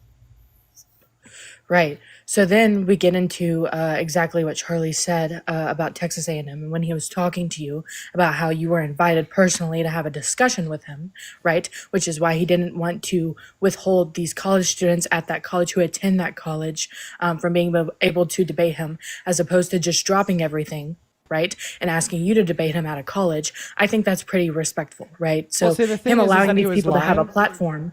See, the thing is that he was lying. See, like, you're forgetting the part about me being there. And I could testify to the fact that there were many individuals that did not attend Texas A&M, that Charlie knew didn't attend Texas A&M, that he allowed to debate him. One example would be another influencer that flew in just to talk to Charlie Kirk by the name of Simple Black Theory. That was not an A&M student, somebody that Charlie Kirk knew was not an A&M student, that Charlie Kirk allowed to debate him, alongside some other random guy who got up there on the mic, and the first thing that he said is, I'm not a student at this school, but I still want to debate you. Then Charlie Kirk's like, okay. So no, the whole, he didn't want to debate you because you weren't a student at the school shit falls straight through. He was just a coward that was running away trying to justify it for his audience, because when I posted my video demonstrating that he ran away, it got over 100 million views across social media. Right. Okay. So My other question to you is that if you were personally invited, right, to have these discussions with him, why do you think you have seniority over these people anyways when you have that opportunity, but you think that having a crowd, right, and being performative is better than having a decent discussion with someone personally, one-on-one? Well, I don't even understand the question that you just asked me. I think it was all over the place. It was kind of like Donald Trump doing the weave, just kind of words, if that makes any sense. Just because you say words doesn't make the words make sense. But one maybe thing that you did say that was a little bit coherent inside of that breath was that you're assuming I felt some sense of seniority over like the other students there that wanted to debate him. Absolutely not. That's why I got there at the brink of the sun, so the start of the day, was to try to find my place first in line, not by pushing students out of the way, but rather by being there first, fair and square. Which of course was then met with Charlie Kirk's running when he then moved the line to the other side and ensured that I would not be able to get up on that podium. So why exactly do you feel that if you both, right, are political commentators, obviously, Charlie was way far right and you are way far left. If you're talking about having your own views, okay, and you're talking to people every single day, we talked about this the last time I was on your live, right, which was having an influence on people that you speak to every single day, which would be the same with him, correct? Yeah, I'm just asking you a question. Sarah, thank you for the Okay. $10 over on Venmo. Says, wait, why is she so upset about this? Well, first and foremost, Sarah, thank you for the $10. And second of all, I have no fucking clue. She seems honestly pretty obsessed with Charlie Kirk. I'd also like to thank Lauren for the $1 over on Venmo. And I'm sorry that I missed your last donation, Lauren. I'll go ahead and take a look. Thank you for the $1. Then Timothy, thank you for the $5 as well. Go ahead. Okay. Having these opinions and these views, you'd think that he would hold the same relevance as you in this world, looking at the way that you conduct yourselves, right? Debating people. No, I would not think that Charlie Kirk would be as relevant as I am. I'd argue that he would be much more relevant than I am, considering the fact that he's been doing it for 17 years. I've been doing it for 2. Okay, so we already have talked about relevance, right? So I don't know why it's so contradictory, right? Why you have these contradictive points when you come on these debates and you make fun of someone, right? Who actually unalived, who you already told me about the reasons as to why you cried over this. Which I could care less about. I don't It's your think problem. there's not been a time I've made fun of Charlie Kirk's assassination. You on this did. Live. No, I've You made fun did. of the "We Are Charlie Kirk" song. I made fun of him because he was a total loser, but I've not made fun of him getting shot in the neck. I've seen literally people come on here and advocate for the fact that he was unalived, and you mock them the whole time, Dean. I mock the people that were advocating for his death. Isn't that what people on the right No, do? advocating for him to still be here. Like, that's not what I do. You- That's what like I've- someone on the right would do. That's what a Charlie Kirk fan would do. They'd mock people that are making fun of his death. I don't think that's what I do. I mean, when somebody makes fun of his death, I just go, "Oh, they're certainly not a Trump supporter," and I kick them. You know, they're definitely not. They're definitely not where they're supposed to be. I mean, they're not a Trump supporter, so I got to move on. Now, Right. what So- point are you trying to make here? Secondhand, even if you think you're not doing it firsthand, right? Secondhand would be you supporting your best friend who makes fun of it as well, right? So someone, no, hold on. Parker's sitting there. Are you, No. are you talking about when Parker? Are you talking about when Parker said, "My neck hurts"? He wasn't talking in reference to Charlie Kirk. He wasn't talking in That's just something that he says when guests pivot. You know, like, "Oh, like you broke my leg by pivoting so hard." Like, "Oh, you broke my neck by pivoting so hard." And he clarified that he wasn't talking about Charlie Kirk. I mean, you know, it Right. wasn't. So when wasn't it about fits Kirk. your narrative, you're never talking about Charlie. Well, I right? know he just sincerely wasn't. That's something that Parker's So always saying said. that someone's been Kirkified or kirked or whatever you call it, kirked, you think that that's not making fun of someone? So it's getting Kirkified? That's just like the Kirked? You know, I'm Yeah, trying being to, kirked. No, getting Kirkified. Kirked. You What do said you mean earlier, kirked? Charlie got kirked. You know what that means, Dean. You're running along. Wait, I didn't say that Charlie got you're- kirked. I said that Charlie Kirk. Maybe you like misheard me. No, confused honey. me? Maybe I promise you, Dean, misspoke. if you look, yeah, misspoke. Okay, sure, whatever. The problem that I have with you, right, is that you're beyond two-faced. Okay, so I've debated you a couple of times. And actually, my clips are online now, which is pretty cool. You know, go me. And you literally, you grifter. like, not You're- even you're 5 minutes grifting. ago. You're trying to get No, more I'm not clicks. asking for money, Dean. I've never asked for money. Oh, That's yes. you. Oh, I haven't I'm the asked for grifter money. because I asked for Yeah. money. Dean, we're not talking about grifting right now. Come on, you called man. me a grifter. You are a I'm talking grifter. to you about the fact that you have contradicted yourself multiple times. You say that Okay. you don't make fun of someone for being unalived. Oh, okay. Right? Okay. But listen, then you say he listen. got kirked. Earlier, I did Charlie say that, Kirk got kirked, which is exactly what you just said earlier. Earlier, I did say Charlie Kirk got kirked. Right, I'm exactly. sorry. My bad. My fault. It's disgusting. I'm Especially sorry. when you sit online. You should be sorry, Dean. You know how sensitive this is to you. I'm Obviously, you sorry. explained that to I'm me really earlier. sorry. I'm really sorry for saying that. Are you being disingenuous? No, I'm really sorry for saying that. Okay, well, that's great. But I'm just telling you that I understand where you stand, like with my views and everybody else's views, especially Charlie's supporters, those types of things. And I think that you think that you're going to get something from this, especially making fun of people who come up here and talk about the awareness surrounding what happened to him. But I promise you, running along with what people are saying about him being unalived and claiming that he got kirked, that's not going to do anything beneficial for your soul, Dean. Now check this I out. want you Now to check know that. Can I let you know why I've given you the mic for so long now to ramble on about Charlie Kirk? Because there was a reason. Do you want to know Go what that ahead. reason is? What is it? The same energy that you just gave to me, I now want you to turn around and give it to every single person on the right that has made a joke, made fun of, or targeted, internet, memes towards George Floyd in the last 4 years.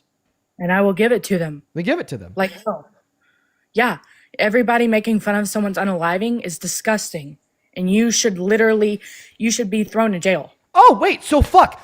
Charlie Kirk should be thrown in jail for calling the individual a patriot that tried to kill Nancy Pelosi but only found her husband and bashed his skull in. The particular joke that Charlie Kirk made is that some other American patriot should go and bail him out of jail. How are you going to sit here and defend violence when it's, espoused by the mouth of Charlie Kirk, unless you're now going to condemn Charlie Kirk and argue that he's somebody that we shouldn't have looked up to because you think he deserved to be thrown in jail for antagonizing and not condemning, but rather making jokes surrounding the violence that was perpetuated towards Nancy Pelosi's husband. So I was already 2 steps ahead of you with that because I knew that you were going to bring up the fact that I advocated for Charlie and his beliefs. Once again, that was the last girl. I never told you that we should look up to Charlie. That never came out of my mouth. Yeah, sure. But if you want to play the live clip back, we can. Sure, it came out of your mouth the last time that you were up here. You like literally said. Last time that I was up here. You're talking about the last time. We're not talking about so have you changed your mind since? having. So have you changed your mind since? We're not talking about that. So have you changed your mind since? It does, because that's how you think. That's how you feel. If I changed my mind, would I be up here advocating for that? So obviously you haven't changed your mind. Was that man unalived? Was Charlie Kirk unalived? Yeah, he got... No, not Charlie Kirk. Was Nancy Pelosi's husband unalived? No, he was just almost unalived. Right. Okay. So once again, I'm going to stand by my claim. If we talk about people, shit. So you're telling me people who are unalived, then I do not stand for that. Okay, so you're telling me if Charlie Kirk was hit in the neck with a bullet, but then his life was saved at the hospital, you wouldn't mind people saying that he got kirked? You wouldn't mind people putting his face on other individuals' bodies? You wouldn't mind people making jokes about it on the internet? You wouldn't mind people using the sound of the bullet to make like EDM pop radio beats? You wouldn't mind anybody making any jokes surrounding that occurrence, given the fact that his life was later saved at the hospital? The man's still here to defend himself. He would still be here to defend himself. Okay, so like if his life was saved at the hospital, alive. If his life was saved at the hospital, then like I came on live and I was like, "Yo, Charlie almost got kirked," right? You wouldn't have an issue with that? I would say you were stupid. Okay. Well, seemingly you would still have an issue with it. So then call Charlie Kirk stupid for advocating for a quote unquote American patriot to go bail Nancy Pelosi's husband attempted would-be killer out of jail. I would literally, he's unalived. Why are you still trying to justify this? You just gave I'm me just the following reasons your own as to- logic. Hold on. No. You just said that people would be an You just idiot for said- trying to make jokes about it if Charlie Kirk was almost assassinated but didn't die. It's Therefore, funny. call Charlie Kirk an idiot or say that he was an idiot, right, for arguing that an American patriot should go bail out the would-be murderer of Nancy Pelosi's husband out of jail. Call him an idiot. You just gave me examples. You just gave me prime examples, right, of the media that you pay attention to of these people making fun of Charlie Kirk, which gives me an understanding as to why you will sit up here and say you got kirked. You're not going to answer my question. Are you going to respond to that? I answered Are your you going to say question, Dean. that Charlie Kirk was an idiot for making fun of the near murder of Nancy Pelosi's husband? Okay, I'll give you a simple answer. No. Okay, so then why would anybody be an idiot for making fun of Charlie Kirk if he almost got assassinated? I think you trying to argue logic over empathy is so stupid in this situation. Yes, don't argue with logic. Heard it here first, folks. It's stupid. It's really stupid. Well, and here's why. But the thing is that your empathy is selective. You sat your empathy is selective. On live and cried. Your empathy. You sat on live and cried. And you're crying right fucking now in defense of a dead man who did something that you would logically call idiotic, but won't call it idiotic since you're too fucking busy, right, spending the last 4 months of your life arguing in total and complete defense of him. Stop crying. Stop whining. You're the one that's whining. You're going to sit here and say that you're an idiot. You're a terrible person. You deserve to be thrown in jail if you make fun of violence. But when it's Charlie Kirk that makes fun of violence, when it's Charlie Kirk that argues a true American patriot would go bail out the would-be murderer of Nancy Pelosi's husband, when it's Charlie Kirk that says young children should watch public executions, then what? He's Jesus 2.0? And then you're going to respond to that by saying, you're arguing logic over empathy. So you're arguing that you only have empathy for the victim when it's Charlie Kirk, but not when it's Nancy Pelosi's husband. And that's selective empathy. That's not empathy. That's selective empathy. And selective empathy is wrong. It's not selective empathy, Dean. It's not selective empathy, If it's not Dean. selective the empathy, man is unalived. no, one moment. If it's not selective Oh my empathy, God. then why is your empathy only selecting him? Dude, okay, I'm going to explain this to you the best that I can. Once again, I just said, right, that the people making fun of the unaliving of someone is not okay, right? That's what my claim was. I said it loud and proud. And then I responded to to Nancy that. Pelosi's husband unalived? Yes or no? No, I said no. Okay, he's right. Not Is unalived. Charlie And then unalived? Yes or no? Yes, Charlie is Right. dead. Then I responded. Exactly. Then I So responded to stop. that. Oh, the reason I'm not going to stop is because then I responded to that by bringing up the fact that, well, he almost died. Therefore, hypothetically speaking, if Charlie Kirk also almost died, was shot in the neck, bled out, but then was later saved at the hospital, would you still condemn individuals making fun of his almost would-be assassination? And you said, yes, they'd be idiots. So then I asked you a follow-up question, logically speaking, following your logic of, if you make fun of somebody that was almost assassinated, you're an idiot. Therefore, Charlie Kirk was an idiot for making fun of Nancy Pelosi's husband. And then your response was to deny that and argue that, no, he wasn't an idiot for making fun of Nancy's husband also almost dying. And that is an example of you not applying your logic in one scenario while applying your logic in another example, scenario, and only applying your empathy as it would relate to Charlie Kirk, but not applying your empathy as it would relate to Nancy's husband. Right. So once again, I said, and I quote verbatim, since we're going to try to take words and twist them, that anybody like making fun of the unaliving of someone should be thrown in jail. Okay. So when we're talking about Nancy Pelosi's husband, right, I said I would come on here if Charlie Kirk were still alive. I would come on here and call you stupid if you were making fun of him after being shot. I never said that they should be thrown in jail. When I said making fun of the unaliving of someone, I said thrown in jail. I didn't say that when I said that he would still be alive. I said you would be stupid. That's such a different thing. That is two totally different things, two totally different scenarios. So I'm just trying to follow your logic here. Therefore, you think Charlie Kirk was stupid for making fun of Nancy Pelosi's husband almost dying, right? Yes, I don't think that he should have done that. Okay, so just to clarify, you think he's stupid or was stupid?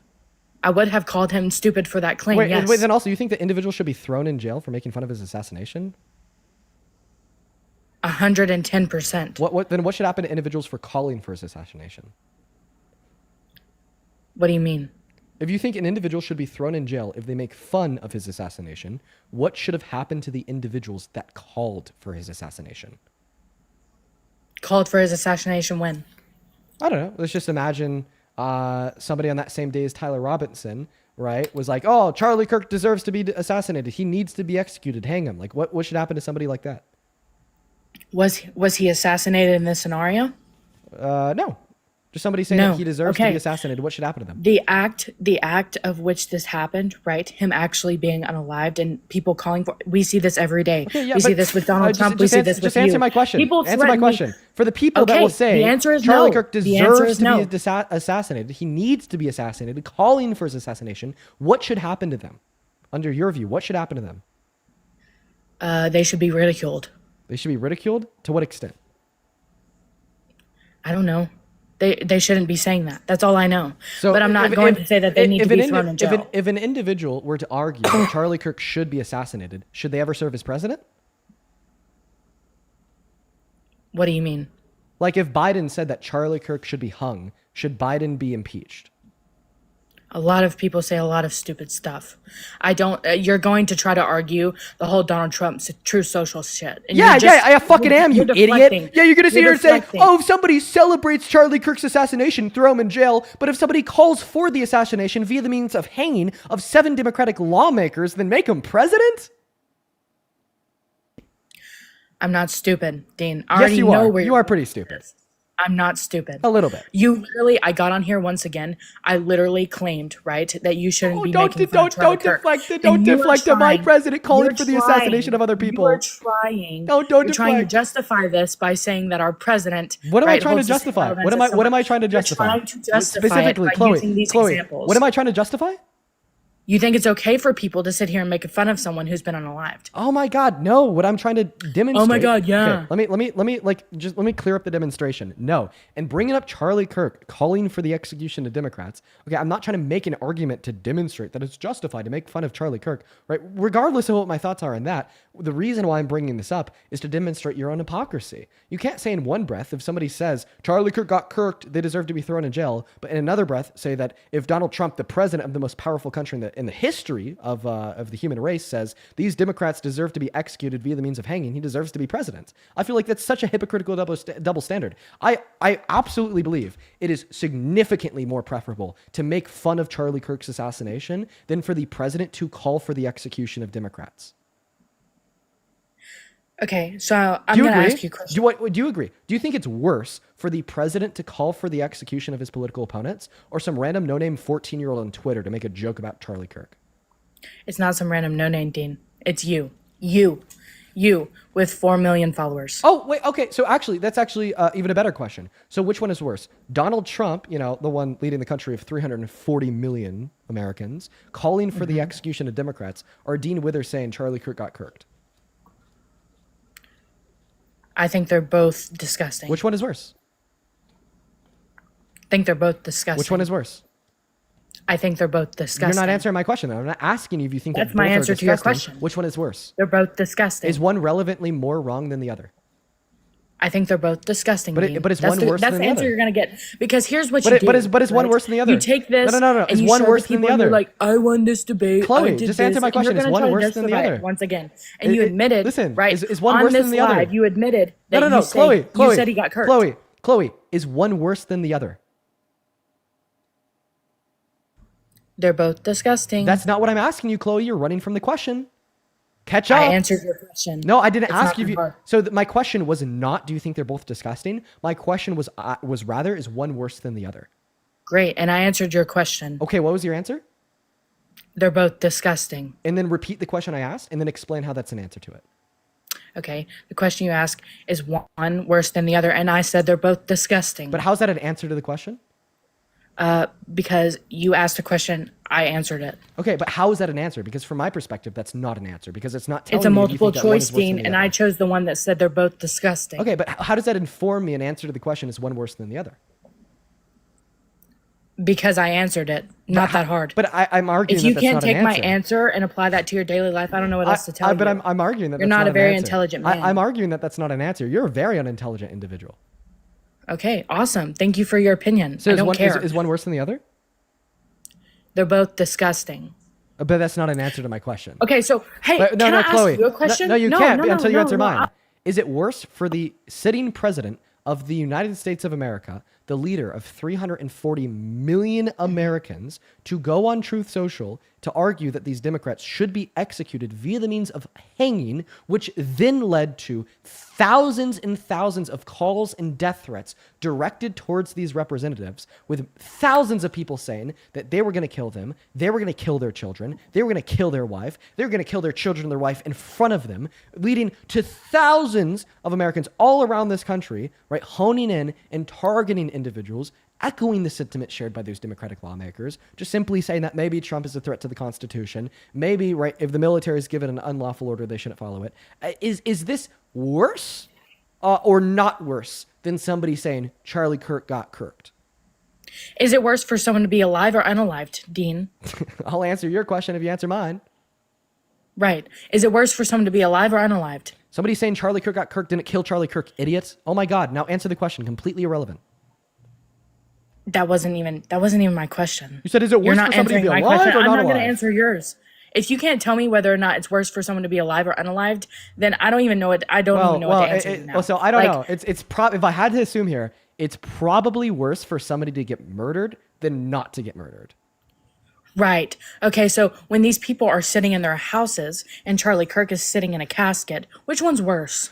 Me saying Charlie Kirk got Kirk didn't make Charlie Kirk go to a casket. Idiot. Didn't say that. Never said that. Yes. Oh, so then you're pivoting away from the argument because the question was, what is worse? Me to say Charlie Kirk got Kirk or Donald Trump to call for the execution of these Democrats? Once again, I'm asking you, is it worse for someone to be alive or in a casket? I just told you it is worse. Right. So these people sitting in their homes. You messed up your question. Your question was, okay. Your question was, is it worse to get murdered or not to get murdered? It's worse to get murdered. And now you're trying to make a comparison between these Democrats that are still alive sitting in their homes and Charlie Kirk being dead. Well, I'm not asking you what is worse, Donald Trump to call for the execution of these Democrats or for Tyler Robinson to kill Charlie Kirk. That's not what I'm asking you. I'm asking you what is worse, for Donald Trump to call for the execution of these Democrats or for somebody to say that Charlie Kirk got Kirked. And it shouldn't be a question. You can't answer it because It you're shouldn't a droid. be a question. You can't answer it because you know I'm a that- droid. You can't, Dean, Chloe. you are literally so... You can't answer it because you know the answer is Donald Trump calling for the execution of those You're Democrats. Stop playing clueless. The only reason why you're refusing to answer that question is because you know that it makes you lose the debate, and you're such a spineless shill for the right that you will never be honest, even when honesty is obvious. It is obviously worse for the president of the most powerful country in the history of the earth to call for the execution of Democrats, call for the execution of his political opponents, all right? Bringing upon a new dawn of an era of lawlessness and unconstitutional, tyrannical bullshit, leading to death threats being directed against these representatives, threatening their lives, their children's life, their wife's lives. You know that is worse than somebody saying Charlie Kirk got Kirked. I don't even need to sit here and convince you of that because you already know it. You just won't say it out loud because you know if you do say it out loud, then you're gonna have to deal with a problem that you said. If an individual says that Charlie Kirk got Kirk, they deserve to go to jail. But regardless of the fact that Donald Trump said something that's worse, he still deserves to be the leader of this country. Okay? That's the natural conclusion. So I'm actually just going to assume that you think it is worse for Trump to call for the execution of these Democrats than it would be for somebody to say Charlie Kirk got Kirked. Correct me if I'm wrong. The mic is yours. And because I'm making that assumption, how can you sit here and say that somebody should be thrown in jail for the lesser of two evils and then thrown in the Oval Office for the greater of two evils? So it's actually funny because I never even made that claim. So then reject it. You never. No, but no. Here's. So then the thing, reject. Dean. So then You never reject the asked claim. me. You're not going to shut up long enough for me to even speak. So what's the point of even having me up here? Can I answer or no? Is this where you try to run away? I'm not going to run away, but I just don't understand. I might as well stay muted if you're not going to let me speak. Answer the question. Which one is worse? Donald Trump calling for the execution of these Democrats or some random person saying Charlie Kirk got Kirked? Well, you just asked me a different question, so I'm going to answer that one first. So my answer to that question is that you actually never asked me my stance on what Donald Trump did, nor have you asked me what my stance is on Donald Trump anyways. You asked me, right, what I thought about it. No, You asked me which one. I Yes, asked you you, did. is it worse for Donald Trump to call for the execution of these Democrats or for some random person to say Charlie Kirk got Kirked? And I said they're both disgusting. But that's not an answer to the question, Chloe. Dean, it's not that hard to comprehend. They're both disgusting. But obviously, can we agree that it's obviously worse for Donald Trump to call for the execution of the Democrats? Even though I they're just both said it was disgusting. disgusting. But even though they're both disgusting, can we agree that it's still worse for Donald Trump to call for the execution of these Democrats? That would be going against what you just said.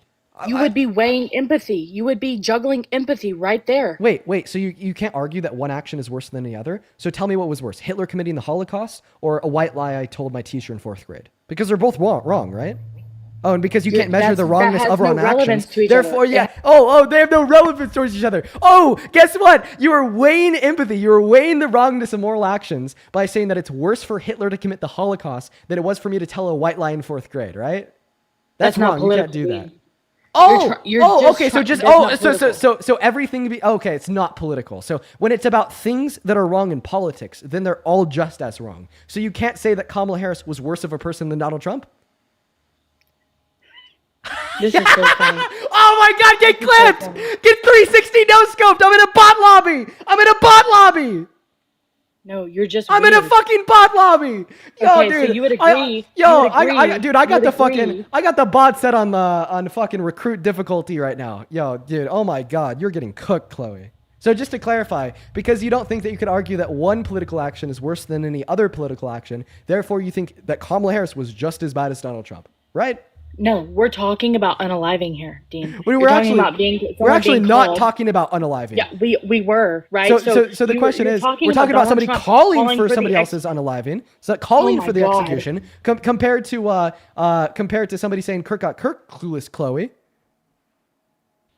Oh my God, taking the chat and applying it to your conversation with me. Kudos to you, Dean. Yeah, the chat Guys, cooked, and so did I. okay, That was a 200 So, pump right there. That was a 200 pump right there. dude, you're literally like, I came up here to discuss with you, right? Eric, how thank you so much for the $50 over on Venmo. Eric with the $50 says, this woman makes me feel like it'd be much better to be in a casket at this point than to listen to her. Well, I appreciate you for the $50, Eric. Appreciate you so much for the love. Go ahead and show some love to Eric for the $50 donation down below in that chat. Thank you so much for the love, Eric.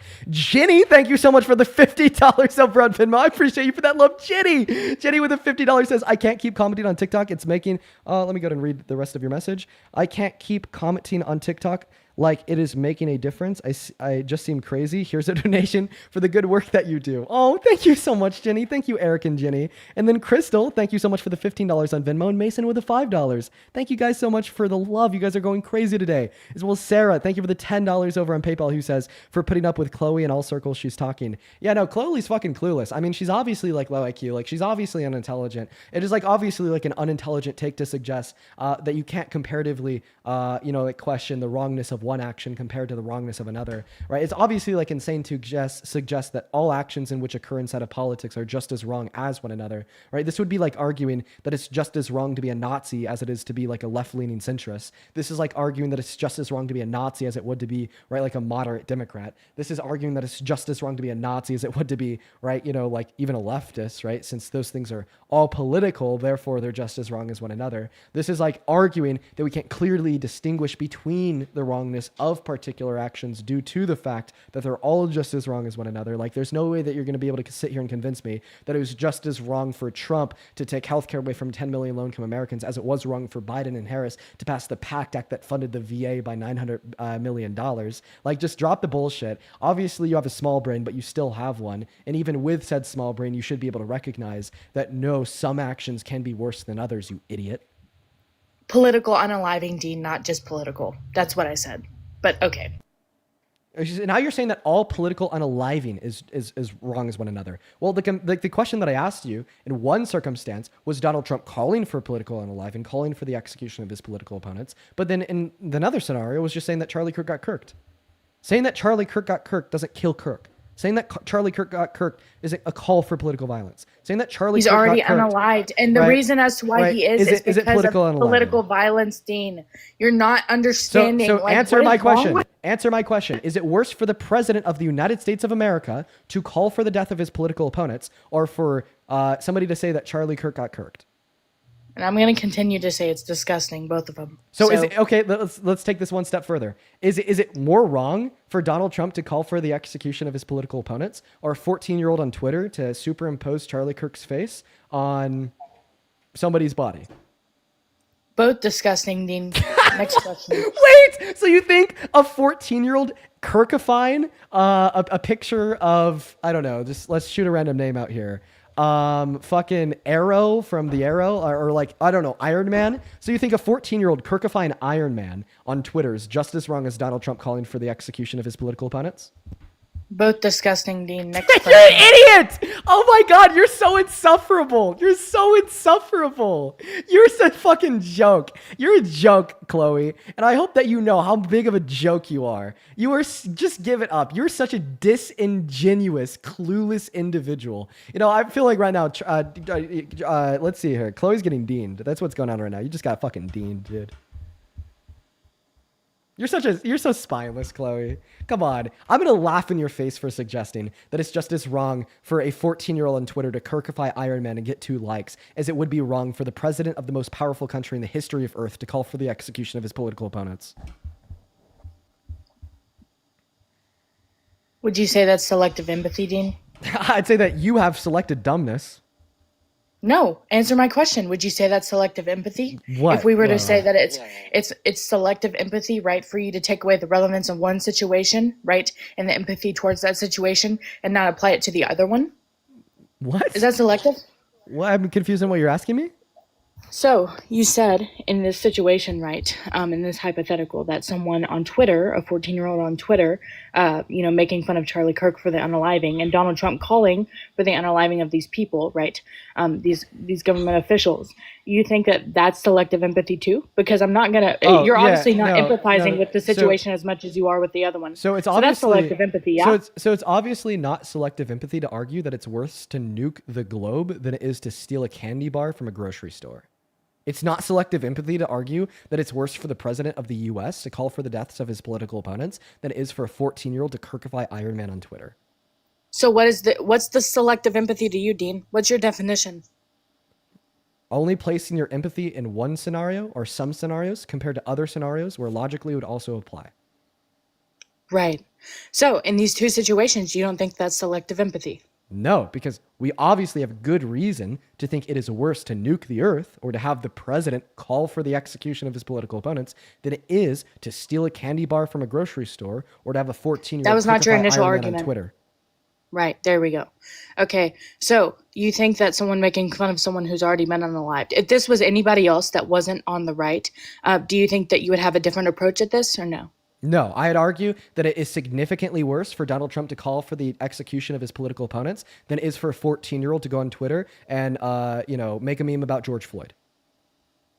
You think that that's worse? It is objectively worse for Donald Trump. So political to call violence, for the death of his political right? opponents So we're talking than about for a political 14-year-old to violence post a meme about George Floyd on Twitter. Completely. Political violence, right? You're weighing political violence here, right?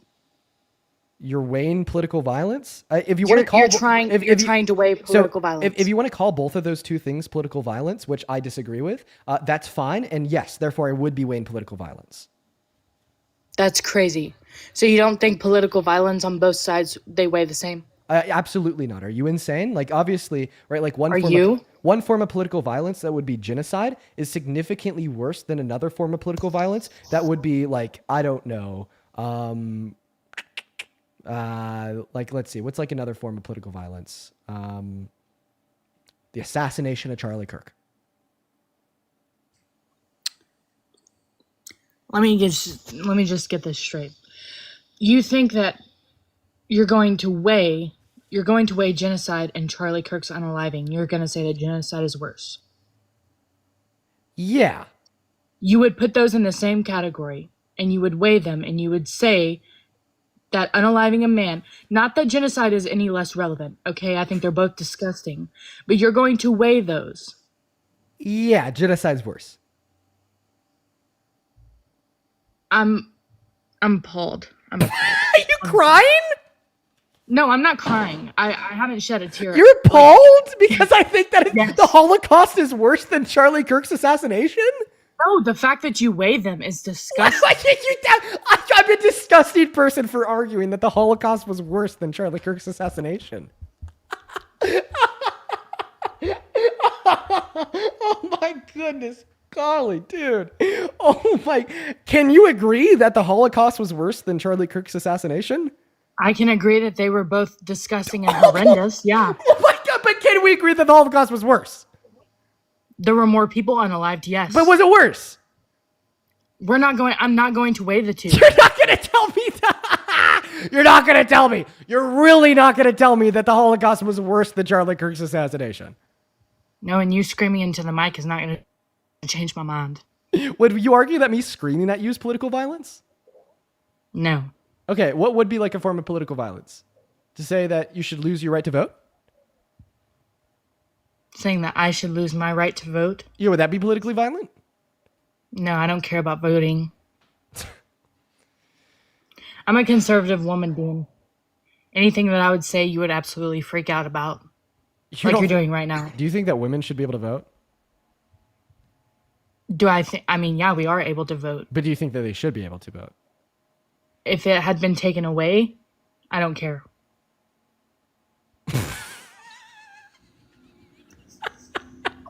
Oh my God. This is gonna go crazy on those edits that they have of you too. I'm really happy that you're getting some clips here. You wouldn't care if all American women lost the right to vote. I think men are predominantly better than us in terms of politics. Oh my God.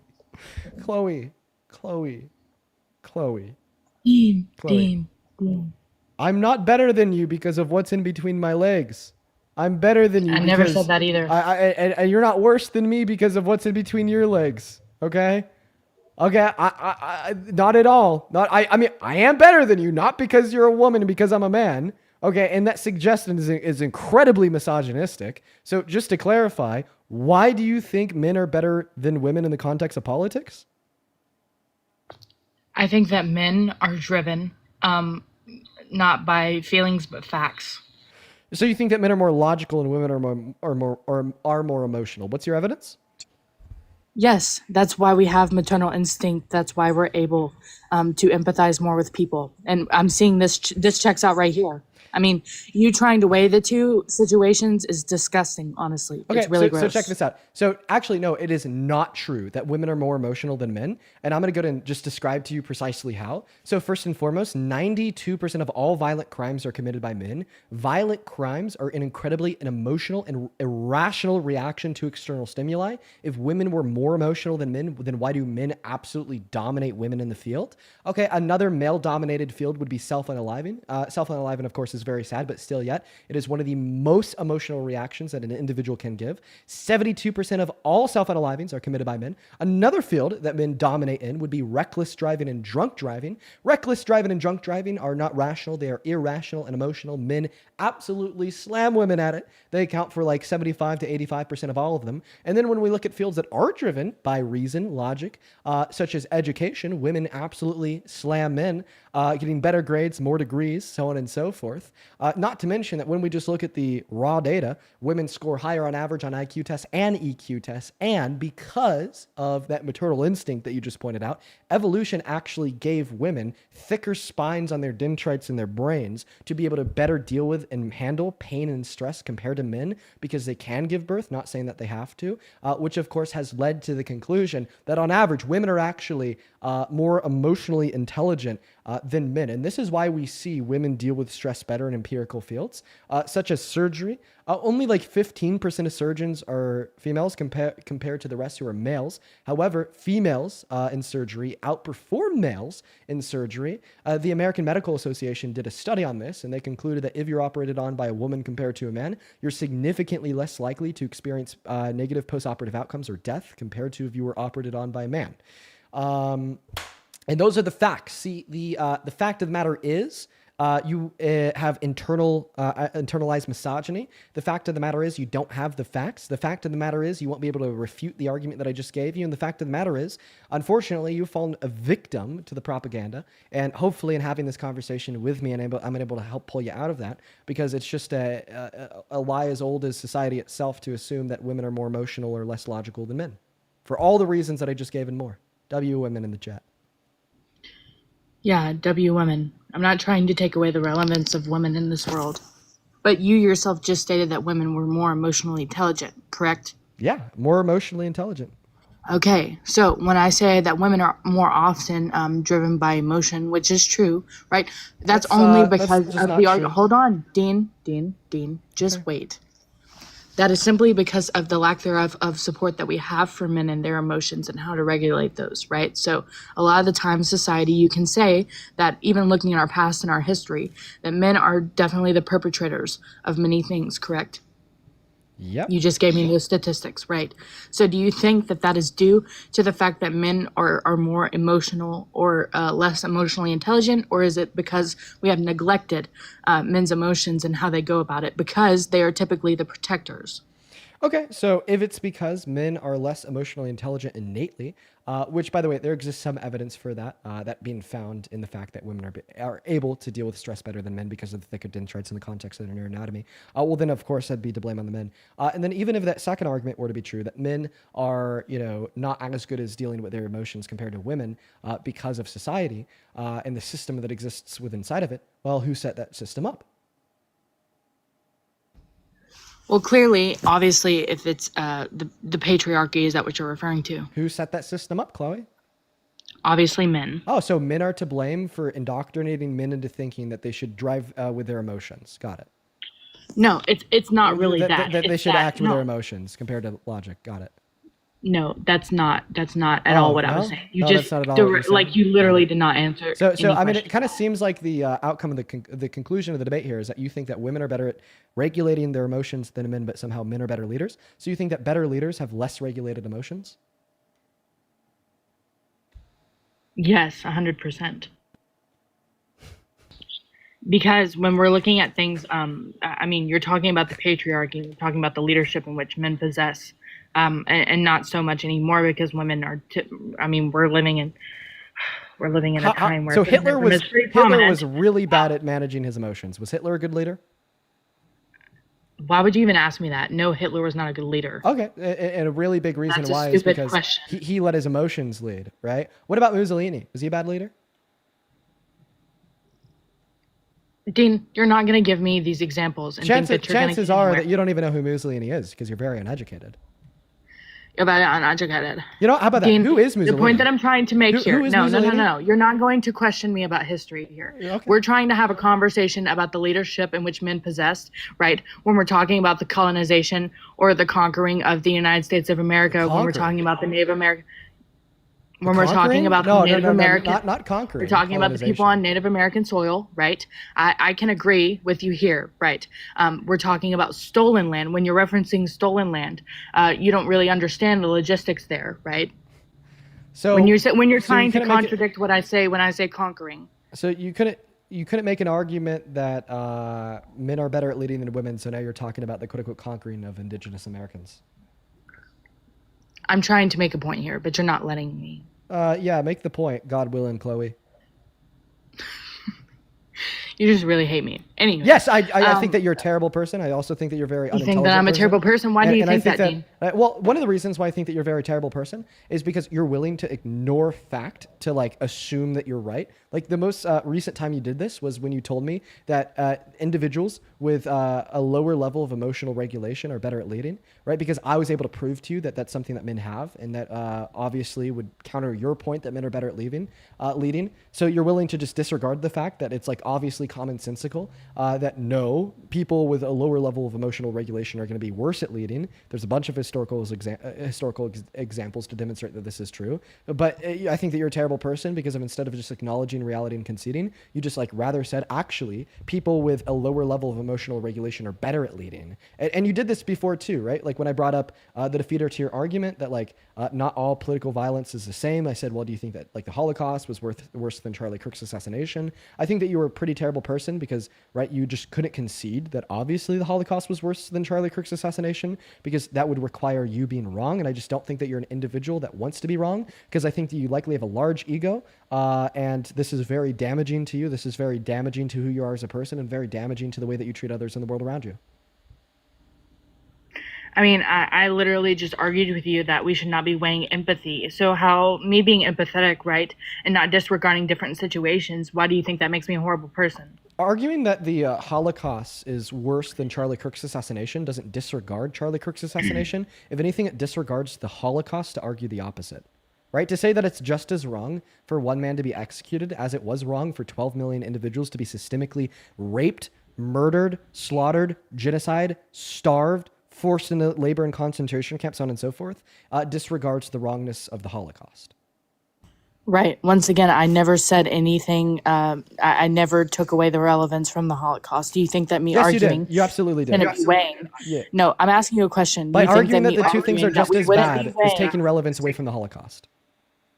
I just said we shouldn't be weighing them. Yeah, and that takes away relevance from the Holocaust because It's not taking away. If I can acknowledge the genocide that happened during the Holocaust, and I can acknowledge, hold on. So the way if I can acknowledge the genocide well, you in which can happened acknowledge that during the Holocaust. If you're not willing to say that the Holocaust was worse than Charlie Kirk's assassination, that's your subjective opinion, dude. What do you mean? Yeah, exactly. Now you're calling it a subjective opinion to think that the genocide of 12 million people is worse than the execution of one man. You're taking weight away from the Holocaust. Do you disagree?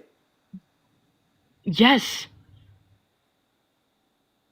I disagree, because once again, we talked about selective empathy earlier. And if you're telling me that you would argue the same exact thing, I can argue the same exact thing. You thinking that some man unaliving, right, who had a very, very, very large impact on this country, you think that him being unalived and being taken away from his daughters or his daughter and son and his wife and millions of people in which he impacted, you think that that's less than of people being genocide? Like, what do you mean?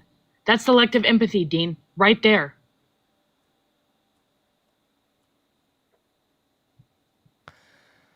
Wow. Wow, that is crazy. Yeah, I'm not taking away relevance from anything. Wow. That's not taking away the relevance. So I'm going to go and kick the Nazi apologist off the stream. Bye, Nazi Dude, apologist. what? Yeah, you're a Nazi Yeah, bye. apologist. You're a Nazi I've apologist. never said that. I'm not. Yes, because, literally have never claimed. So if you don't what think... the fuck does that even mean? If you don't think that the systemic slaughter, genocide, I do. starving, and rape of 12 million people is worse than the murder of one man, then you're a Nazi apologist. Are you actually serious right now? Like, you're being serious? Yes. So thinking that someone was unalived and holding that, right, to the same relevance, thinking they have the same relevance. The Holocaust, someone being unalived is being apologetic to Nazis. Yes. How so? Because one thing is obviously worse than the other. Charlie Kirk wasn't raped. Okay. Charlie Kirk's not 12 million people. Okay. Charlie Kirk wasn't starved then killed. Okay? Charlie Kirk wasn't forced to leave his house, leave his family, watch his children die, watch his wife die, then be starved and killed himself after being raped. Okay? But that was the reality for 12 million people in Germany. In the it was 1930s horrendous. through the I know 1940s, that. right? So for you to sit here and argue that one thing is just as wrong as the other makes you a Nazi apologist. That's not. That's literally not. It's not how that works. Yeah. Just you have terrible behavior, KKK Chloe. I think that you're crazy. I think that you're a Nazi, and I'm just gonna go ahead and I think that you're a Nazi apologist. I'm just gonna go ahead and kick you off of my live now. Completely disgusting. Completely disgusting. Nicole, thank you for the $20 over on PayPal. Appreciate you for that love, Nicole. Natissa, thank you for the 15. Trey with the 2. Robin with a 5. Trey with the 13 cents, and Susan with the $5. Thank you so much. Also, Jonathan with the $2, Tyler with the 10, and Sabrina, thank you so much for the $25 on Venmo, who says just selective empathy and making MAGA mad people to give you money. I appreciate you for the $25, Sabrina. I'd also like to thank Kirby for the $10, Brianna with a 20, and Peter, thank you so much for the $75 on Venmo, who says Chloe is avoiding your questions like Trump is avoiding the release of the Epstein files. Yeah, 10 out of 10, Peter. Thank you for the $75, bro. That is incredibly kind of you. Thank you so much for your kindness. Now, for everybody watching at home, I'm going to go to an end for the day. I got to go to a parade with my girlfriend. Listen, I love you all. See you tomorrow. Today was rough. Peace and love, guys. Parker's going to be going live soon. Bye-bye.